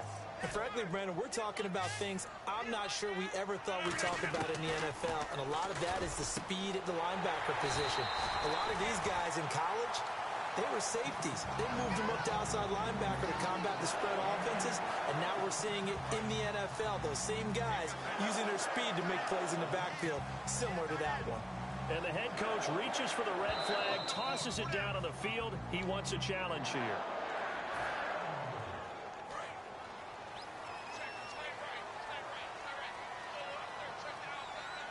Partner, the head coach has added challenges now for the rest of the game. I'm not too sure he wouldn't like to have a few more challenges in his pocket. And when they first started challenges in the NFL, people were wondering what's the right amount. Yeah, I'm not sure that there's a flat-out determination, but I do like where we are because I think it does leave strategy in the game, and the head coach has to make a decision about when exactly is the right time to pull the challenge flag. Into the red zone, it's Rodgers. That is caught inside the 5. And he will get this into the end zone. Touchdown, Green Bay. Randall Cobb, a 16-yard touchdown. And the Packers add 6 to their lead.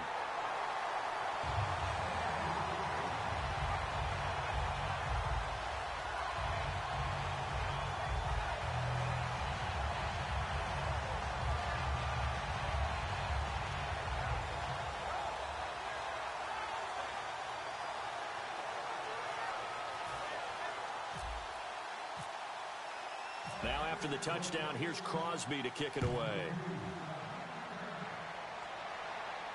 That's fielded in the end zone. And he's up past the 20 to the 22-yard line. And now Dallas gets set to take the field. And on the last go-around, they really couldn't get anything going. They had to punt from deep inside their own territory, which means you're going to lose the field position battle as a general rule. What they're looking for now is a little more consistency, move the ball at least a few times on offense, get a couple of first downs, and hopefully flip the field. Yeah, just something to build off of. That's what they're looking for here.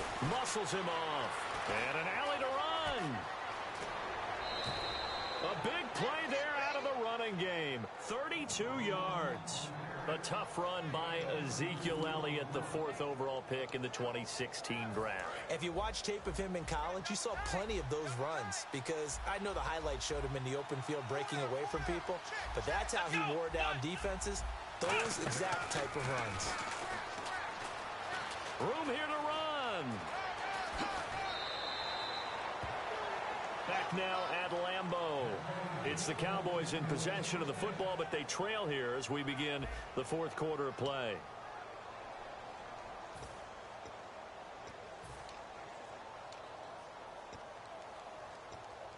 So after that big play, let's see if they can catch their defense maybe on their heels. They'll come up now in the Wildcat package. Here we go. And not much. Maybe a yard down to the 23. Give the tackle there to Morgan Burnett. And now it looks like they're going to be in the hurry-up. But I think we know by now that every run is not going to be broken and get all the way to the end zone. But these short ones still have their value. You can still set up to play action and throw the football. You control the clock because you have the ball and they don't. And often the physicality sets the tempo for the game. And the defense with their backs against the wall a little bit here as the offense is in the red zone. Bryant, the lone receiver, left. Here's Prescott. And he is into the end zone for a Cowboy touchdown. Des Bryant, an 18-yard touchdown grab. And the Cowboys have cut it to within a score. As a former DB, you might not like to see that, but from a wide receiver's perspective, those are the plays they dream of. Correct on both counts, all right? Because once he took off, I mean, let's face it, that should have been done in Big Sky country. Aren't any speed limits out there? And off he went. Glad I wasn't the one trying to chase him. Bailey now to kick it away after the touchdown. That's fielded in the end zone. And he will be brought down here at about the 17-yard line. The Packers offense now, they get ready to head back onto the field. That last drive, it was a good mix. Run, pass, defense on their toes. And what really helps out in a big way is when you're doing the run-pass mix and everything's working, that means that they're guessing wrong every time on defense. They think you're going to pass when you run and vice versa. I would continue that, and when they finally draw a bead on you, maybe you mix it up a little bit, a little play action and throw the ball. And will they maintain that balance? Time to find out.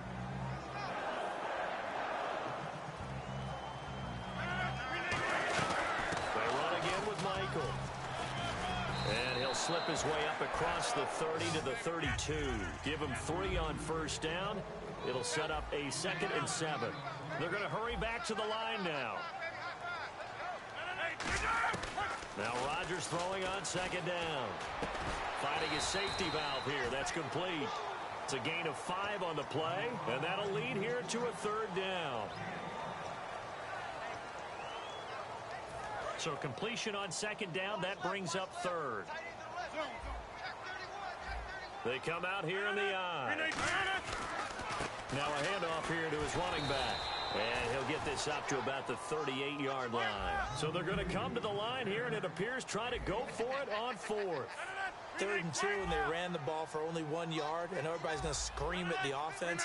Let's give a lot of credit to the defense on that play. Defensive front out leveraged the offensive line. They got more people to the football. Yeah, they won that battle in a big way, and they're forcing a big decision now by the guys on offense. Give him 10 yards on the pickup, and they're able to pick up the conversion here on 4th down. They'll run it now out of the gun. And he's got some space here. There he goes left side. Touchdown, Packers. Christian Michael, 52 yards. And the Packers add on to their lead. And on that long run, maybe the defense caught napping a little bit. The concentration level may not have been there. I agree with you on that one, because those types of plays, when they result like that, they're almost like big bolts of lightning, aren't they? Whoosh, and off he goes. Now after the touchdown, here's Crosby to kick it away. That'll be taken in the end zone. And last year, that would have been a net gain of 5 on the return. This year, he stopped where he would have been if he had taken a knee, and that's at the 25. And now Dallas gets set to take the field. And now last drive so successful with the ground game, ending in a touchdown. Do you stick with that formula? That would be the #1 thing you would think of, but so many guys now would look at it and say, we've got them set up so well for play action, now's the time to take a shot. Yeah. But, you know, there was a big-time coach in the state of Ohio who once said, if you throw the ball, if you put it in the air, 3 things can happen, and 2 of them are bad. He would have kept it on the ground. Prescott now on 2nd down. And this is intercepted, and that should do it. Picked off by the Michigan man, Jake Ryan. And they will set up shop in enemy territory at the 42-yard line. And Green Bay getting ready to go as they take the field. And it's a unit last drive that did it all on the ground, Charles. And they controlled it from the interior. Big on big, right? Offensive lineman versus defensive lineman. But, you know, in order to keep the football moving downfield, other people have to get involved as well. Your wide receivers, your tight ends, lead runners, anything that you have possible to get in front and keep the ball moving. And now the defense may be looking out for a pass coming up.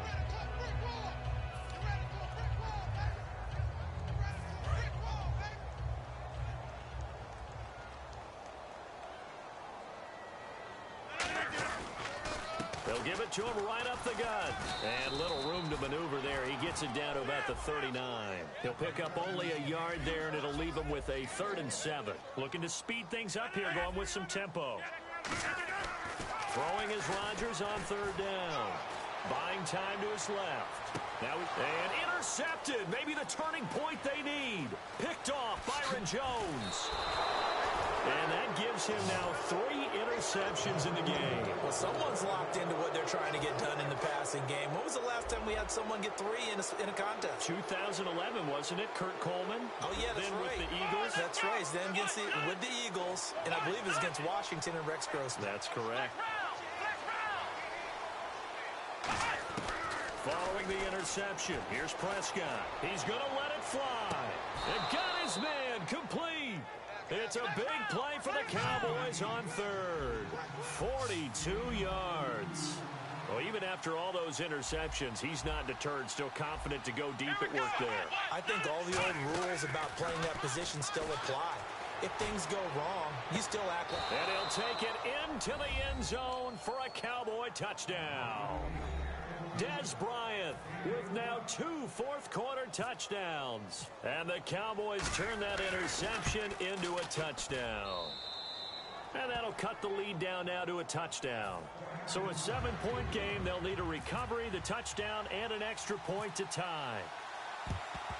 And this one's going to be covered up by the Packers hands team. 4th quarter, they felt like they needed the football back. Unfortunately, they couldn't get it.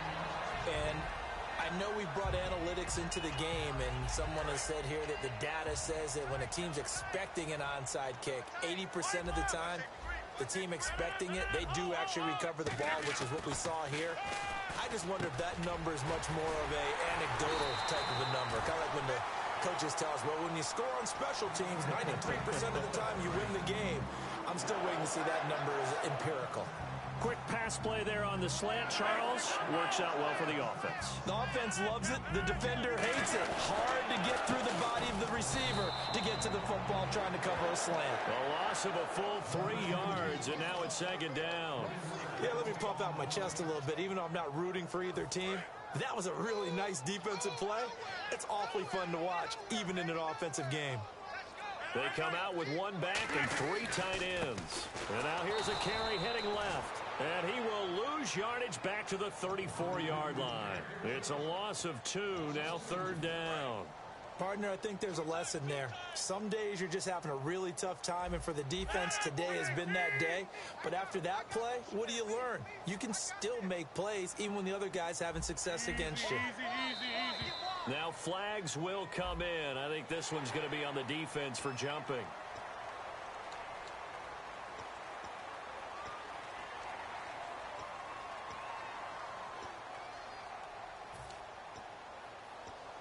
Defense has set themselves up nicely. 3rd and 10 now.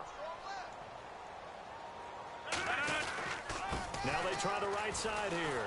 And he will lose yardage here to the 31-yard line. He lost 2, and it brings up 4th. It's not always as straight as that team wanted it more than the other. But on that play, it actually... Oh, they flip it to the kicker. He looks like he's going to throw it. And this one will not work out. It is incomplete. Well, Charles, they were close in the end, but they couldn't get that last play, that last little miracle play done. They were within striking distance, but couldn't find a way to score. They definitely had hope. They definitely had opportunity. Just unable to cash in at the end. Not an easy play by any stretch, but they definitely had a chance.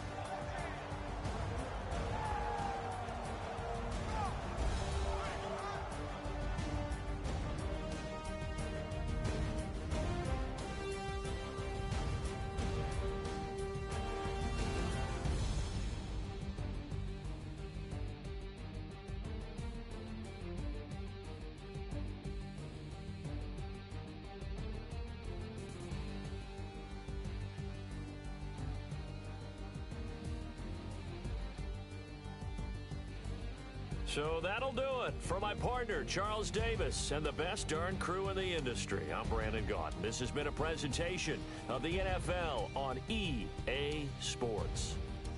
The Packers are winners here as we say so long from Lambeau.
This is Madden 17 on EA Sports. Tonight's matchup features two quarterbacks who will be trying to lead their team to victory. It's Bradford's Vikings going up against Brady's Patriots. With that, we'll send you up to Gillette Stadium in Foxborough as we say hello to our commentators, Brandon Godden and Charles Davis.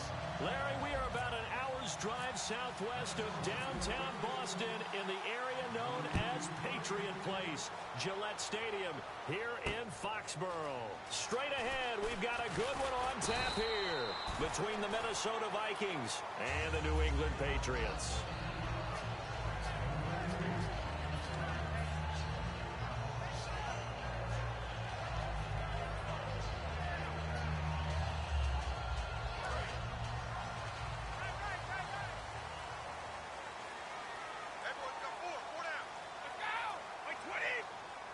The defensive line disperses a little bit here, maybe expecting a pass. A loss of a full 3 yards, and now it's second down.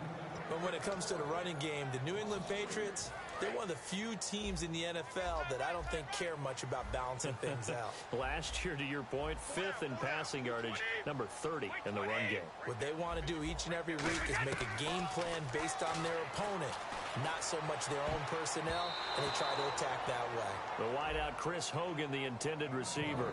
Third down here. As the offensive starters pop up on your screen, Charles, let me ask you, Chris Hogan, what does he bring to this offense? A guy that you look at and really don't circle in your game plan. If there's other guys that you look at, then you realize this guy can do damage. Finds his way open on almost every snap. On third and long, and now a fumble. Brady loses the football. And the offense will cover this one up, but they'll be pushed back inside their own 10. So they escape, so to speak, maintaining the football. Defensively, though, opportunity miss. It definitely was, because that's all defenses talk about. Getting the football and either advancing it the other way or just getting possession and turning it over to their offense. That can be a little bit deflating. You're exactly right. A lost opportunity. They'll call that a 61-yard punt. He got all of that one. And it'll be Viking football here as they take possession.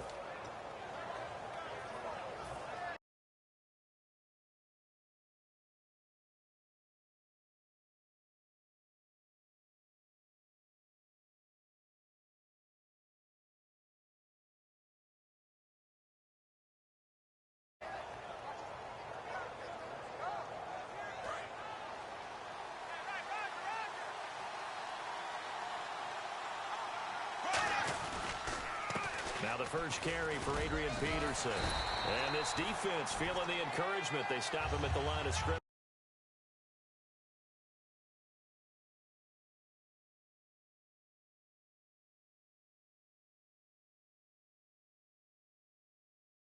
Play of the afternoon.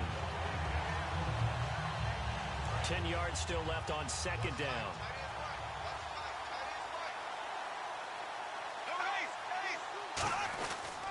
They run again with Peterson. And again, he's going to be stopped up right at the line of scrimmage.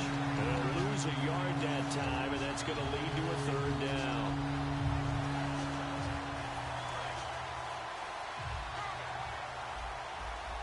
So a 3rd and 10, and defensively, a dime look, 6 DBs.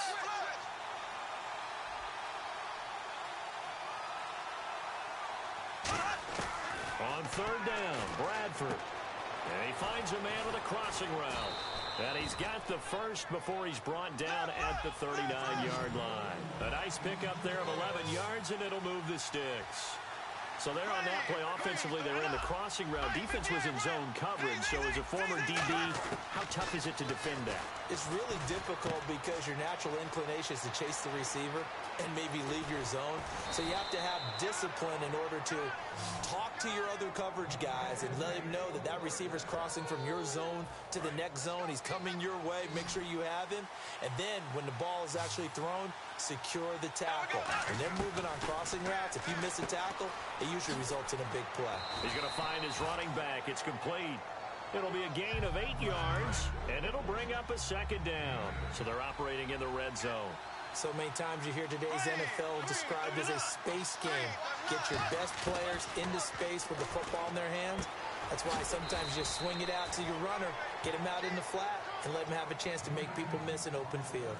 And he was able to find a very soft spot in that zone coverage. I love that term, Brandon. That soft spot where you find the open area, set up, and catch the football before the hard collision comes afterwards.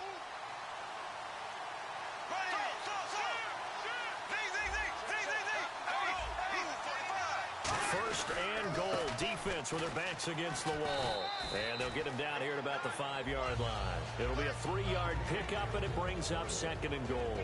Time to feature the offensive starters and to give some love to the tight end, Kyle Rudolph. He's been to the Pro Bowl already, battled a few injuries, but he's back and better than ever. Has added a little yoga to his regimen in order to make him more nimble. That makes it that much harder for the defenders to catch him. Call it a gain of 2 as they're knocking on the door now. 3rd and goal. A quick look here at the Patriot defense. It seems like whenever people talk about Chris Long, the number one thing they discuss is his motor and how relentless he is. Let's not forget, he's also a superior athlete. 3rd and goal now. The defense, and he will take this one into the end zone for a Viking touchdown. Zach Line, a 3-yard touchdown run. And the Vikings have taken a first-quarter lead.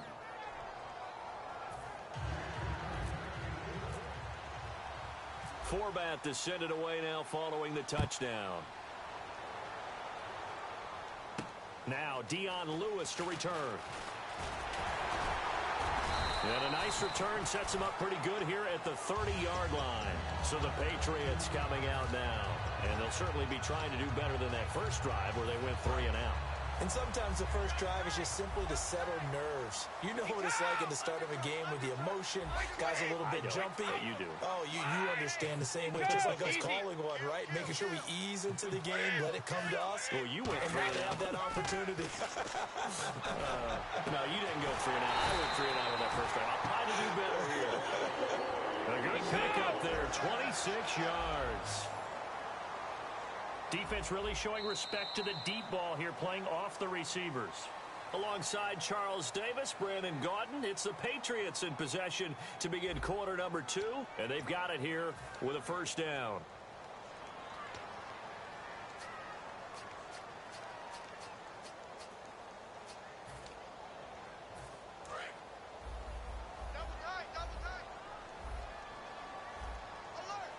And on the outside, they're playing press coverage.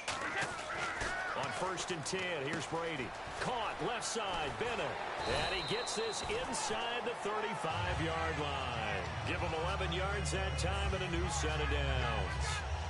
Coaches always harp on the quarterback reading the defense and getting it to the open man.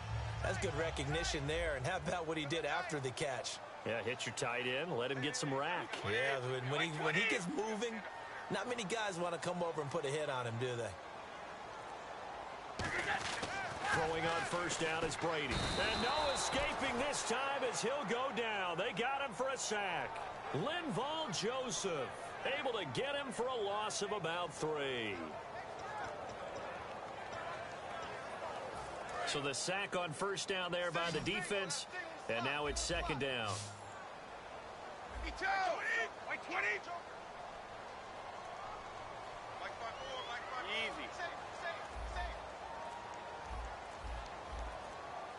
And they're going to go soft on the corners. To throw, it's Brady. And over the middle to the tight end, Bennett. They'll wind up getting 10 back as that sets them up for 3rd down. So much goes into a successful play, doesn't it? How about that play action there? Freezing the defense just enough to bring the tight end free downfield for the completion.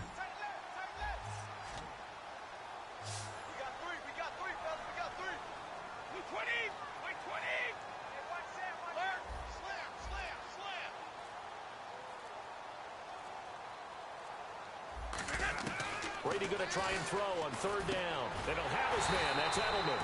And he's going to get the first down here as he's taken down at the 22. But give the defensive guys a little bit of credit. They didn't let the deep ball beat them on that play, did they? No, the drag, that guy can be your safety valve. We saw it right there. Yeah, and it picked up a first down for them, too.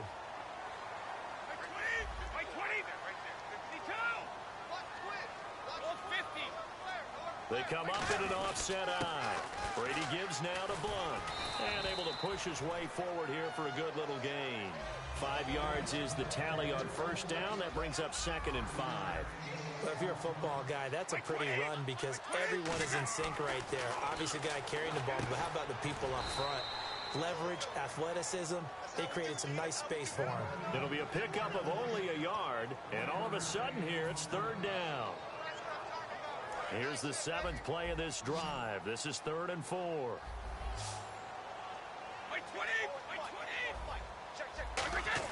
To throw is Brady. To the left side and complete for Julian Edelman. A pickup of 5 that time and a 1st down. But we're used to seeing the guy that you consider the number 1 receiver double covered. But how about this guy? He's double covered and finds a way to make the play for a 1st down. That's how you increase your Madden rating, right? No doubt about that at all. And you know something? Into a double team, and it's intercepted. A great read, and it's picked off. And a big turnover there as his guys will get the football back.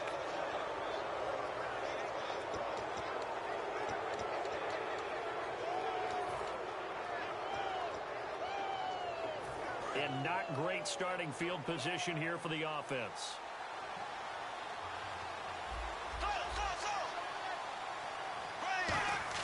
Following the interception, Bradford. He's got his man on the crossing route. 5 yards on the catch there, brings up 2nd down. And there they went crossing route against his own defense. What do you think of that?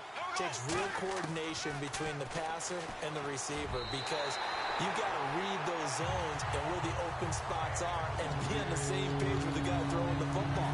Because sometimes you're throwing it in front of the zone. Sometimes you're throwing it between the zones. Sometimes the receiver's going to just kind of find a spot and what we call sit down and present himself to the quarterback and throw it there. It's a tough read, but when they're in sync, it's really effective. 5 yards to gain here on 3rd down.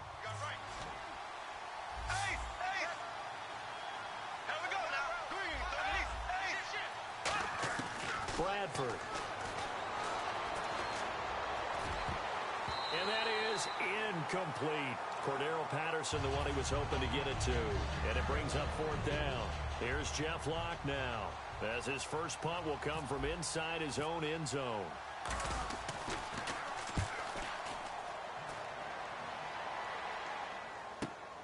And we'll see what he can do on the return. Nice job bringing that one back. 14 on the return. And the Patriots take over. Out comes the New England offense to see what they can do this time. And they had a nice little drive going last time.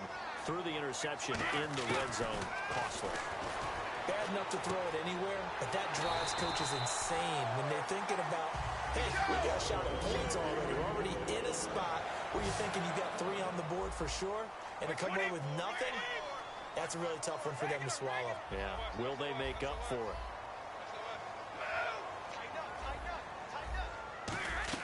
Brady now on 1st down. It's complete to the tight end Bennett. The completion good for 3, and it's 2nd down. Got to give credit where it's due. Really nice defense on that play. The pitch and catch was successful, but not any run after it.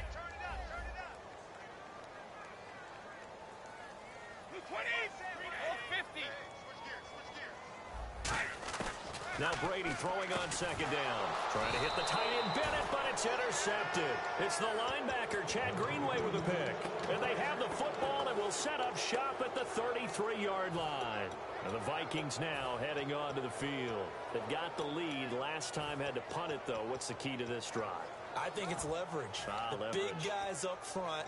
You know the motivational speech on the sideline is, guys, give us an opportunity. Protect the passer, create space for our runners, and let's go ahead and get these guys. Low man wins. Let's go do it on this drive. We'll watch that leverage on this drive. You can't bring him down. The weight room does work.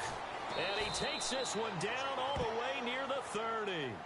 Now whistles come in. We're going to get a timeout here by the offense. It's just their first, so they'll have 2 remaining here before we get to halftime. Peterson alone in the backfield.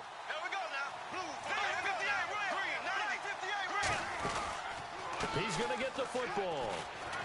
And he'll take this inside the 30 to about the 29, maybe the 28-yard line. It's a pickup of 4, and it'll bring up second down. And they're going to speed things up here. On second down, Peterson. And he'll take this down just shy of the 25-yard line. Now hold everything here. We're going to get a timeout by the offense. So that means they're down to 1 remaining here as we head toward halftime. 3rd and 4.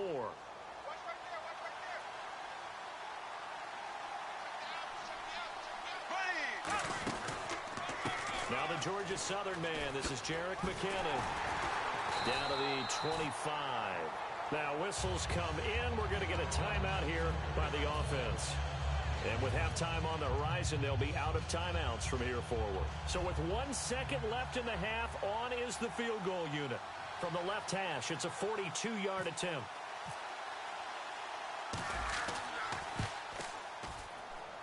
And he missed it. It's no good. So we've hit intermission. It's halftime. This is the NFL, and it's a presentation of EA Sports. Both teams appear ready for the fight ahead, and we resume action here in quarter number 3. And they will not get a chance to return this one as it's through the end zone for a touchback. Out come the Vikings. They'll have it first on offense as we begin the 3rd. They have the lead. Now they'll be looking to extend that lead. And this is where I enjoy talking about one of my favorite subjects, tendency breakers, or counters as I also like to call them. You've done things in a certain way in the first half, and they've had the ability to see what you've done. They're going to make their adjustments. So guess what? You adjust yourself and try and stay ahead of the pace because you are looking for some separation in this ball game. The adjustment to the adjustment. Without a doubt. Show them one thing, hit them with something else.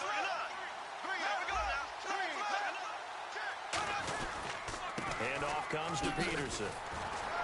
Not much room here as he only gets it to about the 30. Just a couple on the pickup there, and now it's 3rd down. And they're going to hurry back to the line now. Here's the fullback, Zach Line. And he's going to have the first down, yardage to the 35. And 5 yards on the play there as the drive will continue. It's amazing how much advice defensive players get on 3rd down. You hear the bench screaming out, watch the draw, watch the screen, watch the pass here. Very rarely do they reference watching the fullback, and he slipped through and picked up a first down. First down, here's the run with Peterson. Just a yard on the first down carry, so it's 2nd and 9.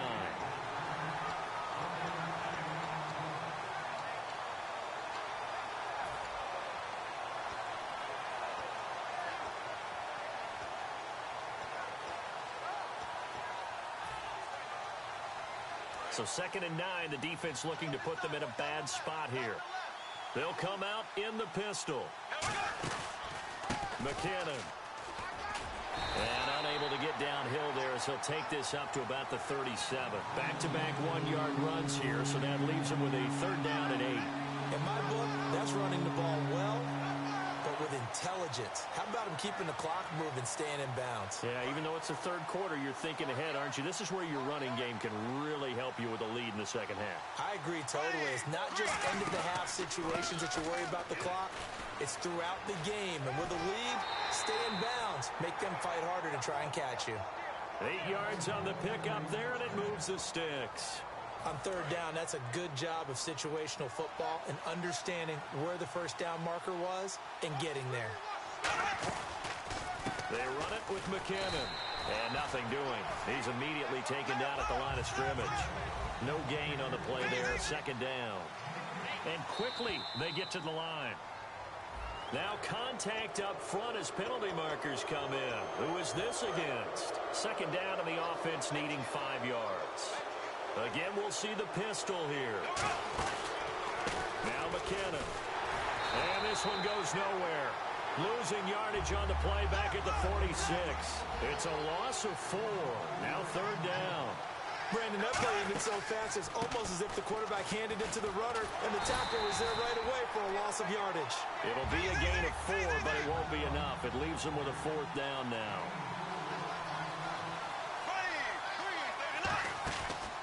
They're going to run. It's McKinnon. gets it to the 32. Good enough for a first down. Now we're going to get a timeout here called by the Patriots. It's just their first, so 2 remaining as they burn one here in this third quarter. Long drive. The defense just cannot seem to catch a break and get off the field. A 10th carry now for Peterson. And he's going to get this one down to the 30. 2 yards on the carry there. It'll be second down. And the offense moving quickly to the line. Again, Peterson. And he's going to be met at the line of scrimmage and taken down. They'll lose a yard, and it brings up third. The Patriots going with a dime package here. 2 extra defensive backs on third. Here's the option going right. He can run for it, and he will. Call it no gain there, and it leads to a 4th down.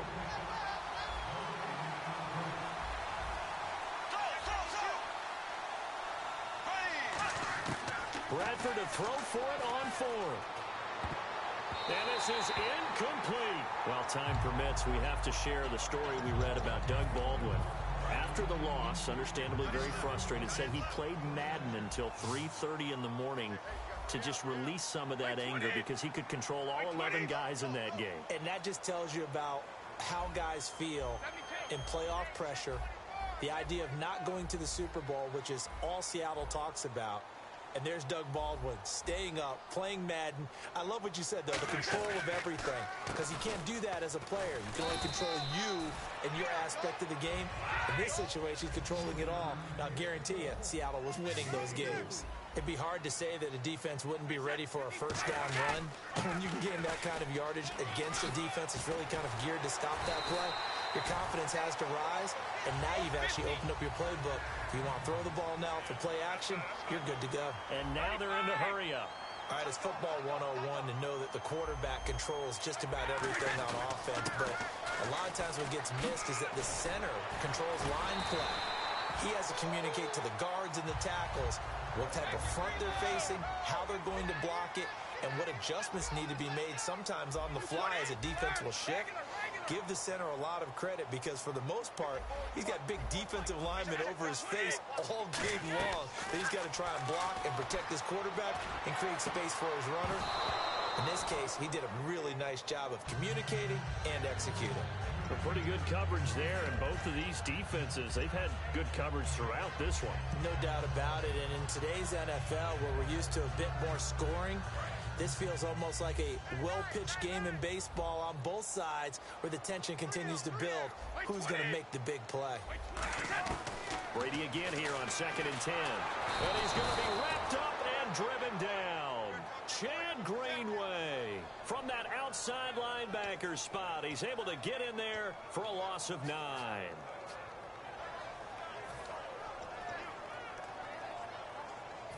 And the O-line will have to do a better job protecting here on 3rd down after that sack. Back now in Foxborough. It's Patriot football, but they trail here as we begin the 4th quarter.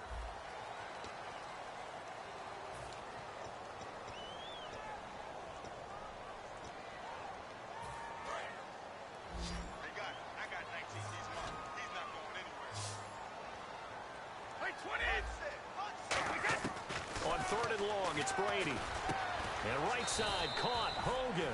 They get 12 yards back, but it still leads to a 4th and long. And they're going to at least line up to go for it here on 4th down. And that was a nice catch, and if the goal was to get into field goal range, it certainly appears that they accomplished that. Well, and sometimes that's what you dial up in these situations, right, when you want 3? Well, the goal was to get into field goal territory, even though it'll be a long attempt. I think they accomplished that. And sometimes you have plays for that. It's not always a first down when you want 3. Get a little bit closer, making it easier shot. Yeah, sometimes you just have to concede to the defense, and they know what you're trying to get done, and to try and get any more than that is almost folly. Take what you can get, maybe have an opportunity to put 3 points on the board. Stephon Diggs, his intended receiver.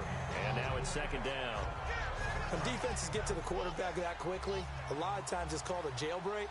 It wasn't quite that fast, but fast enough that he had no time to look downfield and set himself to throw the ball. And as he tried to do that, he was hit and it forced an incompletion. No gain on that one as it brings up a 3rd and 10. And as As a defensive end, getting off the ball quickly, swarming to the football, making a tackle. That's what we saw right there. Yeah, that's what their job is. And really, a lot of the time, they have to throttle back a little bit in the run game because you know those defensive ends, they're like in a sprinter stance. They're just headed straight for the quarterback. That was good recognition on that play to hold them to no gain. And they get 10 yards there and convert on third. When a coaching staff sees their team run the ball this successfully in the fourth quarter, they're really excited because you can plan for a running game all you want to press that advantage when you get it. But for the most part, it's a little bit of a surprise. And right now, they've got to keep that going, want to continue to grind out the clock because it's definitely in their favor at this stage of the game. Can they close the game out and continue to do exactly what we just saw there, and that's run the football. Time running out here on the play clock. Now Bradford, the left side caught by Diggs. Touchdown, Vikings. Stephon Diggs, 45 yards. And the Vikings find a way to stretch their lead. And a touchdown there to help them expand the lead. All you're looking for is as much separation between you and the other team as possible. They've got to feel good about what that touchdown gives them. And a fair catch signaled for and taken successfully. And now out come the Patriots. And last time this unit was out here, costly turnover, and then that turned into 6 points. They've got to make amends. And how many times have we sat in meetings with coaches and they use the term complementary football? Offense take care of the defense, defense take care of the offense. That didn't happen on the last possession. This is a chance for... And Brady going to be intercepted a third time. Picked off by Anderson Aho. And his guy...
everybody. I'm Larry Ridley.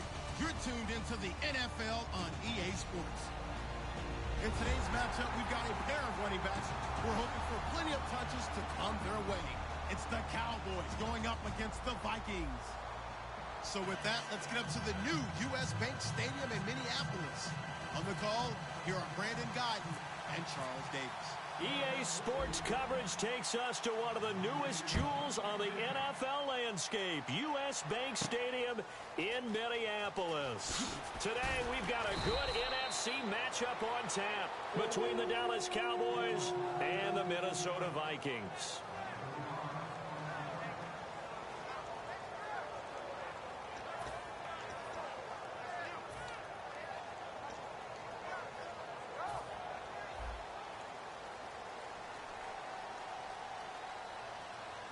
They'll come out in the pistol. The first carry now for Adrian Peterson. And he's going to lose yardage here back to the 14-yard line. That's going to go as a loss of 7, and it'll set him back for second down.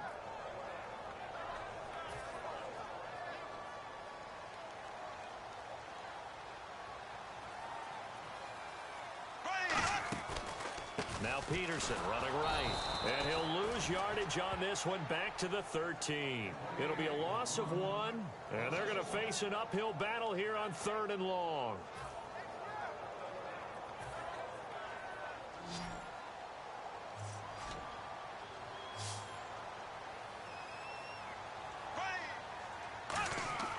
Third and long for Bradford. And that is, I think he caught it. He did, but they'll say out of bounds. It'll be incomplete.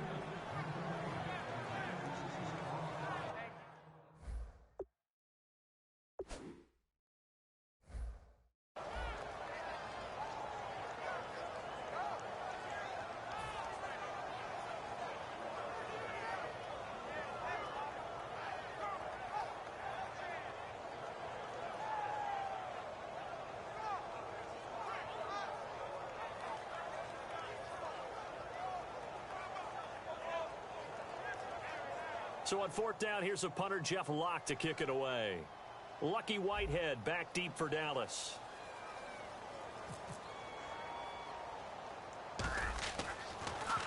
Oh, it's a wobbler here. He'll take it at the 42. Give him 11 yards that time on the return. And the Cowboys are going to take over in great position here with a 1st and 10.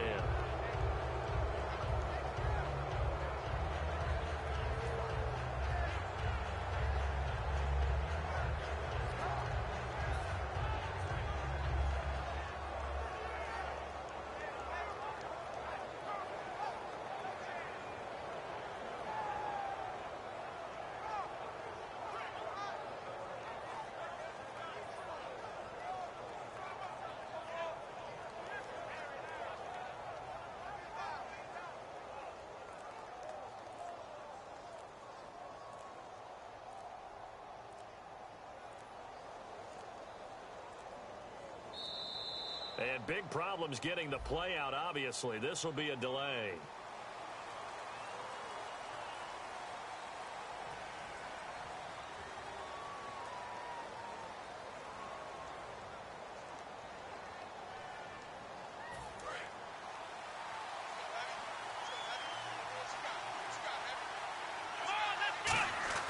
Prescott. And Bryant's got it over the middle. And he gets this one all the way down inside the 15. 22 yards on the pickup there. And it'll be a Dallas 1st down. Prescott looks to throw on 1st. Backing up. Try to get it to Williams, but it's intercepted. A great read, and it's picked off. And a great return as he gets this all the way down close to the 30-yard line. And now out comes Minnesota. And on the first drive, 3 and out. And I know that these are professional athletes, but I would imagine sometimes you get the nerves at the beginning of a game still, don't you? Those don't ever go away. And typically what I've heard from guys and what I remember from playing, if you don't have nerves at the start of a game, it's not going to be a great day for you. You're not really ready to play. So finding a way to harness those nerves and not let them affect you in a negative way, that's what all the guys are looking for. And they'll start this drive with very good field position.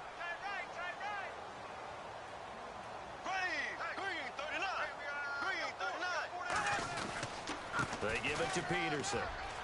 Looking to find a lane, but he can't. Reined in at the line of scrimmage. Call it no gain on the play, and it'll be second down. The starters now on offense, and Stephon Diggs, our first chance to see him today. Brandon, remember we had this conversation about how highly recruited he was in high school.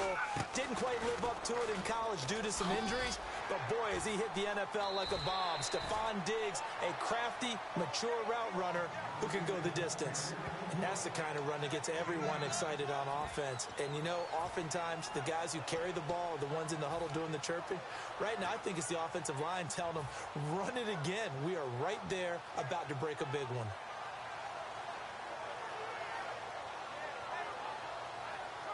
And the defense searches for one more stop here after the run on second down. Hey, you got three. Three down. They go with a fullback line. And he picks up the first down yardage as he takes this one down to the 15. It's a 7-yard gain there, and it's good enough to move the chains. And that looked like some pretty easy yardage there right up the gut. And he's a guy that has some height to him. So when you don't have to drop a shoulder or create or get through contact or trash, makes it a lot easier to stay upright, see the field, and make it. And he'll get into the end zone. Touchdown, Minnesota. Adrian Peterson, 14 yards. And the Vikings have taken a first-quarter lead. Solid job up front. Really just a solid job all the way around to get that one in. That was well executed, wasn't it? Well blocked, well run. End result, 6 points. Touchdown.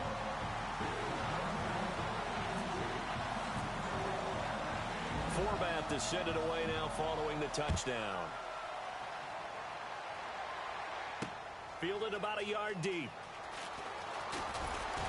And with a new rule, that decision to bring it out will cost him about 5 yards as he only gets to the 20. Now the Cowboys offense heads back onto the field. And the interception thrown in the red zone last time. We'll see if they can rebound. I just have to think the last thing he said as they went back out there was, don't do that again. What do you think? What do you think? Yeah, I think that. I think that not only did he say that, but he also told him, let's put it in the end zone that it's supposed to be in, all right? The end zone we're trying to score. I know we're being a little bit facetious here, but the bottom line is take care of the football, and everything else should flow from there. Quick lesson, never ask the play-by-play guy a question. Hey, you're my partner. I know you're right there with me. And it pops free. The collision there jarred the ball loose and brings up second down.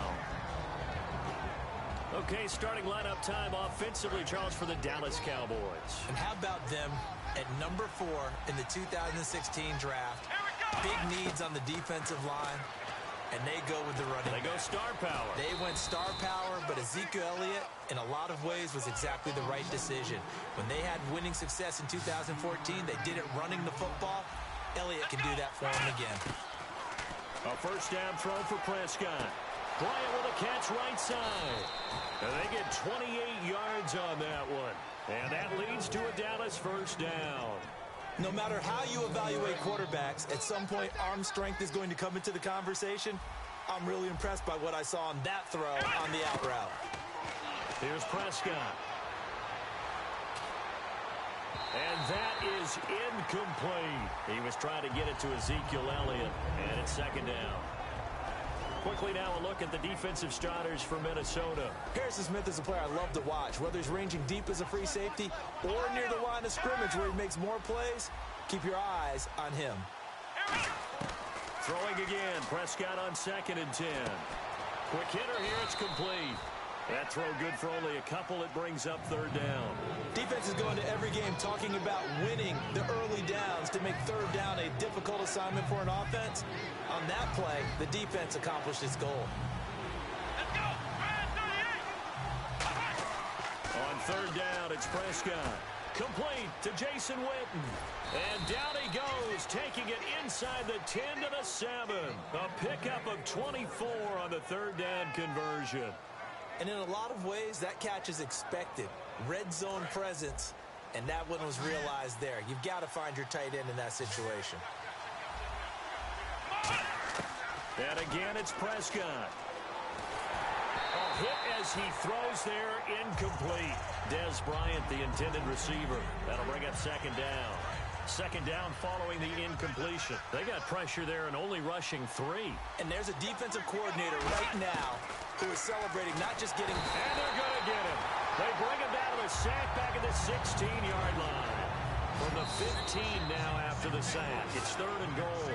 Sitting alongside Charles Davis, I'm Brandon Gaudin as it is Cowboy football to begin quarter number 2.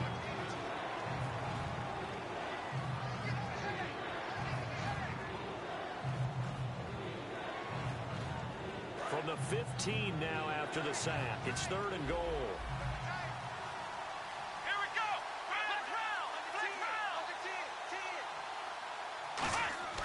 Third and long for Prescott. And that is caught. It's Witten for the Cowboy touchdown. Jason Witten, a 14-yard touchdown. And the Cowboys are an extra point away from tying the football game.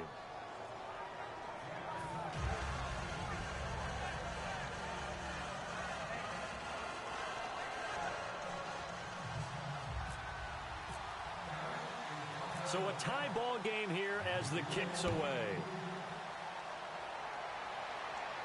On the return, here's the dangerous Cordero Patterson.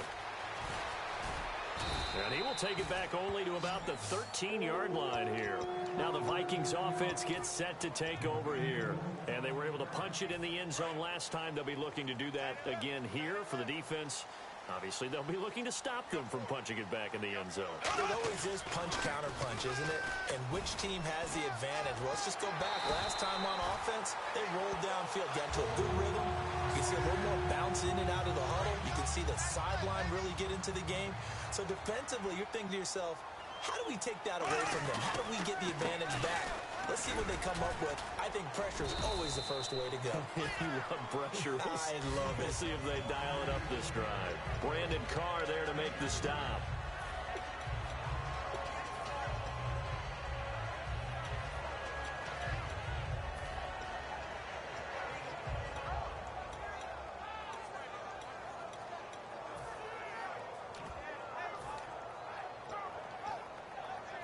Now it's 2nd and 7.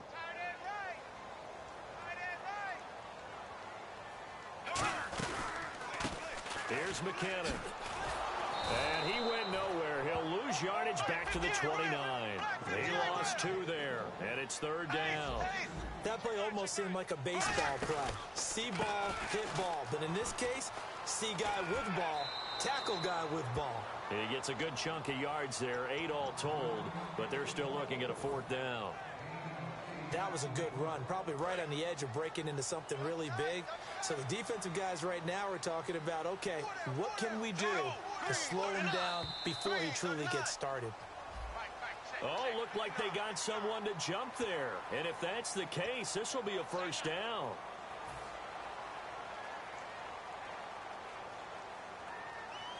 So the offense has it 1st and 10.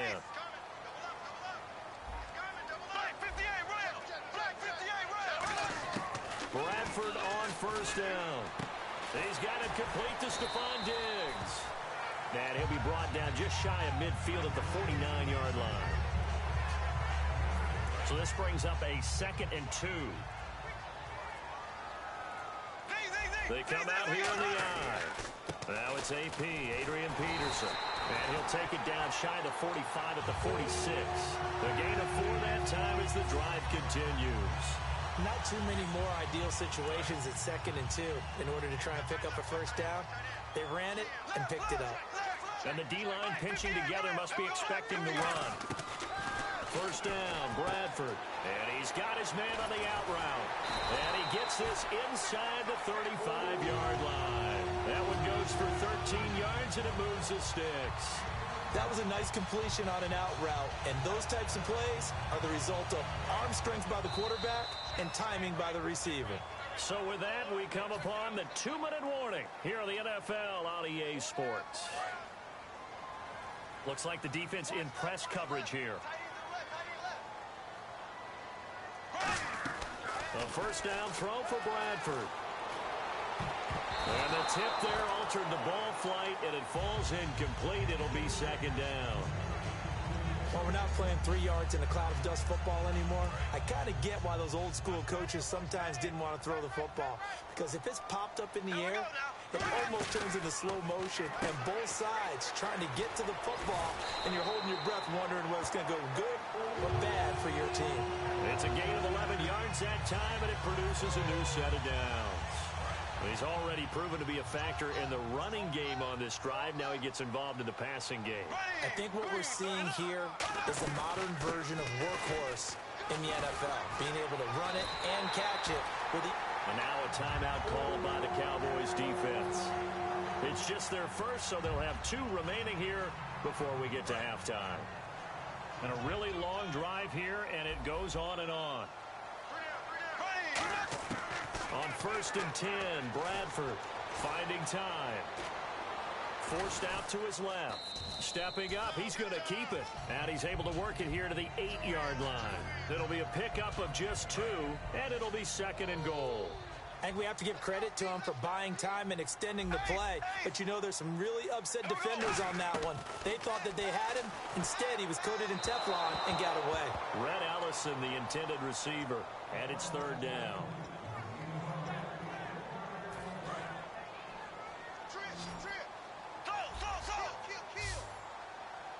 3rd down and goal from the 8. They'll run it now out of the gun. Give him 4 yards there, but they're still well short of the goal line with 4th down now looming. They might think about going for it here, but it's still just the second quarter. Take the 3 points, tell the defense you believe in them, and let them get the ball back for you.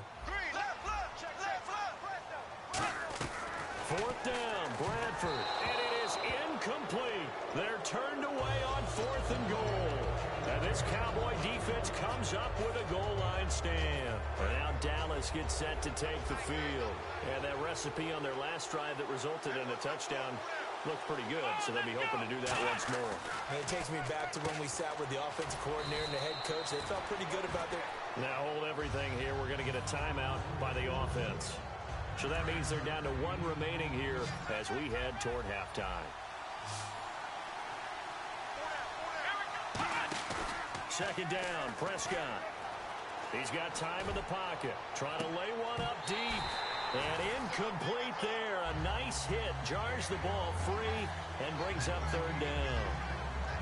Help me out, partner. Was that incomplete? There was on a deep ball to Dez. And that's a surprise. The way he attacks the football in the air, it's always surprising to me when he doesn't complete a pass like that. To throw is Prescott. In trouble here, and down he goes. Back at the 8-yard line. And now the Vikings are going to stop it here on defense with a timeout. It's just their first, so they'll have 2 remaining here before we get to halftime.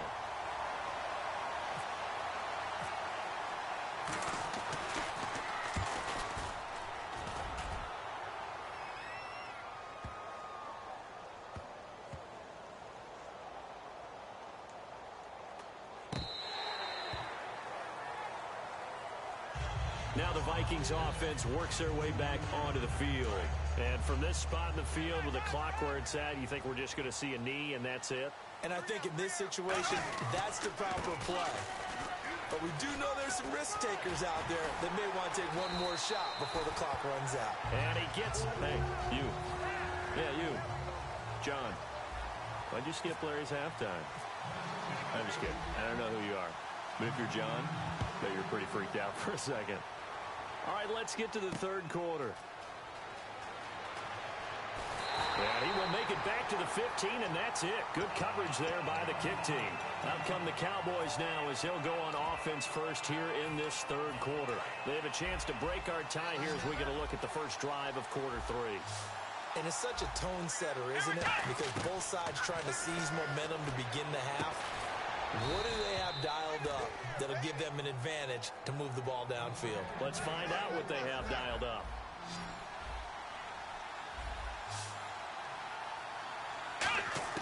Prescott looks to throw on first.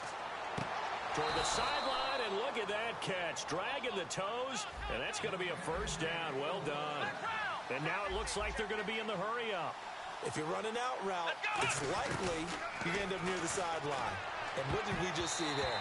Toe tap. You got it. The benefits of practice. Toe tapping, foot dragging, picking it up, and making sure it was a catch. Well, he did almost everything right. Excellent coverage, breaks on the football, just unable to haul it in and take it the other way. So he dropped an interception. The key for him now, don't dwell on it. Just move on to the next play. Looking middle, and it's incomplete. Cole Beasley, the intended target. And that'll make it third down.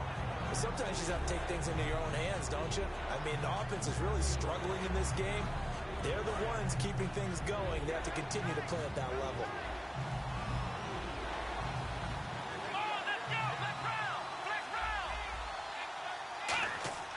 On third down, it's Prescott. Into double coverage, and it's intercepted. Xavier Rhodes with a pick. And his crew will take over with a football at the 35-yard line. It's the Vikings' turn on offense. We get ready for their first possession of the second half. Here's Peterson as they begin on the ground. And he takes this up right near the 45-yard line. A nice run there, 9 yards, and it'll be second down. Now, that's a run that warms a play caller's heart because you're actually set up to do whatever you want on offense. You can come right back and run essentially the same play because you have momentum, or you can fake that running play and throw something deep over the top. Or you now feel like you have an extra down to play with because if you go ahead and just throw it and you don't get it, come back and try and pick it up on third down. They're going to hurry back to the line now. And no press coverage here. They are backing off in the secondary. And he's going to fight his way forward here for a modest gain. It's a 6-yard pickup, and it gets him to 2nd and 4. Well, partner, they've been running it well the entire game, and the big guys up front, they're a huge reason why. And now they're reaping the benefits as they continue to open up big holes and gain nice yardage. Now Bradford on second down. Looking for Diggs, and it's intercepted. And some room to maneuver. And they finally put it into this return, but not before he's all the way down to the 37. So out come the Cowboys now as their offense gets set to take over. And following the interception, we'll see what they can put together on this drive. I can hear my old college coach right now. He always used to tell us before every game, the team making the fewest mistakes will win. What they're hoping is that that last mistake is their only one of the game. Coaches, that's all they talk about, turnovers, right? Minimizing those and maximizing opportunities. Second down here after the incomplete pass. One man in the backfield, Elliott. Now they'll run it on the toss. And a short gain down to about the 33. Give him 4 on the ground there. They're now left with 3rd and 6. They haven't made much of this great starting field position they had. Here's 3rd and 6. Prescott from the gun on 3rd. And this is going to be incomplete. There are a good number of coaches that anytime they call an in route are really worried about the play because there's so much traffic ordinarily that the ball has to get through to get to the receiver. And on that play, it was batted down. Defense really showing respect to the deep ball here, playing off the receivers.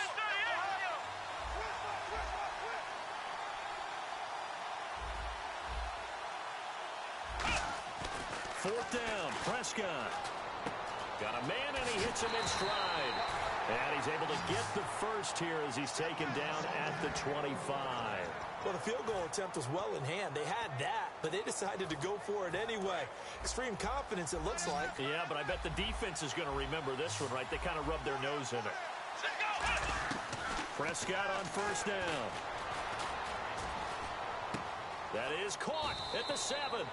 And he is into the end zone for a Cowboy touchdown.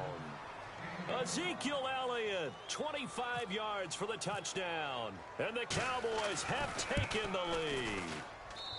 And he's got it. It's now a 14-7 ball game.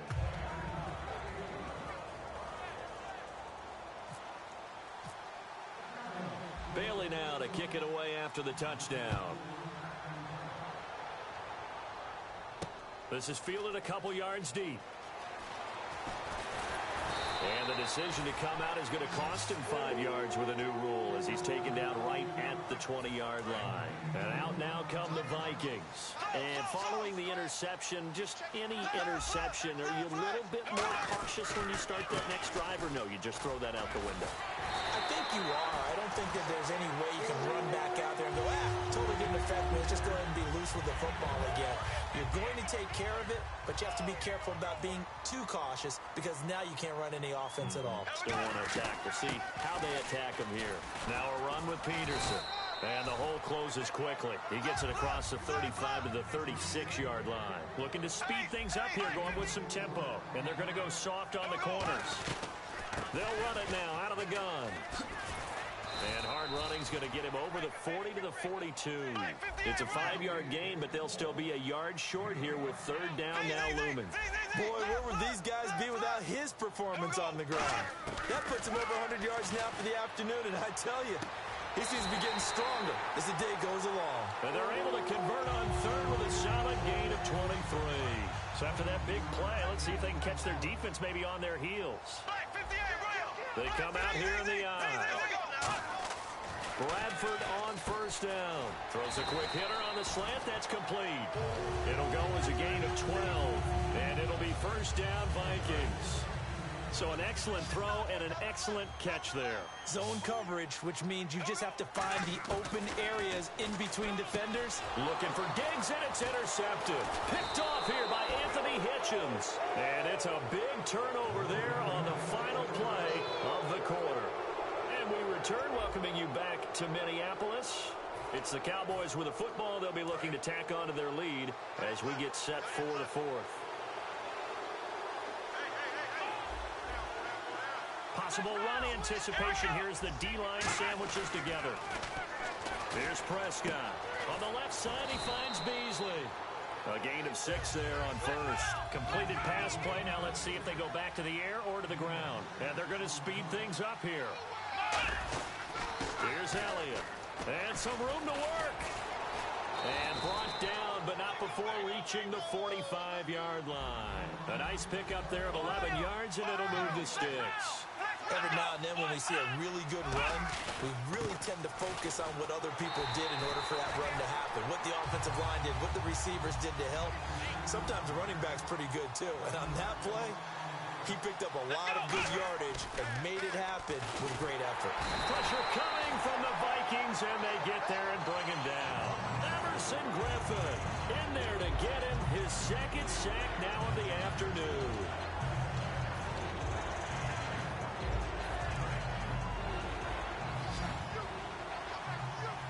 So it's third and long, and defensively not a real surprise. They're in the dime. Prescott to throw it. He's going to flip one out here to his running back. And he'll get it into enemy territory just across midfield at the 49. Well, the offense is not leaving the field. They're going to stay out and go for it on 4th and 3. Prescott to throw on 4th. A hit as he throws, and this is going to be incomplete. Jason Garrett might be wanting to reconsider the decision to go for it there. And this defense will take over right near midfield at the 49-yard line. Peterson alone in the backfield. They go back to the air here after the INT. Completing it to the right side, Johnson. 12 yards that time for number 12 as they move the chains. And they're going to hurry back to the line now. Well, they obviously red man covers their partner, and he got downfield, broke down the defender. What do you mean by that? Yeah, he made him think he was going to run a different route. Probably thought he was going to take it upfield. Then he curls back inside for the completion. To win any route, you've got to break down the defender, and that's exactly what happened here on this really nicely executed curl route. Shift together here from the D-line. Now Bradford throwing for his running back, and he's got him complete. They'll get a couple yards on that one, and it's a second down. And quickly, they get to the line. Another tote for the workhorse here this afternoon, Peterson. Just a couple on the ground there, and that's going to bring up 3rd and about 6. And no press coverage here. They are backing off in the secondary. 3rd down, it's Adrian Peterson. 3 yards won't be enough here as that'll bring up 4th down. Mike Zimmer's made his decision, and that decision is to try and go for this thing on 4th down. Bradford to throw it. Finding a safety valve here. That's complete. 4 yards on the pickup, and on 4th down, they're able to convert and move the sticks. Well, it all came together on that one, didn't it? Big-time throw on 4th. Now, that had to feel good, didn't it?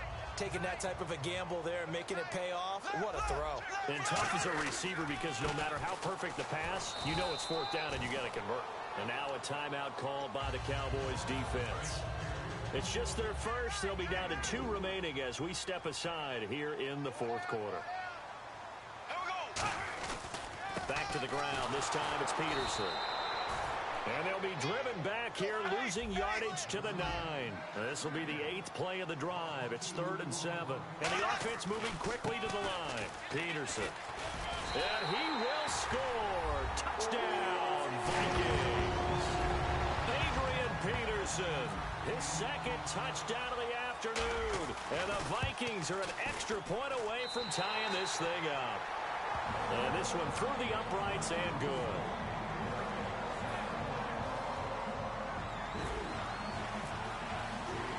So here comes the kickoff now, all even here in this fourth quarter.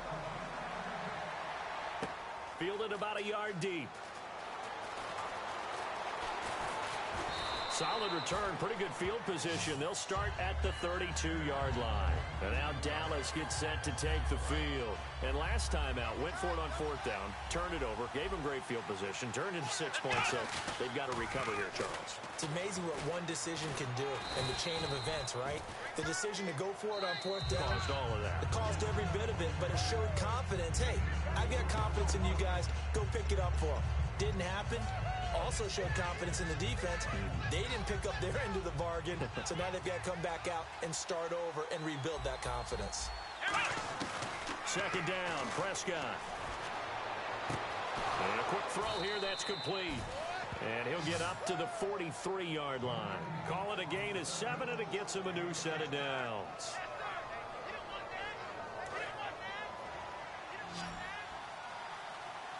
Looking to jam the receivers at the line here. Press coverage look defensively.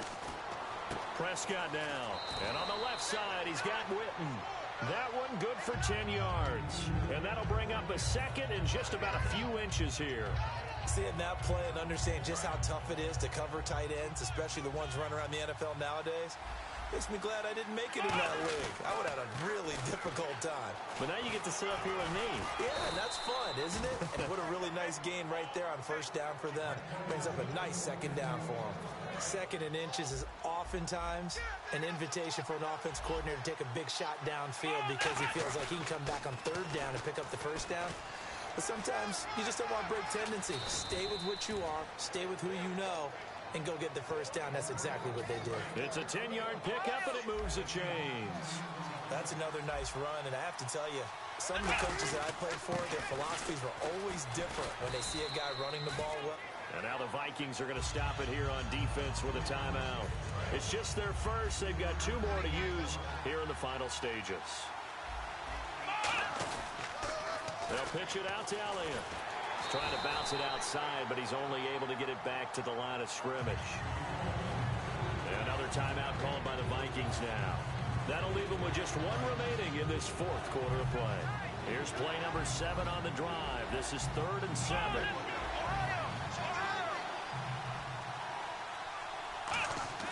Prescott. And he's got his man. It's Escobar. And that's a touchdown as they've broken our tie here in the final minute of the 4th. Well, any thoughts about overtime have ended at this juncture. That touchdown puts them up 6. I would imagine they'll kick the extra point now and rely on their defense. Yeah, rely on their defense. So a little bit of time left on the clock here in the 4th, but they got to feel good now. Bailey now to kick it away after the touchdown. Fielded about a yard deep. And he'll take it back to about the 19-yard line. The Vikings offense now heading out to take over. 1 possession game. Time very much a factor. How does the offense handle this situation? Well, in a lot of cases, they should be somewhat relaxed. And I know that's counterintuitive because this is a pressure situation. But this is Friday practice every week of the season. You go over this situation, having to go downfield, limited timeouts, got to get out of bounds and keep the drive going and set yourself up. Defensively, you can't just lay back and let them do whatever they want. So it is a cat and mouse deal here. How much pressure will the defense bring, and how how much pressure can the offense handle? We're going to find out. So 2nd and 10 here. Defense really showing respect to the deep ball here, playing off the receivers. He's going to leave this for his running back. It's complete. Nothing on the screen that time. Now it's 3rd down. And now they're in the hurry-up.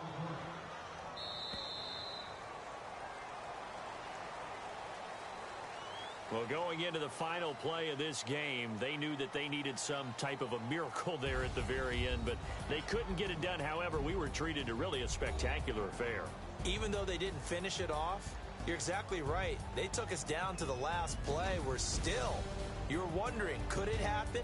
Possibly, even though we both knew it was a long shot.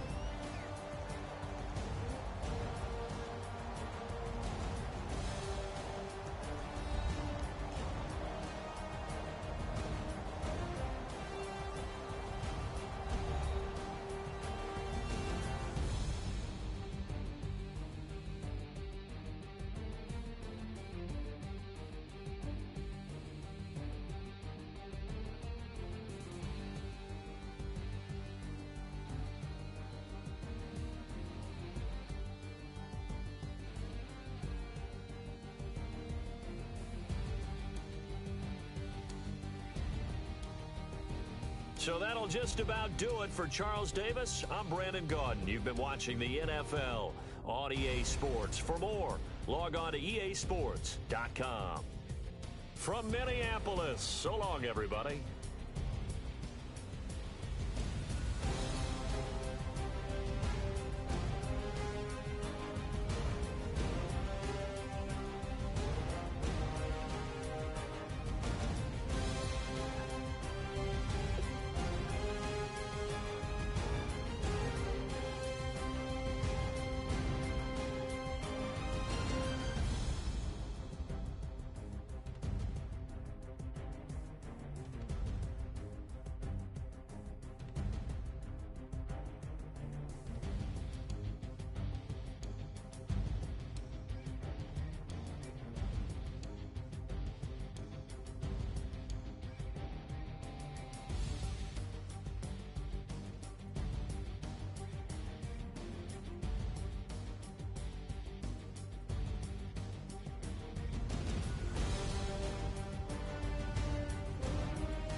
tuned into the NFL on EA Sports. In today's matchup, we've got a pair of wide receivers who certainly want to be targeted throughout the game. It's Bryant's Cowboys going up against Nelson's Packers. With that, we send you up to legendary Lambeau Field in Green Bay, Wisconsin, where Brandon Gaudin and Charles Davis have the call. Gentlemen.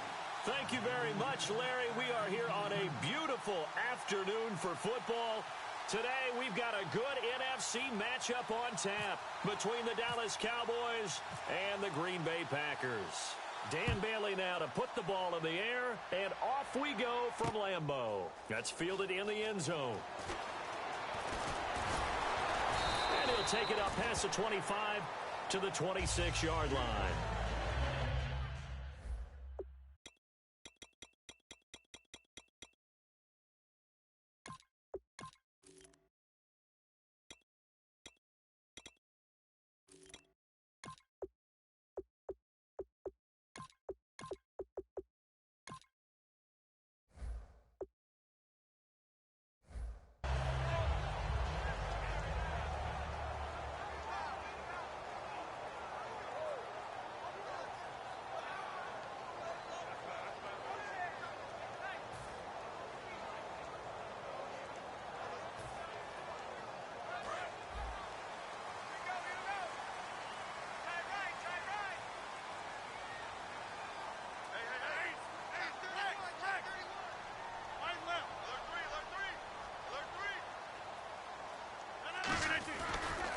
They'll run here. This is James Starks.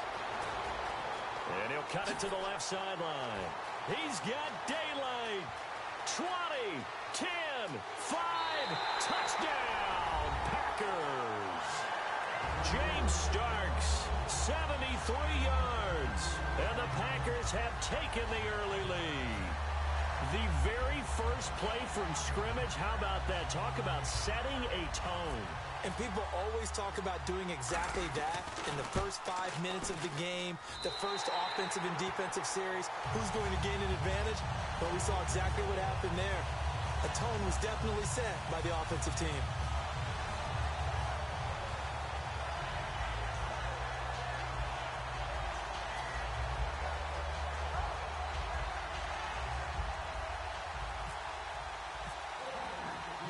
After the touchdown, here's Crosby to kick it away. That'll be taken in the end zone. And last year, that would have been a net gain of 5 on the return. This year, he stopped where he would have been if he had taken a knee, and that's at the 25.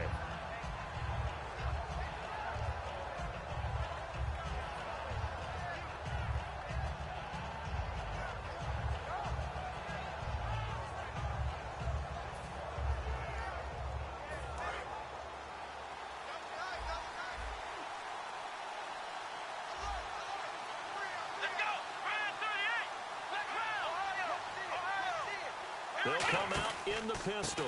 Now the first carry for Ezekiel Elliott. And he'll get this one up to the 26. Just a yard on the pickup there, and it'll bring up a 2nd and 9. And how about this wide receiving core, Charles? Well, I was at the hotel watching a little film, and you popped your head in and said, these receivers are pretty good from what I can tell. You're exactly right. Can't wait to see them do their thing out on the field.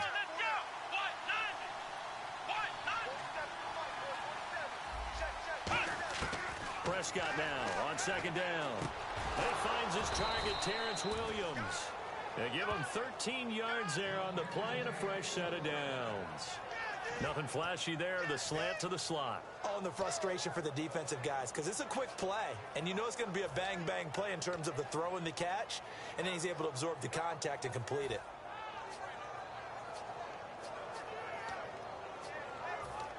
Fresh set of downs here.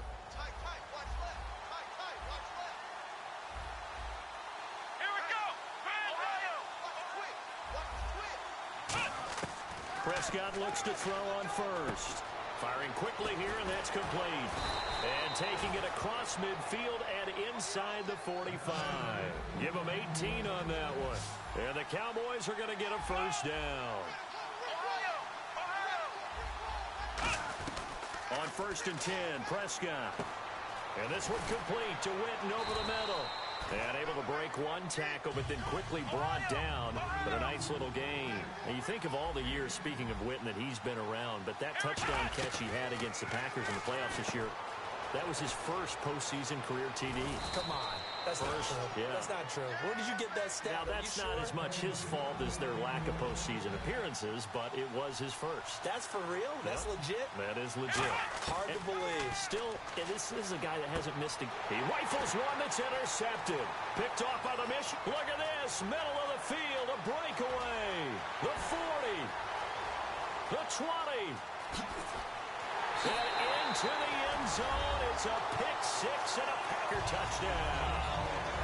So a dangerous pass over the middle into zone coverage, and it bit him hard.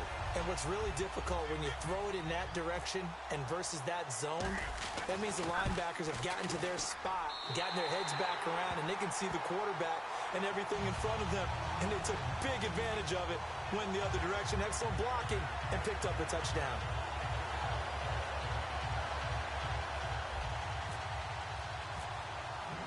So they'll get another shot on offense following that pick six. And now the kick is away.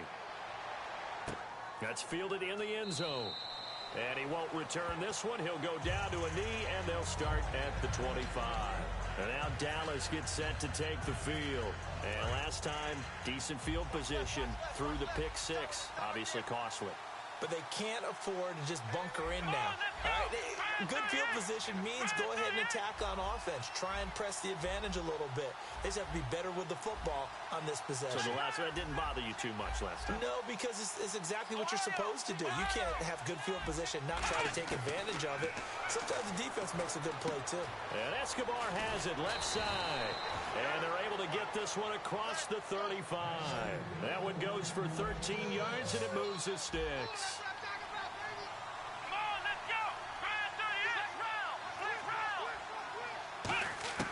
First down, Prescott.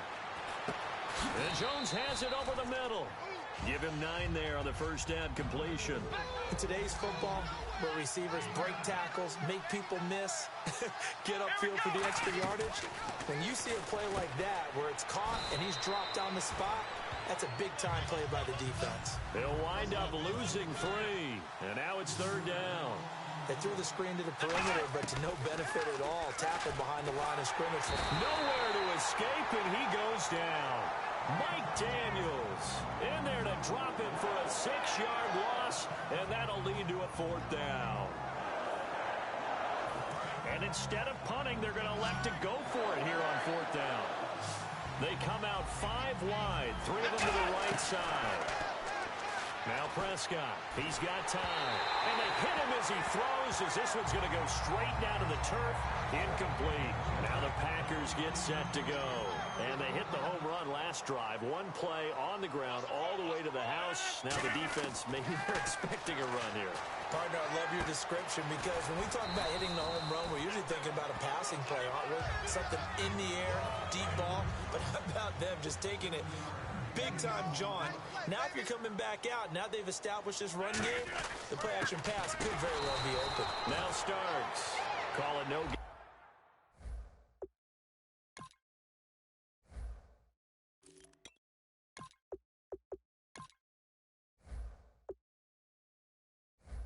That time, as it's going to leave them with a 3rd and about 3 to go. And the big boys up front in the trenches, what do you think of the O-line, Charles? I love them, because this is a group that's so cohesive. They know what the man next to them is going to do at all times, and they operate. And his first carry, he loses the football. And he's going to take it in. Touchdown, Packers. Randall Cobb, 30 yards. And the Packers add 6 to their lead. Flip it to the kicker. He looks like he's going to throw it. And no, it falls incomplete. So the 2-point conversion, no good. They've got this big lead. They said, forget 1. We want 2. Instead, they got 0. Unbelievable they didn't even attempt it from the 15-yard line. What are they thinking? I do know this. When you fake one in this situation with that type of a lead, especially from the 15-yard line, oh, boy. I tell you what, meeting them again somewhere down the line, They'll remember this. Yeah, they'll think that they were trying to clown him a little bit.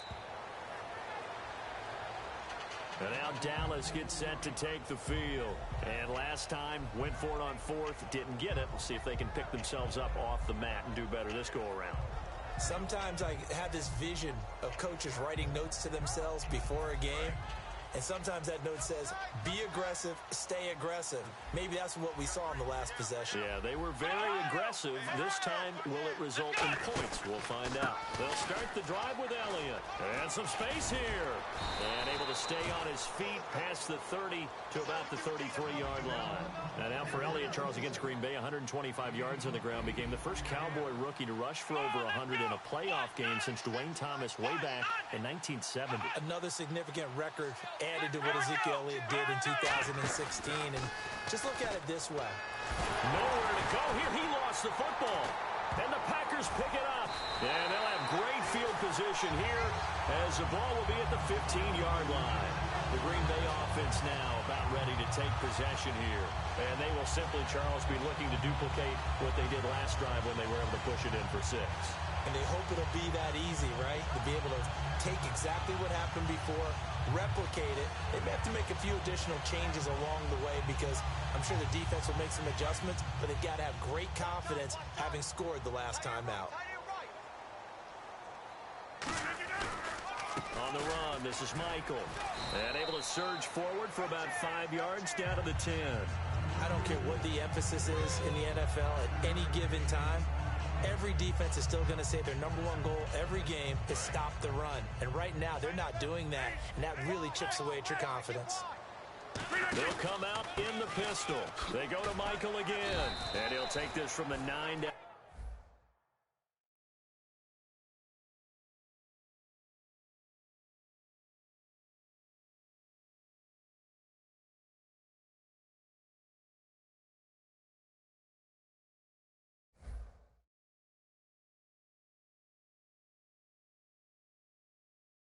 To about the 7.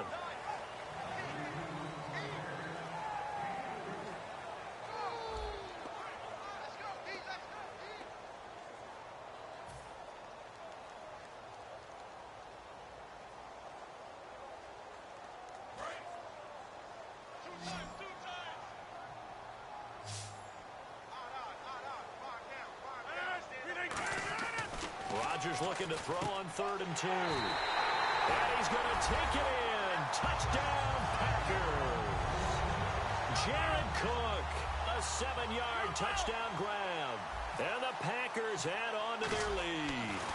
Oh, it's a fake. They'll try and throw for it. And unable to connect. They don't get the 2-point conversion here. Partner, that type of a lead, and they're going to fake it from the 15 to try and pick up a 2-point play instead of kicking it through the posts. Come on, man. Put that in mothballs. Come on. Come on. Don't do that. Put that in mothballs? Yeah, preserve that for it. That's an ancient relic, faking it.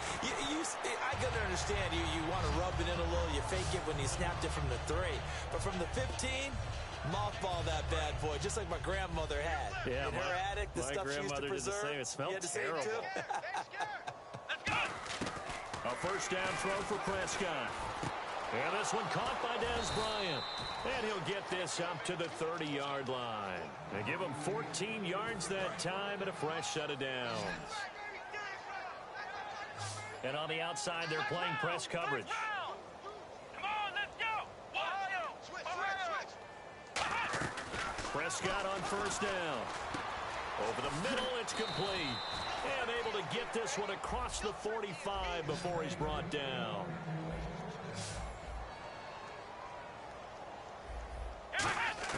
Prescott looks to throw on first. And Beasley with it over the middle. And he'll be taken down, but not before getting this inside the 30. And those first downs do add up. The offense keeps the ball moving downfield and keeps their defense on the bench, giving them a chance to rest. Throwing, Prescott. And his throw is incomplete.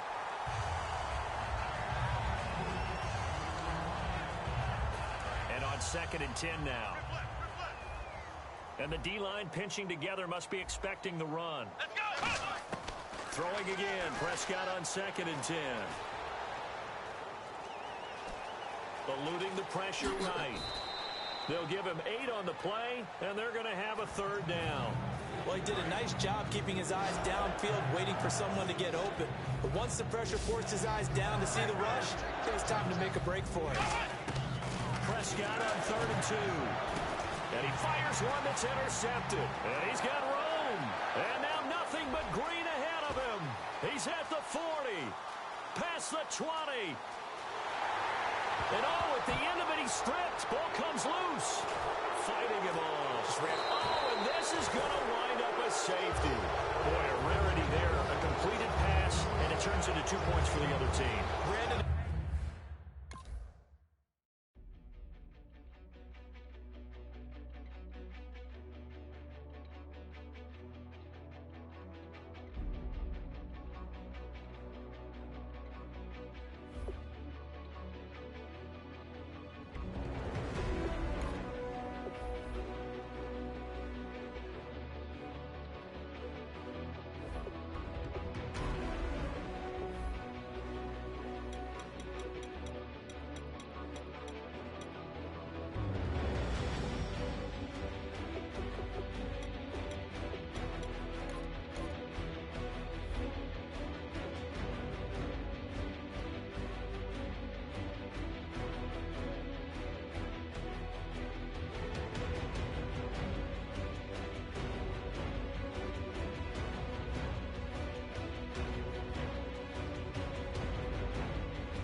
Hello, everyone. I'm Larry Ridley. Welcome to the NFL on EA Sports. Every wide receiver in the NFL wants to be a top target, and 2 players will be trying to be that today. It's Nelson's Packers going up against Jeffrey's Bears. So let's send you up to Chicago, where we'll say hello to Brandon Godden and Charles Davis. Thank you very much, Larry. We are here on a beautiful afternoon for football. Today, we've got a good NFC matchup on tap between the Green Bay Packers and the Chicago Bears. It's a short kick, taking it to 15. And they'll be set up pretty nicely here as they have it up to the 35-yard line.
everybody.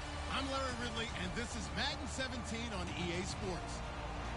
We've got a good one on tap today, and there's going to be two quarterbacks ready to get it done on the gridiron. It's Rodgers' Packers going up against Brady's Patriots. So let's get you up to Foxborough as we check in with our commentators, Brandon Godden and Charles Davis. Thank you very much, Larry. We are here on a beautiful afternoon for football. Coming up, we've got what should prove to be a good one between the Green Bay Packers and the New England Patriots.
They come up in an offset eye.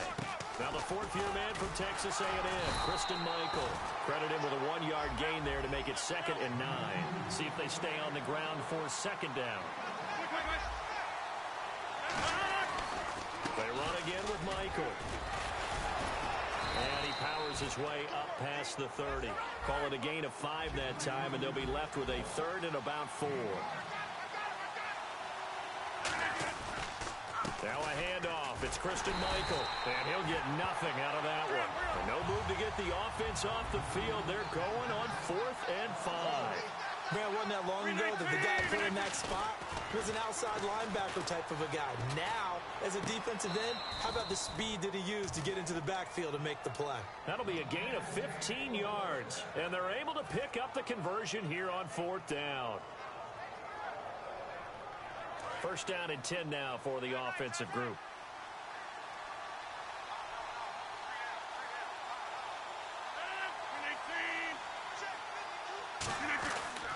Now a give. It's Michael. And now they're going to get him down right at the line of scrimmage. And Ninkovich, who made that stop, 11th-year man out of Purdue. And you were telling me before the game, this defense for New England this year, the sum greater than the parts. Ninkovich, a good example. And that's the Patriots way, and that's how they do things, and that's how they've won for so long. But Ninkovich is so funny. I was listening to a story about him. How did he become a starter? Because he wasn't highly regarded, but he played really well on special teams and kept producing and practiced really well. And finally, the brass said, let's give him a few snaps on defense to reward him. And he turned that reward into a starting position that he's not willing to let go. And he was a thorn in the side of the Texans. And he is met at the line of scrimmage, and he goes down right there. It's a loss of a yard there, and now 2nd down. Again on the ground, again with Starks. No gain that time, and it leaves him with 3rd and 11 coming up. Now they're coming up on play number 8 of this opening drive, but they're looking at a 3rd and long. Throwing is Rodgers. And this is caught. Touchdown, Packers. Richard Rodgers, 36 yards. And the Packers have taken the early lead. And it's good to make it 7-0 Packers.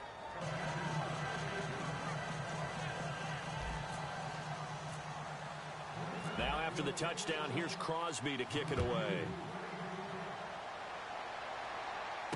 This is fielded at the goal line. And he'll take this across the 25, couple extra yards up to the 27-yard line.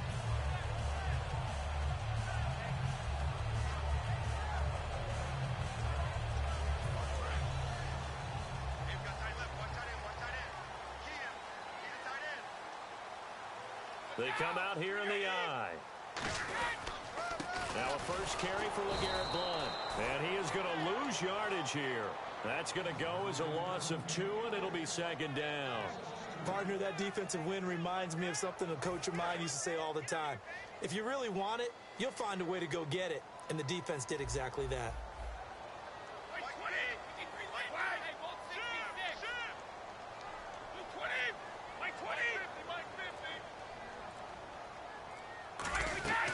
They'll run again with Blount. And he will lose yardage here back at the 23-yard line. It's a loss of 2, now third down. When you think of Mike Daniels, you think of strength.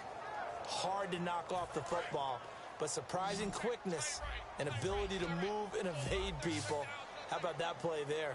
Well, he can squat 600 pounds, so that's how he caught people's attention coming into the league, and he caught our attention right there. The former Bill, Chris Hogan, the intended receiver, and it's fourth down.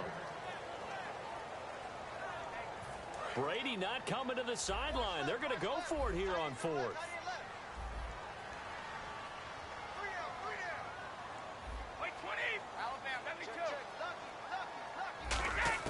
Here we go on fourth down now with Brady. He's going to launch this thing way downfield. And this is incomplete.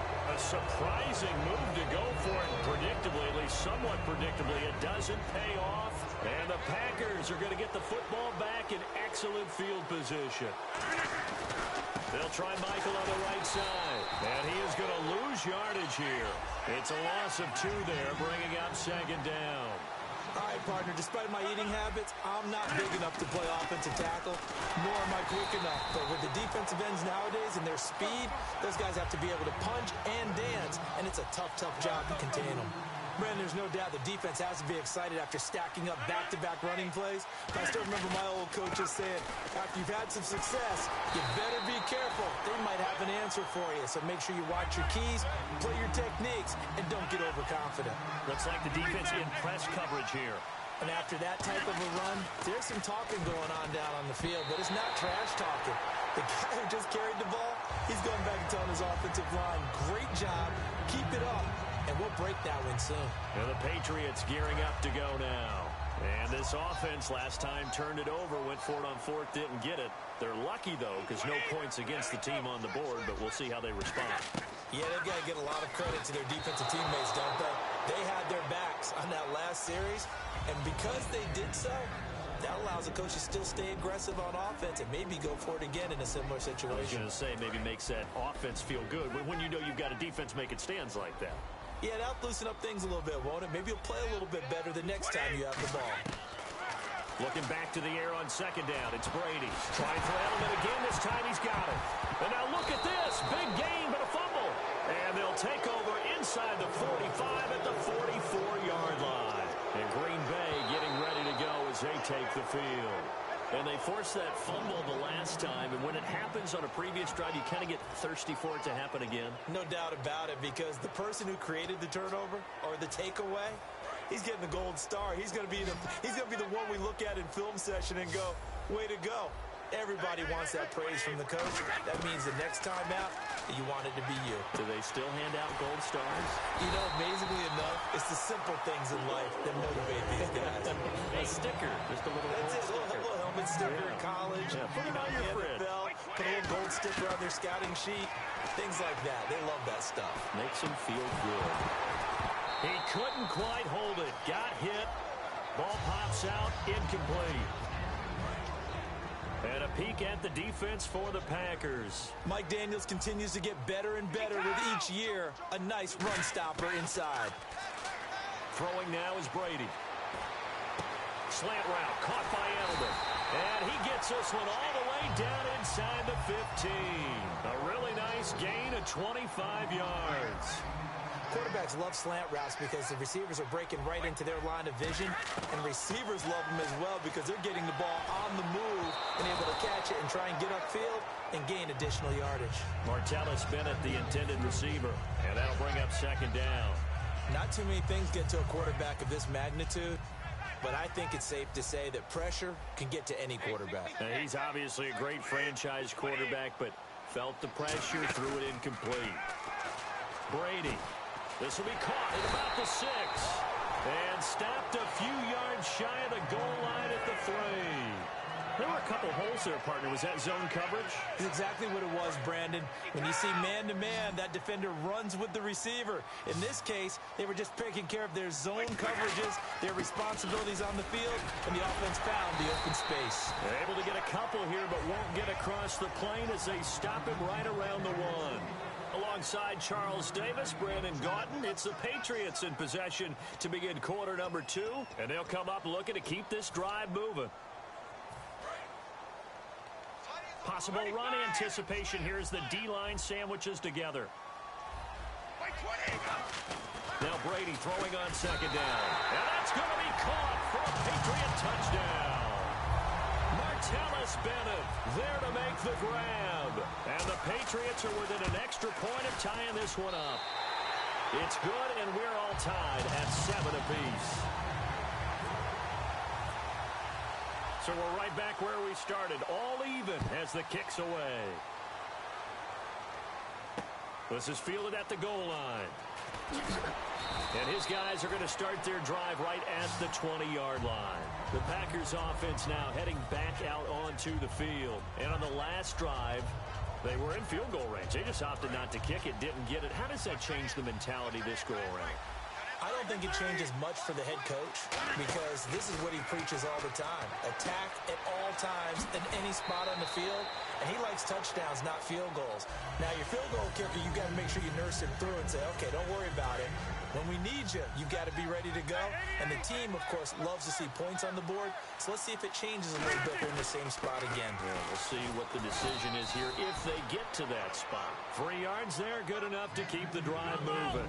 But that was a unit that understood exactly where the first down marker was, handed it to their guy who could run it, created some space, and he got there. To throw, it's Rodgers.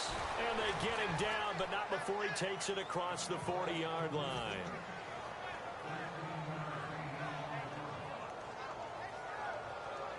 Offense comes to the line now, 1st and 10.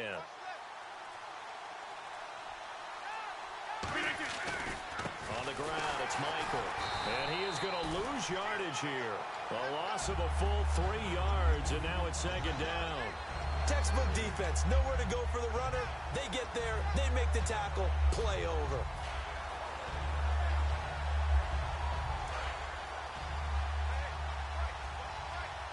They'll come out in the pistol. On the carry, Michael. And he'll be brought down just shy of the 45. They'll get 4 on 2nd down, but it leaves them with 3rd and still 9 to go. An extra corner on the field for New England here on 3rd down. Yeah, another DB. No, that wasn't an explosive run. That wasn't one that took it all the way to the house. But, boy, for a team that's had trouble running it the entire game, that's the kind of run they need, hopefully, to get themselves kick-started. And he'll get this one down near the 20-yard line. Now, that play will end up on the highlights, and you'll see it all over the place. But what you won't see, the offensive line that bought the extra time, that allowed for the big completion downfield, those guys made that play possible. And he'll take this inside the 20 and down to the 18. A gain of 3, 2nd down.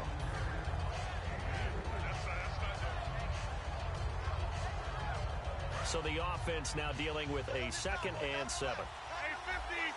Again, we'll see the pistol here. They'll need to get the play off quickly. Rodgers going to throw.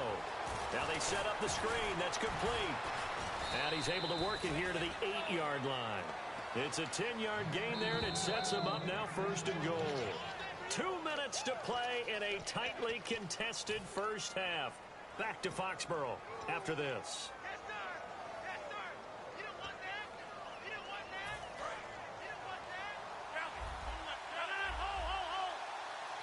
They come out here in the eye. The offense operating inside the 10 at the 8 here. It's 1st and goal. It's a gain of a couple, and it'll be 2nd and goal. Well, it's been the air game that's taken them down on this drive before they finally turned around and handed it off on the last play. And now they're looking for the big boys to get him in the end zone. Couldn't do it there. It'll be interesting. And he will get this into the end zone. Touchdown, Green Bay. Devontae Adams, a 5-yard touchdown. And the Packers have taken the lead. And he's he's got it. It's now a 14-7 ball game. Now after the touchdown, here's Crosby to kick it away. And that'll carry over the back line of the end zone for a touchback. Now the Patriots offense, they work their way back out onto the field. And that last drive, a long drive, but not just that. They had a great air attack going. Do they stick with that? I would think that they would, because if they were competent enough to do it on the last drive, starting backed up in their own territory, why would you change anything? They've got to be confident about what they're presenting and continue to do so. Yeah, because the secondary, they really look clueless. And that was amazing because that drive went and went, no adjustments, and no big plays by the defense to knock the ball away.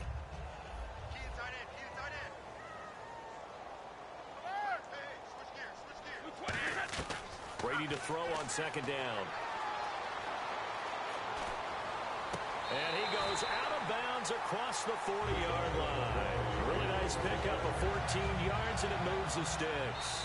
I know they don't like to hear it when they get to a certain age, but then you have to start to use your skills, your wiles, right? Your mind to beat guys to the football. And getting your toes tapped in bounds definitely qualifies as that, doesn't it? The veteran showing he still has the agility. And over the middle to the tight end, Bennett. And he's brought down. Now whistles come in. We're going to get a timeout here by the offense. It's just their first, so they'll have 2 remaining here before we get to halftime.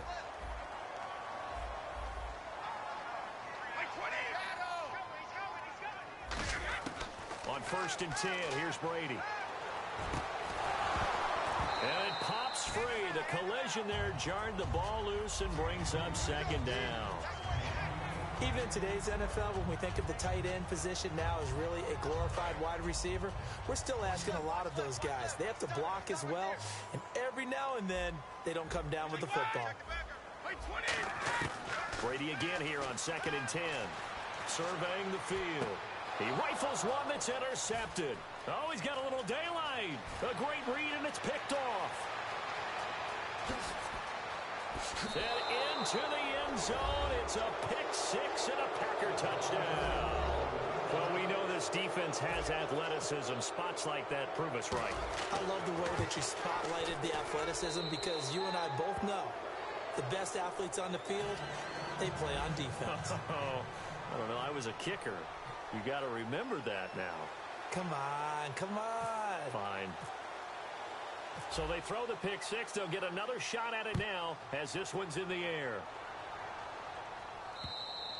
And this will be a touchback as that sails over the end line. The Patriot offense now set to come back out onto the field. And with time quickly fading here in the second quarter, not sure how aggressively, offensively they want to play this. I think we'll find out just how much they trust their guys in this situation if they decide to take a shot. Is this intercepted? It is. It's intercepted. A great read, and it's picked off. And his guys have got it back at the closing stages of the first half. Now trotting out there, the Packers getting ready to go. And with time quickly fading here in the second quarter, not sure how aggressively, offensively they want to play this. I think we'll find out just how much they trust their guys in this situation if they decide to take a shot. They'll run it now out of the gun. They find some open field here. And they're able to get this one down to the 25. Now hold everything here. We're going to get a timeout by the offense. It's just their first, so they'll have 2 remaining here before we get to halftime.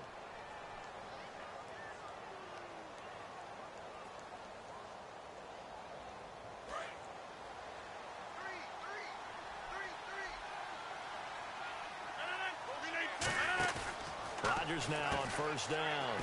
He's going to flip that out to the flat. It's complete. A nice little screen. They get 6 on 1st down.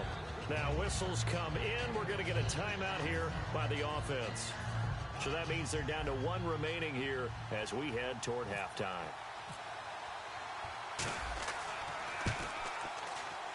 And Crosby puts it through. And that field goal right there should probably feel pretty easy and not much pressure for Mason Crosby given the 2 kicks he had to beat Dallas. Look, when you talk about Mason Crosby and you go back in his career, remember he kicked at the University of Colorado, which meant he was kicking at altitude in his home games, which added an extra you-know-what to his field goal range. I did one of his college games, and late in the game, the team that they were playing against scored and went ahead. And I said, don't kick it short and give Mason Crosby a chance. Ended up kicking a 47-yard field goal to win it. That would have been good at 67. And the 2 field goals over 50 yards, first time that he's ever hit 2 50-plus yarders. He picked a good time to do it. The Patriots offense now, they work their way back onto the field. They have the ball here for the inaugural drive of the second half. Pretty big deficit, though. We'll see what adjustments were made in that locker room.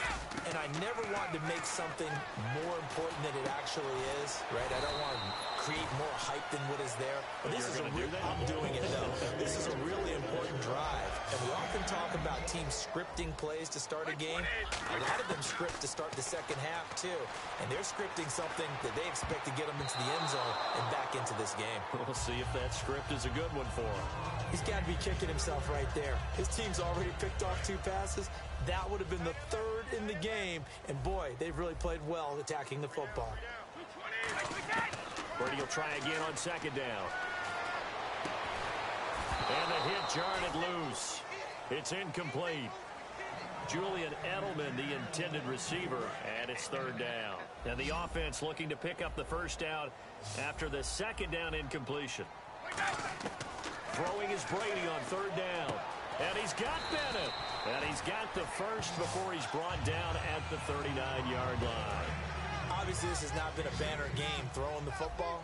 So what you got to do, you got to kind of down focus, don't you think? Find the tight end, take some easier completions. The interception last drive. There he hits the reliable target. And he takes a shot on the release as this will be incomplete. We just saw another example of really good defensive football, which has led to the cushion that they have in this game. Got to him once again, knocked him on the ground, forced an incompletion. Well, they've set the tone. It's one thing to set the tone, another to come in here on the road and set the tone. Over the middle, Julian Edelman, it's complete. And brought down, but not before they're inside the 25. So here we go, 1st and 10 now. Completed pass. But the O-line, they're a little thankful because their quarterback got hit hard. You ever notice, Brandon, that after the quarterback takes a big hit, the first guy to him is the offensive lineman that allowed it? Sometimes you throw that lookout block, and then you breathe a sigh of relief that your quarterback's okay. And now it looks like they're going to be in the hurry-up.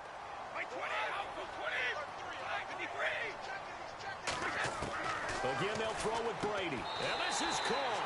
Touchdown, Patriots. Martellus Bennett, a beast in the red zone with his 2nd touchdown of the game. And the Patriots get a score closer.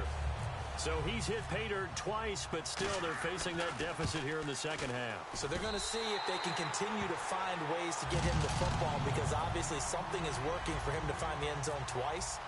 In any event, however this turns out, he's going to be hard to deal with in the film room, isn't he? He's going to want to know why he's not getting more passes thrown to him. Those big tight ends are getting greedy. Set to return, this is Jeff Janis.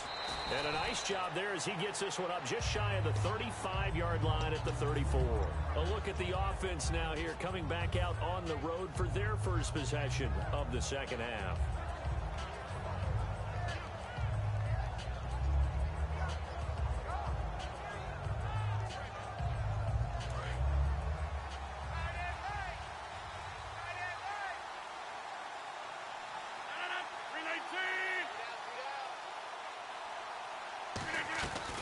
They'll run it now out of the gun. And he went nowhere. Well, he went backwards, back to the 33.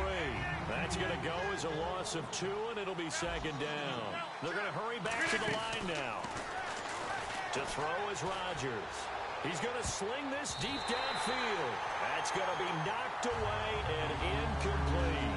Well, the numbers have been good in the passing game, and certainly a big reason why they have the lead. But now here, 3rd quarter, maybe go to the run game a little more? Yeah, perhaps. I mean, after that incompletion, a little credit to the defense for shutting them down on that play. Maybe you try and run the football a little bit more in this spot. But they have to feel good about how they've been throwing it overall.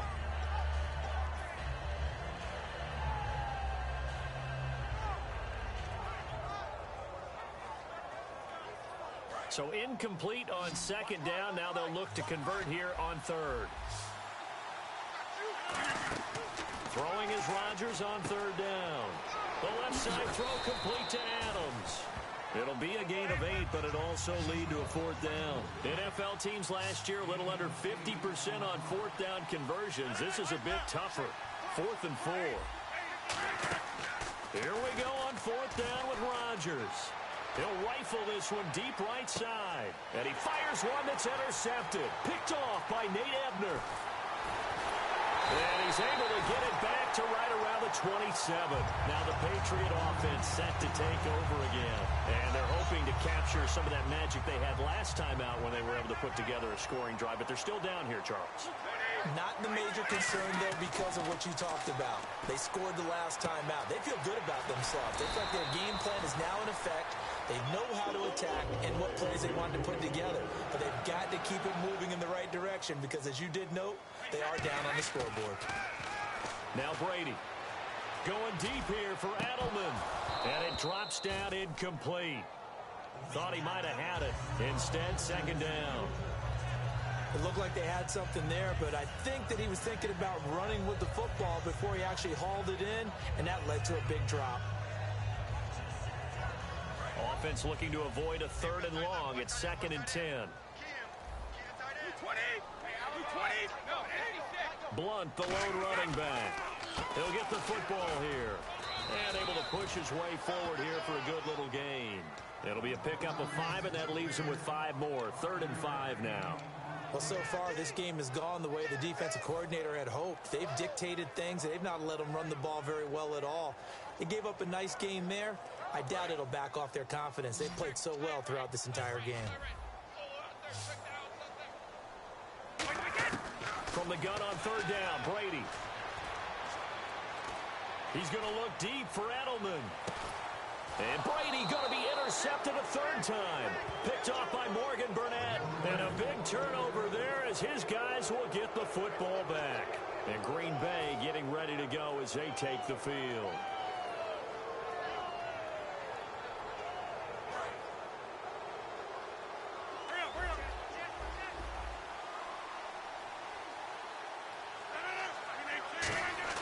So after the INT, it's Rodgers. He's going to go up top again. And they went big on 1st down. Proves unfruitful. Sure, that pass was incomplete as they made an attempt to get a big one downfield. But that's okay because the second part of that is if you don't get the completion, at least you've told the defense you're trying to stretch them out a little bit, and they may have to change accordingly.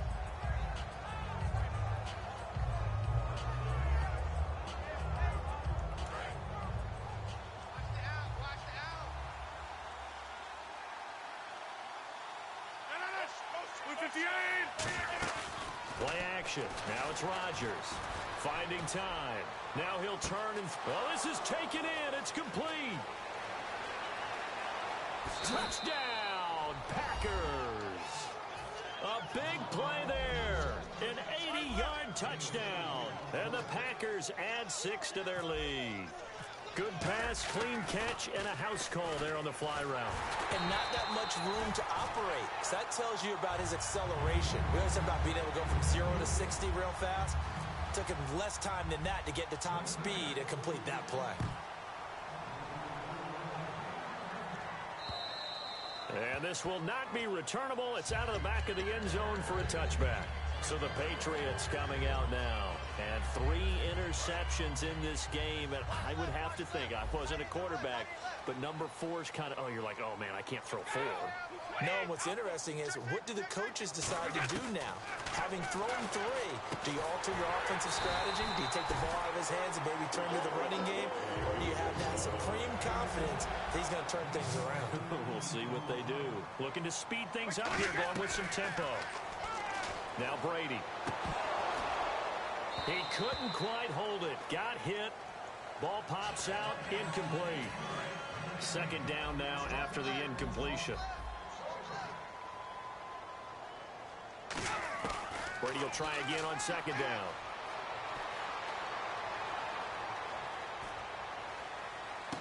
Over the middle, the catch made by Mitchell. And he takes it down deep into Green Bay territory. No, not good here. Their field general is still down, and that would not bode well for this offense if he's unable to continue. And now a first down following that long gain. Let's go. The first throw here for the backup Garoppolo. And this is caught. It's Edelman. And he'll be brought down here at the 3-yard line. 7 yards, the pickup on the pitch and catch. He decided to run a hitch route. It really helps to have a guy who can turn it loose. And, boy, he rifled one in there on that one. Not much run after catch, but it worked really well. They'll go to Blunt, try and pound it in. And he's over the line and into the end zone for a Patriot score. LeGarrette Blunt, a 3-yard touchdown run. And the Patriots make some inroads here on that deficit. 20. 20. 47 right. 47 right. Right, 47. Wide. Check 26. Check 26. Brady will look to throw for it. And this is going to be caught. So they do get it. And the 2 points. Now they're back down to a 1-score deficit. Gostkowski now, after the touchdown, he'll send this one away. This is fielded at the goal line. He juked him. And his guys will get the football right at the 20-yard line. And Green Bay getting ready to go as they take the field. And they'll just simply be looking to build off the confidence of the last time out where they scored a touchdown. And confidence is powerful, isn't it? When you've scored once, you feel like you can go back out there and get it done again. Doesn't matter what the defense throws at them. They feel like they're in a groove right now, and they want to get out there and show it. Yeah, hoping to stay in that groove here this go-around. They'll run it here with Michael. And he will fight his way forward to about the 23-yard line. Give him a couple on the carry there, 2nd and 8. And third quarter here, you've got the lead. This is where that strong run game can really benefit you. Stayed in bounds there, kept the clock going. I like all the points you just made there. And if you throw the football and it's incomplete, now you've stopped the clock and you've helped out the guys on the other side of the ball. So keep it in the hands of those runners. Keep moving it. Keep grinding clock. And after the play on the ground, that brings up 2nd down here. They'll give it to him right up the gut. Oh, he's got some breathing room. And all the way down to the 36-yard line. It's a big play there for Green Bay. 42 yards. Back now in Foxborough. It's Packer football here as they've got the lead as well to begin the 4th quarter.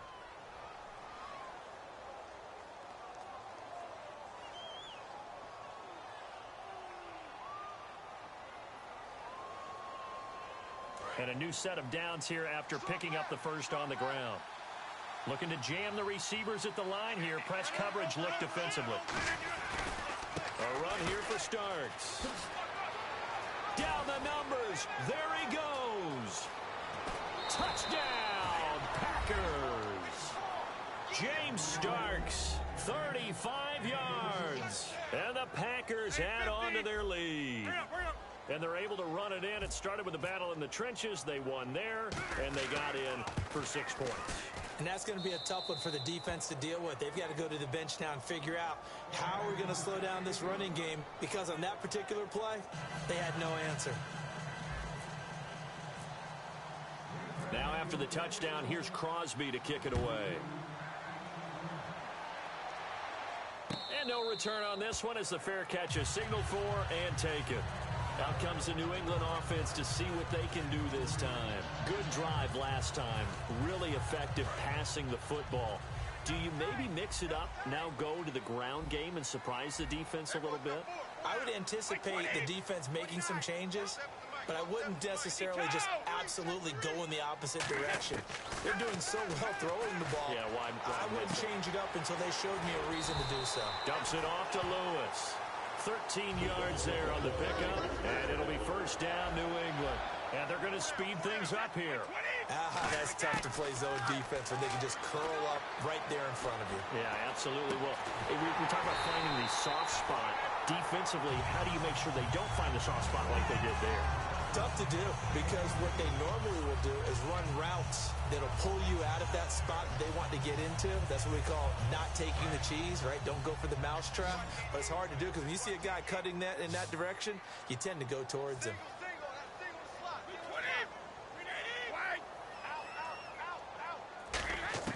On 1st and 10, here's Brady. His throw incomplete. LeGarrette Blount was the intended target, and that'll bring up 2nd down. Unable to connect on the 1st down pass play. Now it's 2nd down.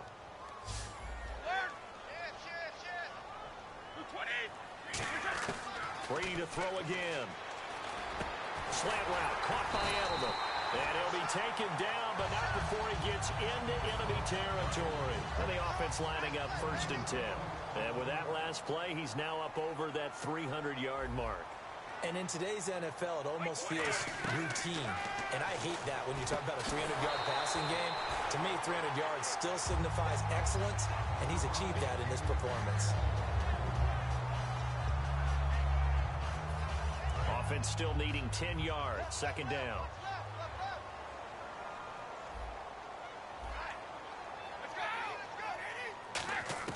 Again, it's Brady. He's got time, and down he goes. A sack. They sack him back across midfield at about the 48-yard line. And on 3rd and 15, we see the dime look, 6 DBs on the field. Playing pass all the way. Working from the gun, it's Brady. And he's unable to haul it in, so it falls incomplete over the middle third of the field, and that brings up 4th. And they're indeed going to go for it here on 4th down. So trailing here in the last quarter. Let's see how this plays out.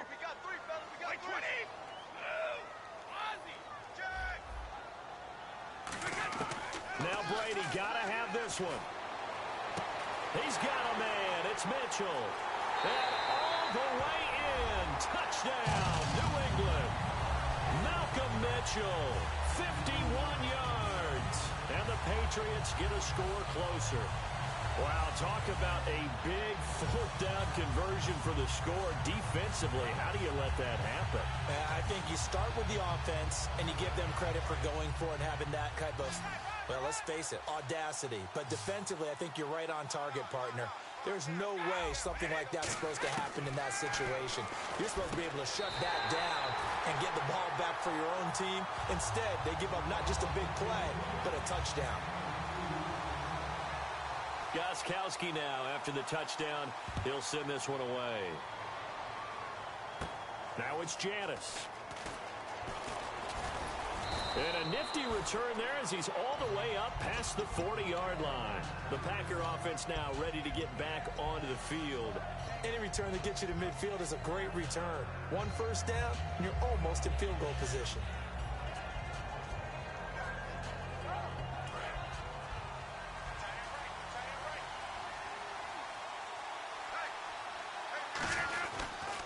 And he'll give it here to his running back. And he'll get this up past the 45 to the 47. It's a 6-yard gain on the ground, and that'll make it 2nd and 4. For that kind of run on 1st down, that's a winning type of a run. That just sets things up for them moving forward as they begin the drive. And on the outside, they're playing press coverage. They'll run a toss play to Michael. And taking it across midfield and inside the 45. A nice pick up there, 10 yards, and it'll move the sticks. Really good, skillful, tough running throughout this contest. Picked up 1st down after 1st down. He's got to have a nickname, doesn't he? How about the human 1st down machine? I think that fits.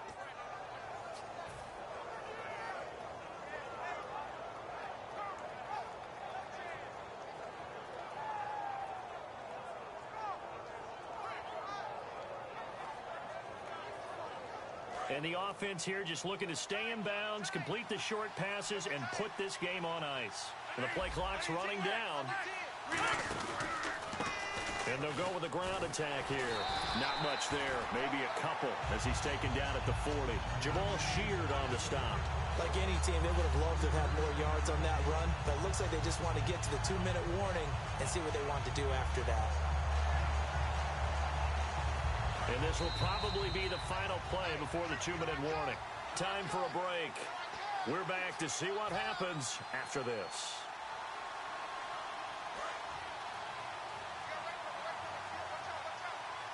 Another pistol look here.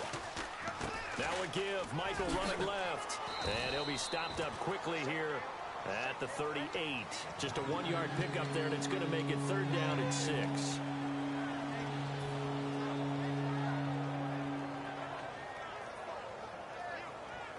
If they want it first, they need to get the football to the 32 here on 3rd down. They come out 5 wide, 3 of them to the right side. Back to throw, Rodgers. And incomplete here on 3rd down. Devontae Adams, the intended receiver, and that brings up 4th down.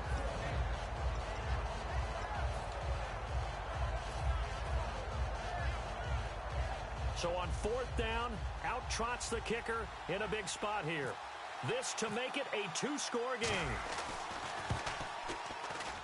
And this is off target to the left. Didn't get there anyway.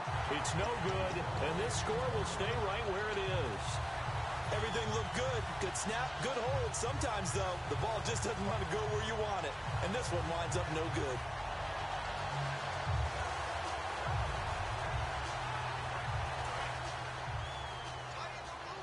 Shift together here from the D-line. White 20!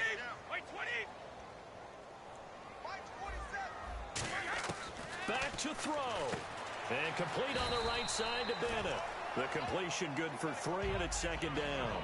There's a completion to the tight end, and I think that we're looking at something out of central casting, frankly. Absolutely. I mean, size, the hands. Speed. I mean, can flat out run. You put that whole package together, you light up the eyes of an offensive coordinator, don't you? He's back to throw. Oh, he's got a man wide open, complete.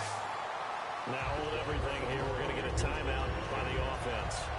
It's just their first. They've got 2 more to use here in the final stages.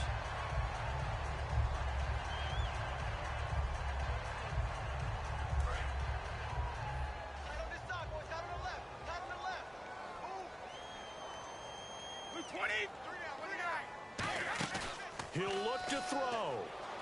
Now a desperation throw deep downfield. And he bats it away, and it falls down incomplete. I know the initial focus was on how far that pass was downfield, but how about the coverage on the play? Able to stay with him, get his hands where the receiver's hands were going to try and catch the ball, tips it up in the air, and knocks it away. So they're still at the original line of scrimmage here. 2nd down and 10.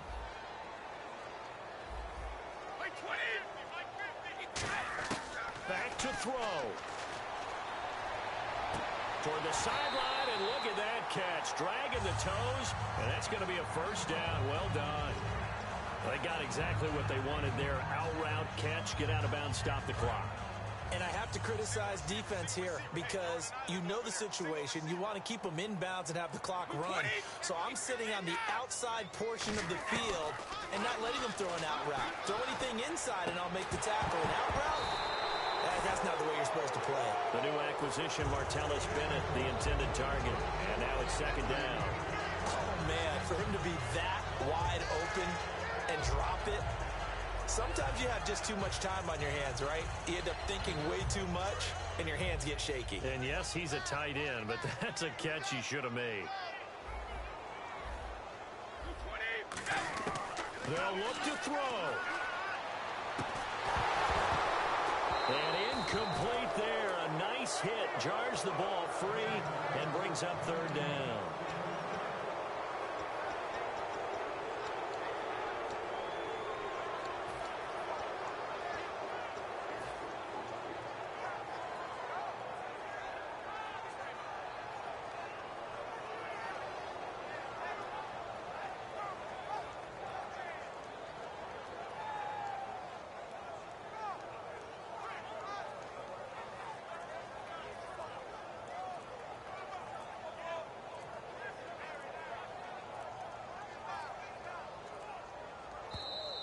And they will not even get to the line here as we'll get a delay.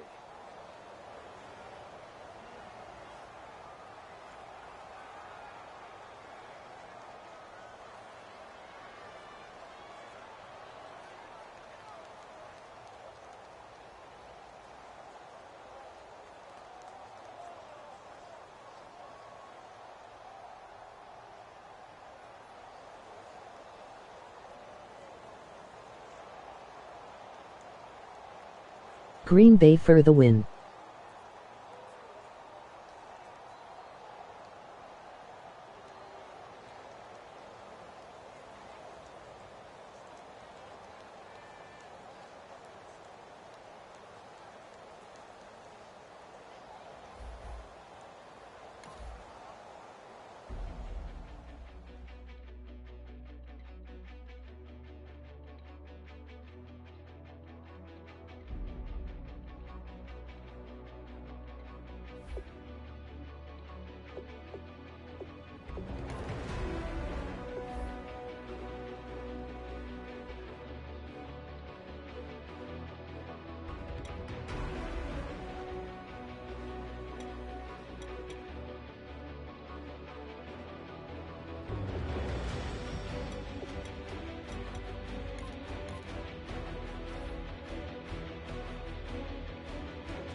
I'm Larry Ridley, and this is the NFL on EA Sports.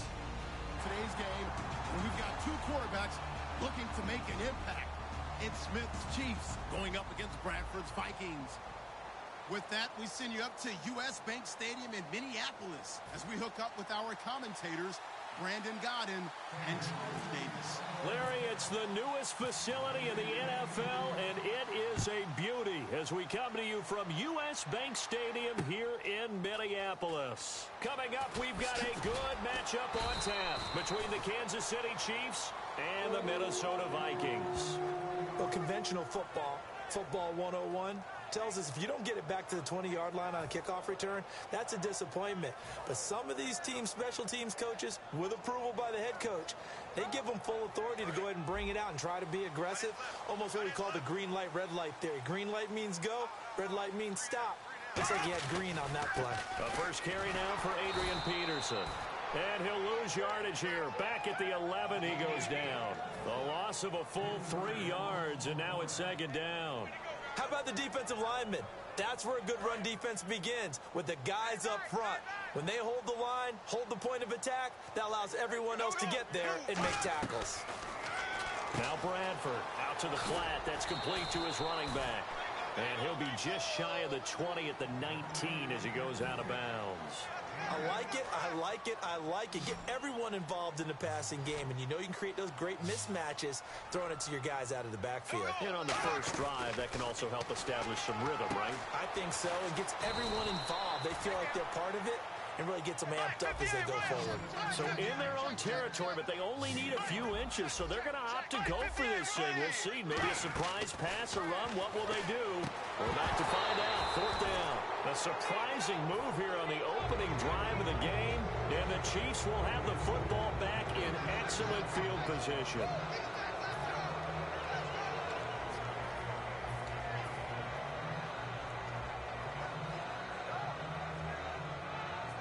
And a great spot to start this drive from here. And some extras coming up on the line here, readying for the blitz.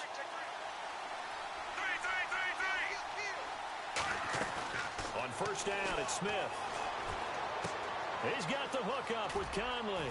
And he'll take it down here just shy of the 15 at the 16-yard line. It'll be a gain of 9, and it'll be second and about a yard. On second down, here's Smith. This will be caught just inside the 10. There are certain words that sometimes we overuse, but there's one that's really welcome on a player's resume, and that's the word breakout. And I thought Travis Kelce was one of the breakout stars of 2016 in the NFL. What a season he had with Kansas City. Over 1,100 yards. Now, to put that into perspective with everybody else that was catching the football for them, the next closest had 593 for the Chiefs. So, breakout year indeed. And for me, it's how he did it, because he did it in a variety of ways, whether he's an inline tight end, a guy could... He rifles one that's intercepted. Picked up by the former first-rounder Trey Waynes. And he'll be brought down at his own 10-yard line. The Vikings offense now, they get ready to head back on the field. And last time they were very fortunate, this offense. They went for it on fourth, turned it over in their own territory, but the other guys held up. They didn't give up any points. So how about the guy with the #1 headset on the sidelines, the head coach? That was planned going into it, not necessarily to not get the first down or to have the defense have to hold But he up. trusted his defense. Trusted his defense very much, and I think that that's how he's going to play this game. Go for it. Be aggressive, because I've got the wild bunch backing me up over here on my own sideline. Now we'll see what his offense can do. And he'll go down right at the 30-yard line. Call it a gain of 4 on first, and that'll make it second down. Second down, Bradford. Going right side here, and that's complete.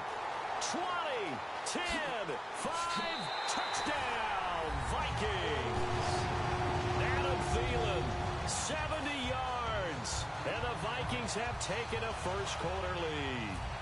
And there they got him the ball. Just get it to him, let him do the rest. You know, he probably said that to his quarterback as he broke the huddle. I like the play call. Just get it to me. I'll take care of the rest of it. Helping out his rack, right? RAC. Run after catch, and he loves that, and he's going to carry that in at contract time.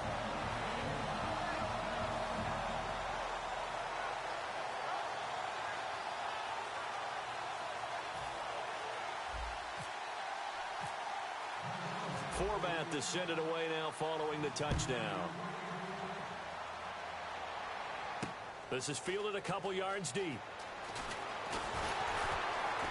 And last year that would have been a net gain of 5 on the return. This year he stopped where he would have been if he had taken a knee. And that's at the 25. And the Chiefs now getting set to go. And they had a nice little drive going last time. Threw the interception in the red zone. Costly.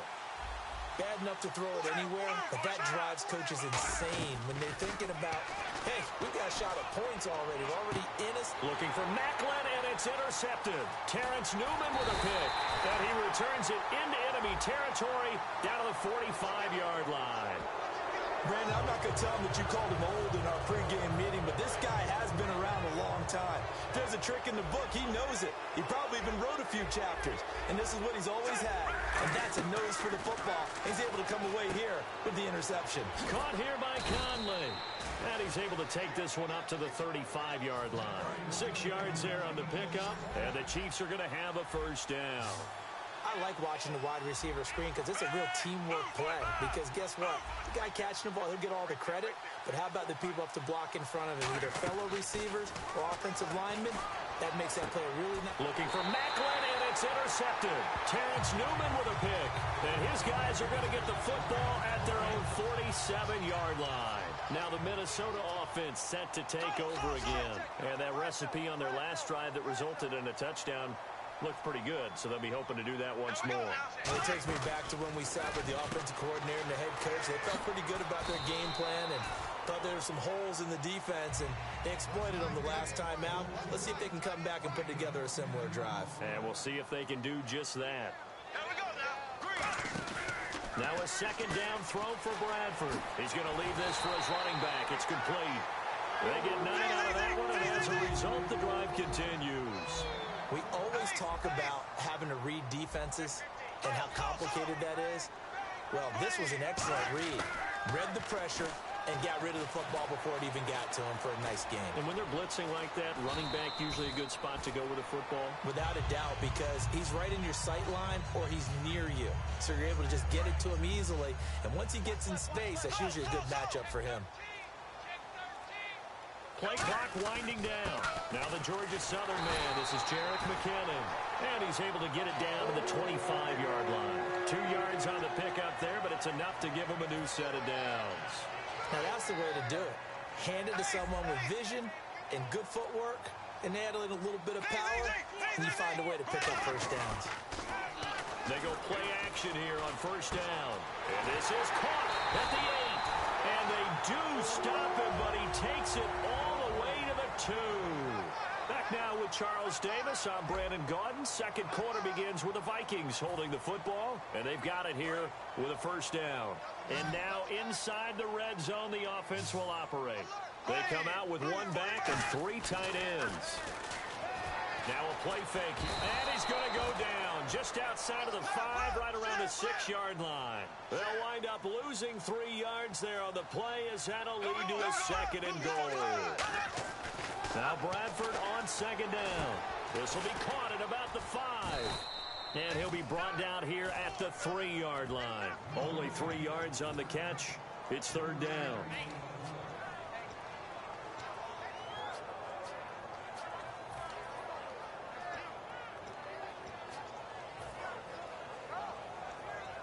Well, they've got it down to the 3, but now this is 3rd and goal.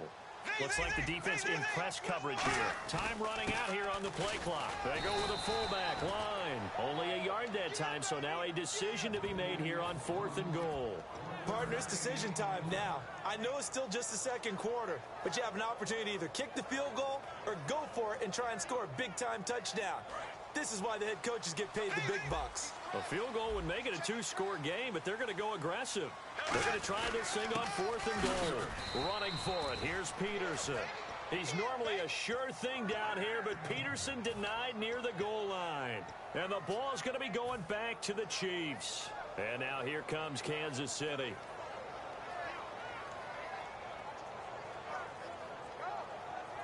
Very tough spot here for the offense to start. And the D-line pinching together must be expecting the run.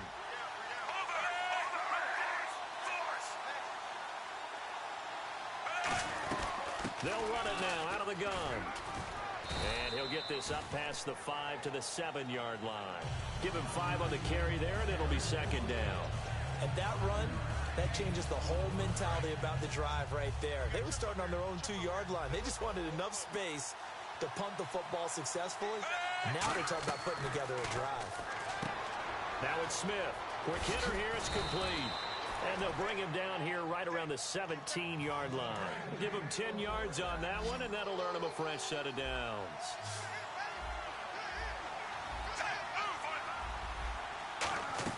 Smith on first down.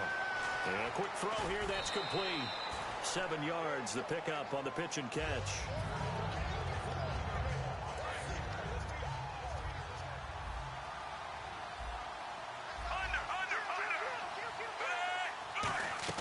To throw on 2nd down is Smith. He's got the hook up with Conley. And he'll be out of bounds across the 30-yard line. 7 yards there, good enough to move the sticks.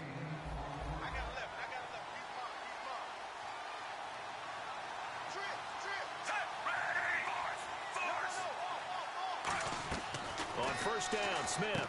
Firing quickly here, and that's complete.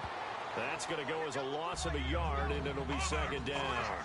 A pass for negative yardage, obviously no good. Maybe he shouldn't have thrown it, or maybe he shouldn't have caught it. I think we were seeing it at the same time, weren't we? Maybe you let that one go, right? Because you can see the lost yardage about to develop. But that goes to nowhere to escape, and he goes down. Everson Griffin able to drop him for a loss of 4. 2 minutes to play here in the first half. More from Minneapolis after this. 3rd down, 15 yards still needed.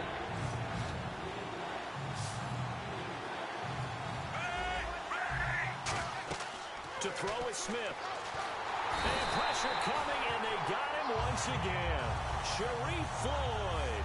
He's the one to get him this time. And back-to-back sacks are going to bring up a 4th down.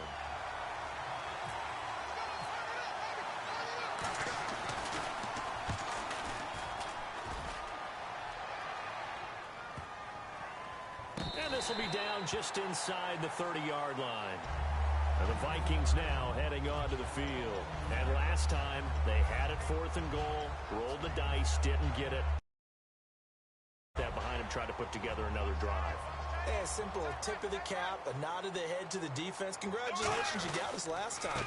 But you didn't hold us the whole time. We got down to position. We were able to be in position to score. Let's go ahead and attack again. Continue to have that kind of confidence. Not worry about the one play that didn't allow them to get into the end zone. And this time they'll be trying to get it into the end zone. We'll see what they do. On second down, Peterson.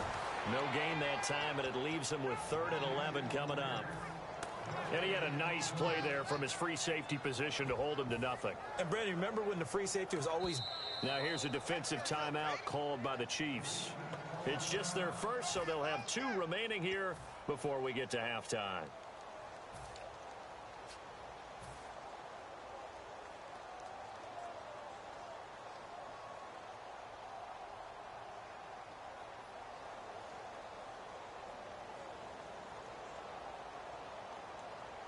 We've got a 3rd and 11.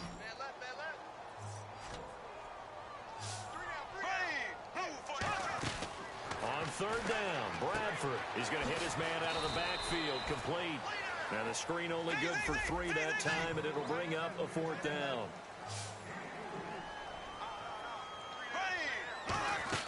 They'll indeed go for it. It's Bradford. He's going to flip that out to the flat. It's complete.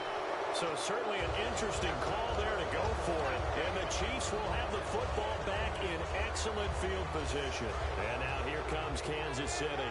And a tight game after punting last time. See if they can get something going on this drive. As they head to the field now, with the game this close, you've got to feel there's a sense of urgency for them going on offense right now. And they have to do it without letting panic creep in and affect their play. And they're going to hurry back to the line now. Now it's Smith off the bootleg. Looking right sideline, but it's incomplete.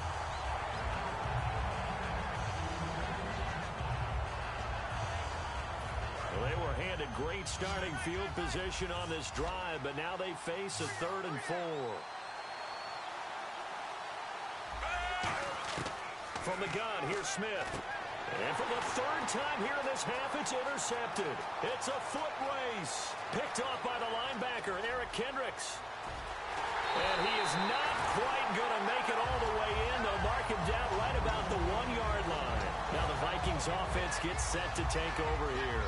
And where the ball is now, you got the field goal pretty much in the bag. Now do you try for the end zone a couple of times? I don't think there's any question about it. You might get a gift of 6 points rather than the 3 that you just noted that you feel like you already have. Be aggressive, go after it, and try and get those points. 1st and goal from the 1 as they look to punch it in. And he is going to lose yardage here. Now whistles come in. We're going to get a timeout here by the offense. It's just their first, so they'll have 2 remaining here before we get to halftime.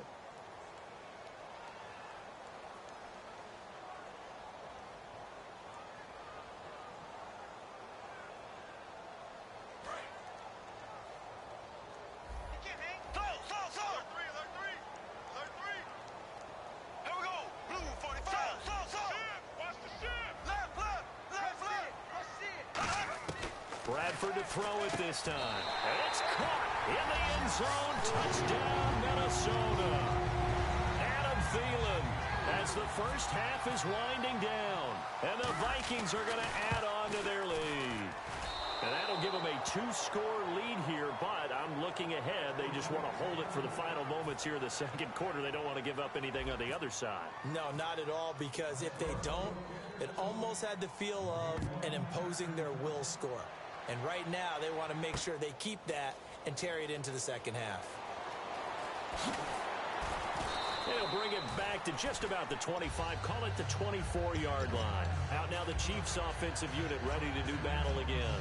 And with time quickly fading here in the 2nd quarter, not sure how aggressively, offensively they want to play this. I think we'll find out just how much they trust their guys in this situation if they decide to take a shot. They'll run it now out of the gun. And he'll fight forward to about the 27-yard line. And give him 4 yards there. It'll be 2nd and 6. So 2 quarters down, 2 remain. Charles and I return after the break. Welcome back. Halftime over. We are ready for quarter number 3. Alongside Charles Davis, I'm Brandon Gordon. So both teams have their marching orders, and we'll get going again here in quarter number 3. This is fielded a couple yards deep. And he'll get it up to about the 26-yard line, just across the 25. Here comes the Chiefs offensive unit as they'll have it to begin quarter number 3. They come out here with a 0 on the scoreboard. What was said in that locker room? That's what I want to know. I would love to have been in there because we often have the feeling that there's a lot of shouting, screaming, people upset. But typically, halftime locker rooms are a lot more clinical than that. And in this case, are they upset that the plays weren't working because of execution, or did they think they were just bad plays to call? Yeah. We'll find out pretty quickly here if they felt like they had something going, but they just need to do it a little bit better or not. We'll find out. They'll run now with Ware. And down inside the 40 to about the 38. 9 yards is the pickup there, and they'll have a 2nd and 1. Okay, didn't break that one all the way, but you got to know that he feels like he's right on the verge, and that's probably exactly what he's telling them in the huddle right now. Off of play action, here's Smith. Over the middle and into the hands of his receiver, Macklin. And they'll get this one down to about the 20-yard line. He goes for 18 there as the drive will continue. That looked like a pretty good route combination there because you've got to find a way to clear the guy running the drag, because when you do, you can just put the ball on him and then let him run. He's got some space. From the red zone now, Smith. And that'll be incomplete. 10 yards still left on 2nd down. Looking to jam the receivers at the line here. Press coverage look defensively. On 2nd and 10, Smith. Looking for the out route. It's complete to Macklin. The reception good for 7. It's 3rd down. In recent years, the slot receivers really gained stature in the NFL because they can do so many things. Yes, they can line up wide like your normal wide receiver, but they have that kind of courage and toughness to run routes in the middle of the field and become dependable targets for their quarterbacks and move the sticks. Those guys are worth their weight in gold. And a loss of 3 to bring up 4. Oftentimes when you're not winning at the point of attack for an offensive line, maybe they're getting out physical. Spread things out a little bit, make it more of a one-on-one blocking scheme. Then you don't have to win it physically. You just have to win it by position. That may open things up for your running backs. Now Smith. And it's complete to Kelsey. And he will have the 1st down before he's brought down at the 3. We always hear about guys wanting to make plays that quiet a crowd. Yeah. After that one. Here in the 3rd quarter, they were hoping to get the stop, get the football back. Not the case. What a completion on a 4th down play. They come up in an offset eye. On the ground, this is Ware. And he is in. Touchdown, Kansas City. Spencer Ware taking it in from 2 yards out. And the Chiefs are able to get this back within a touchdown. And this is back to a game.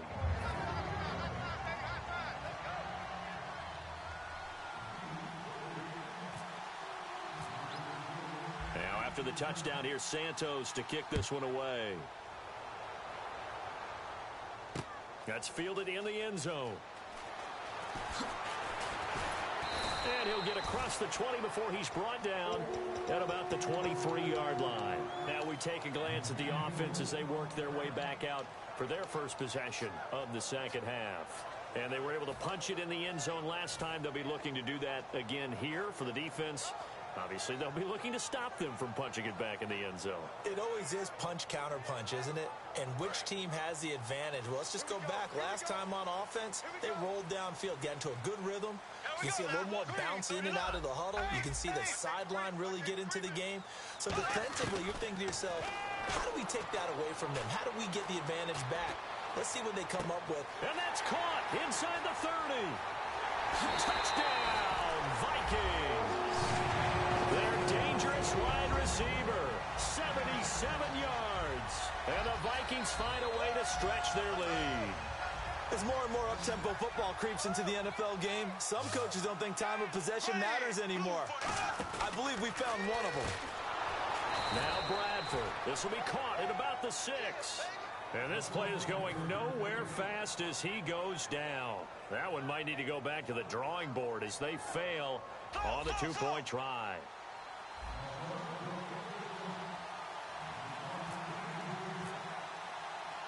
Forbat to send it away now following the touchdown.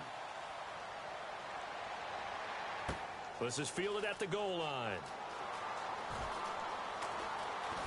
Now a hit and a loose football. And it's picked up by the Chiefs. So a teammate picking him up there, that was nearly disaster. And the way that you coach these things, you want to make sure you have eyes towards the return guy because you want to make sure that the catch is secured. A lot of teams do that. They have at least one guy. Okay, you're responsible for making sure he secures the catch. He's not always the one that makes the recovery, but he can always sound out the alarm. Hey, ball's on the ground. We've got to get it back. And he'll be tackled just past the 35 at the 36.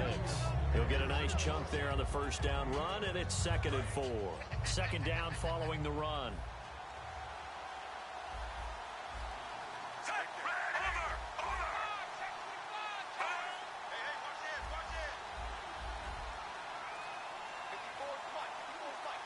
Defense showing blitz. They run again with Ware. And this time not as successful as he'll get back to the line of scrimmage and no more. No gain on the play that time, and they'll look to convert on what will be a 3rd and 4.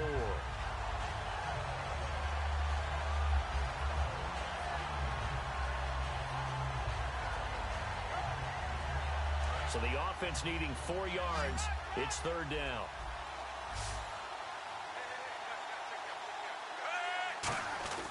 Now it's Smith.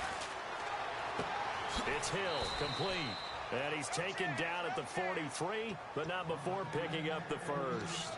And boy, they had high praise for this rookie receiver when we asked the coaches about him, didn't they? They certainly did, and obviously they liked his measurables, otherwise they wouldn't have brought him onto the team. Height, weight, speed, all of that. But how about what they really said? Competitiveness. That's what they really liked about him. The way he goes after the football, competes for it, and decides when it's in the air, it's his and only his. He's going to loft this one deep left sideline.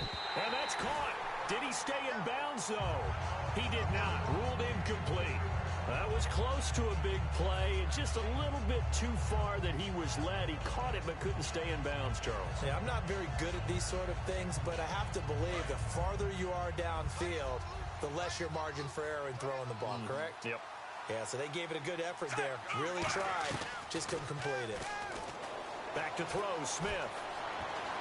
Still back there. Stepping up, he's going to keep it. And he'll be brought down right at the 45-yard line.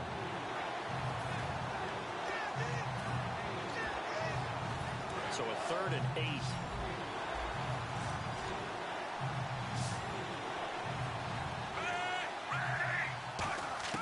Throwing on 3rd down, Smith. And he's got his man in stride, complete. And he gets this one across midfield for the first down to the 46. Back now at beautiful new U.S. Bank Stadium. It's the Chiefs with a football, but with work to do on the scoreboard, they trail as we start quarter number 4.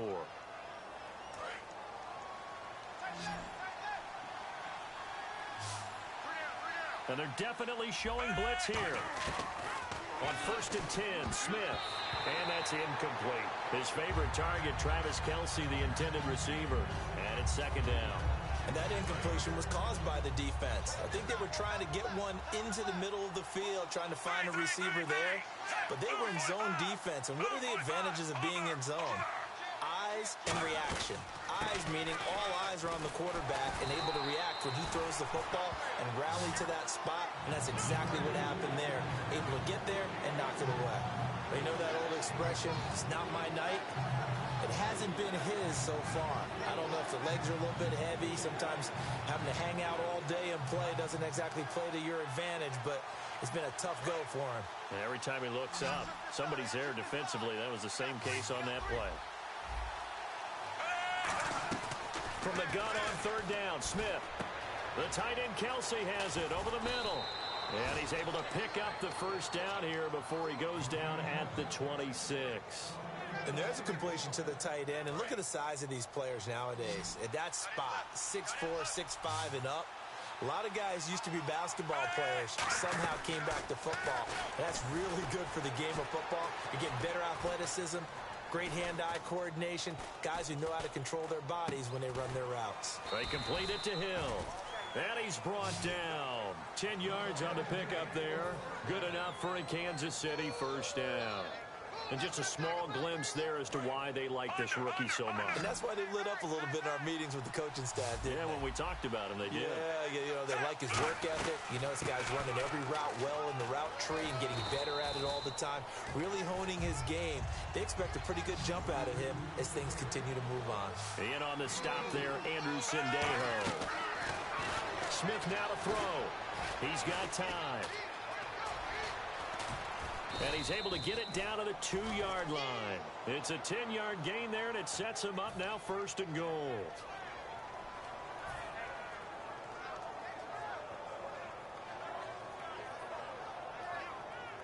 And the seemingly endless drive continues.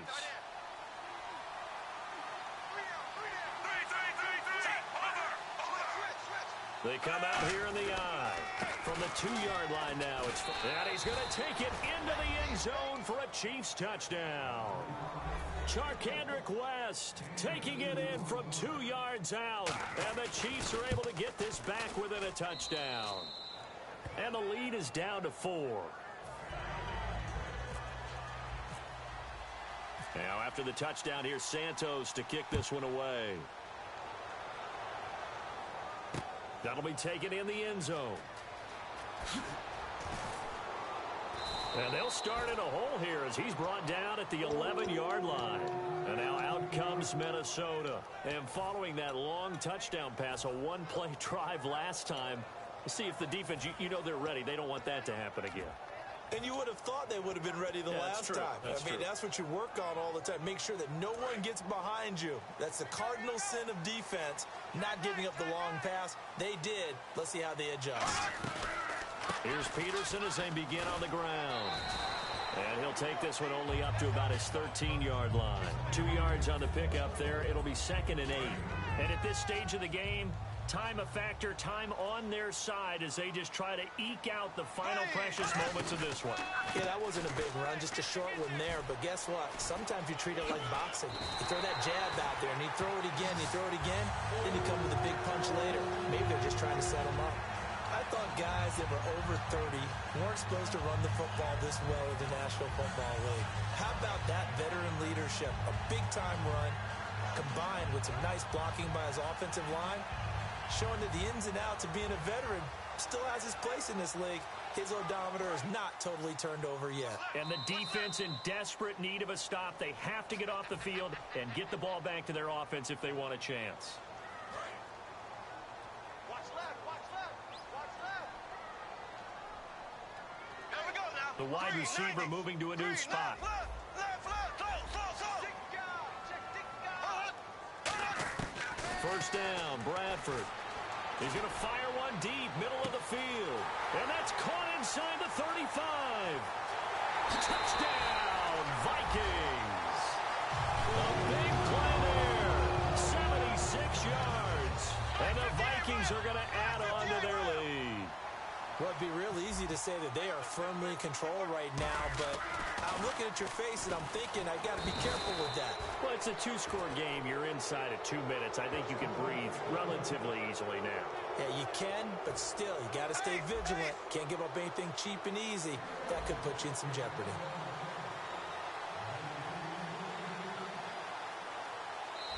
And now a whistle and a timeout called by the kicking team. It's just their first. They've got 2 more to use here in the final stages. Left.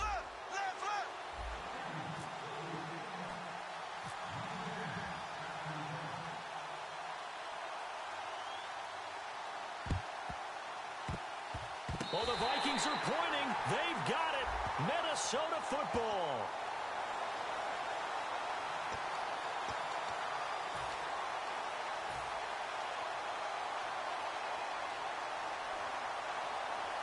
Really nice starting field position here for the offensive unit.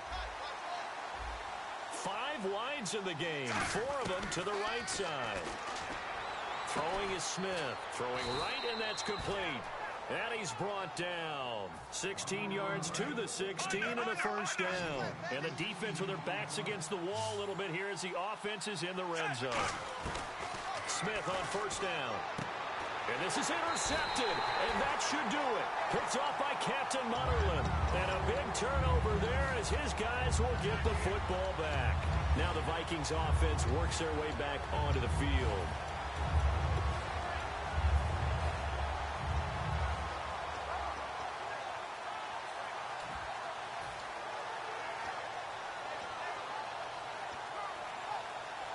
And tough starting field position here.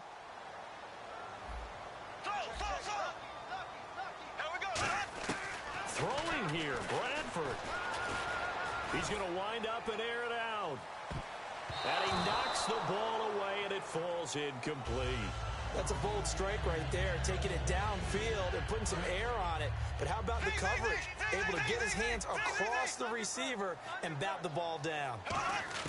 Throwing again, Bradford on 2nd and 10. And he's just going to get rid of this thing. To no one here, he throws it away, and now it's 3rd. It looked like he might have had a window there, but the rhythm was just a little bit off. It certainly was, because everything that has to come together to get a pass completed, yeah, you're right. The sync just wasn't there. In motion right here comes Johnson. On 3rd down, Bradford. He's going to air one out. And intercepted. Maybe the turning point they need. Picked off by the safety here, Ron Parker. And to the 40-yard line, that's where the return stops. Here's the Kansas City offense now as they get set to take over. And the interception thrown in the red zone last time. We'll see if they can rebound. I just have to think the last thing he said as they went back out there was, don't do that again. What do you think? What do you think? Yeah, I think that. I think that not only did he say that, but he also told him, let's put it in the end zone that it's supposed to be in, all right? The end zone we're trying to score. I know we're being a little bit facetious here, but the bottom line is take care of the football, and everything else should flow from there. Quick lesson, never ask the play-by-play guy a question. Hey, you're my partner. I know you're right there with me. It's always tough for the guys throwing the football when they think they've got a completion and the ball's almost there, and then someone sneaks a hand or two in and bats it away. On 2nd and 10, Smith. That's incomplete. Nearly another pick. My goodness. While an incomplete pass certainly doesn't look like a good play, for the guy throwing it today, as many interceptions he's thrown, he's got to feel a sigh of relief that the ball actually hit the ground and didn't go in the other direction. They'll run it now out of the gun. And he's brought down just outside of the 10 at the 11. All right, they're going to try and keep hope alive here on 4th down. They're going for it. Desperation time for Smith on 4th down. And this is caught now for a late touchdown. So hold everything here. This one's not over yet. And there's the touchdown that they needed, so they'll celebrate. But the guys on the sidelines, they've got to stay focused. The onside kick team, they need them to get the ball back. Yeah, part one of the equation done. Now they need to convert, then get that onside kick. Back to throw. And he's got it. So the try for 2 successful. And with it, they're back within a field goal. So still a small chance here with a little over 30 seconds to go, but they're definitely going to need this one to bounce their way.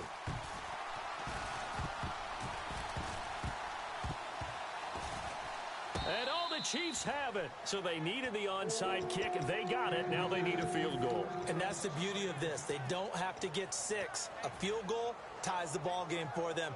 Nicely executed play.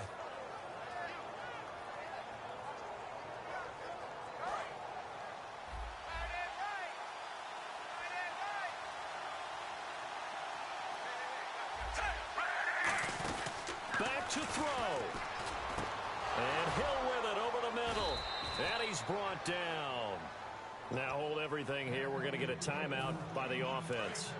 It's just their first. They've got 2 more to use here in the final stages.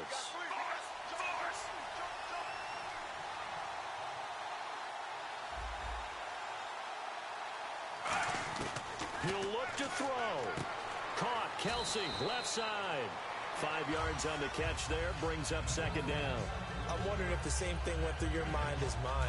When I see a big man like that make a catch, all I keep thinking to myself is, big man with football. Look out, everyone. He may not juke you a whole lot, right? He may not run past you because of his size. You're talking about a guy weighing in the 270 range. Now whistles come in. We're going to get a timeout here by the offense. That'll leave them with just one remaining in this fourth. So the offense has it 1st and 10. And on the outside, they're playing press coverage. They'll look to throw. And he can't get a throw off. He's taken down. What a huge play at this point in the game. Now hold everything here. We're going to get a timeout by the offense. It'll be their 3rd and final timeout, so as they talk things over, we'll step aside.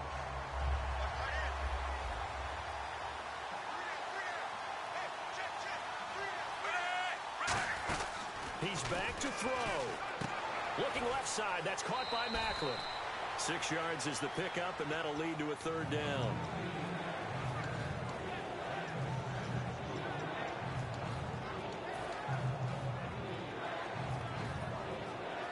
Here's Cairo Sant.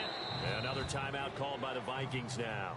That'll leave them with just one remaining in this 4th quarter of play. Here's Cairo Santos now for the Chiefs field goal. This to potentially send us to overtime.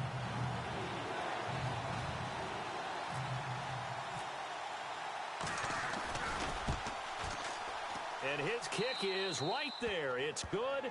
And they will tie this game here in the final seconds. I tell you, the life of a kicker. He has not been called on the entire game. He's over there by the net, but they send him out here in the 4th quarter and say, hey, go tie the game, will you? And guess what? He comes through. I just don't know how they do it. I really don't. These cats are a different breed from you and me. That's a pressure kick, but that one was never in doubt. It's a little teaching moment here. Overtime rules. Remind us how this goes, partner. Okay, so in the past, we had sudden death. First team to score wins, but no longer. Now, if the team receives the ball, scores a touchdown, they win the game. If they kick a field goal, though, or don't score, the other team gets a possession. And after both teams get a possession, then we're into sudden death. First team to score wins the game. That's fielded in the end zone. A beautiful fake. And now out comes Minnesota. They control their own destiny here. They have the football in overtime. Obviously, a touchdown would win it. And I think teams around the league are still adjusting to the idea of going downfield, scoring a touchdown wins the game, because they were used to just going downfield and trying to get in field goal range to win a game. Still having to make that transition. Let's face it now, the ones who are doing it best know they need to go down, attack, put the ball in the end zone, and not leave it up to a field goal. He's got him in, complete, and all the way down to the 29. A huge play there in overtime, 48 yards. Well, we haven't been shortchanged on offense. Another fun play to watch there on the deep pass. This game has the feel of, what, a turkey bowl, a Thanksgiving day. You know, when we get together this year, when the Davises and the Gaudens get together, that's what our playbook's going to look like they're drawing them up in the dirt, and so far it's working for both of them. And quickly they get to the line. Now a 2nd down throw for Bradford. The left side caught by Diggs. 14 yards that time for number 14. And passing yardage-wise, now up over 350 in this game. Pretty nice performance. Definitely that, which usually means you're putting a lot of pressure on guys trying to cover. If you're a defensive back and they put over 350 yards on you, you've had a long day. The key to everything, if you're doing it without throwing interceptions or turning the ball over. Finds a tight end in the middle of the field. Just a simple stick route. Decent game. And the Chiefs are going to signal for and be granted another timeout. They'll be down to just one remaining as we step aside here in overtime. And they're 6 yards away from picking up the first here on 2nd down.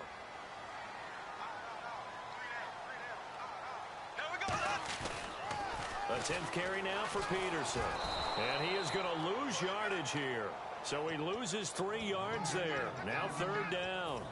So the myth has been shattered. Every cornerback in the league is not just a cover corner. Some of them will stick their nose in there and make plays exactly as we just saw there. A big loss suffered by the offense after that nice tackle. Still 9 yards to go on third down. They'll put 2 receivers left, 2 to the right. They'll need to get the play off quickly. In motion, Patterson. Here's Bradford. And this will be caught. Touchdown. They needed overtime to get it done, but put this one in the win column. So the game-winning touchdown came through the air in overtime. 4 quarters wasn't enough. We were treated to a really good one, weren't we, partner? That we were, and I just love being able to be witness to a game like this all the way through. Who's going to win it? Oh, what? We're getting overtime? Great for us. A lot of tension on the field, very tough. Not a surprise it ended with a passing touchdown. That's the way we play in the NFL. But the execution was pretty darn good. So that'll do it for us. For Charles Davis and all our crew, I'm Brandon Gaudin. You've been watching the NFL on EA Sports. It's a win for the Vikings as we say so long from Minneapolis.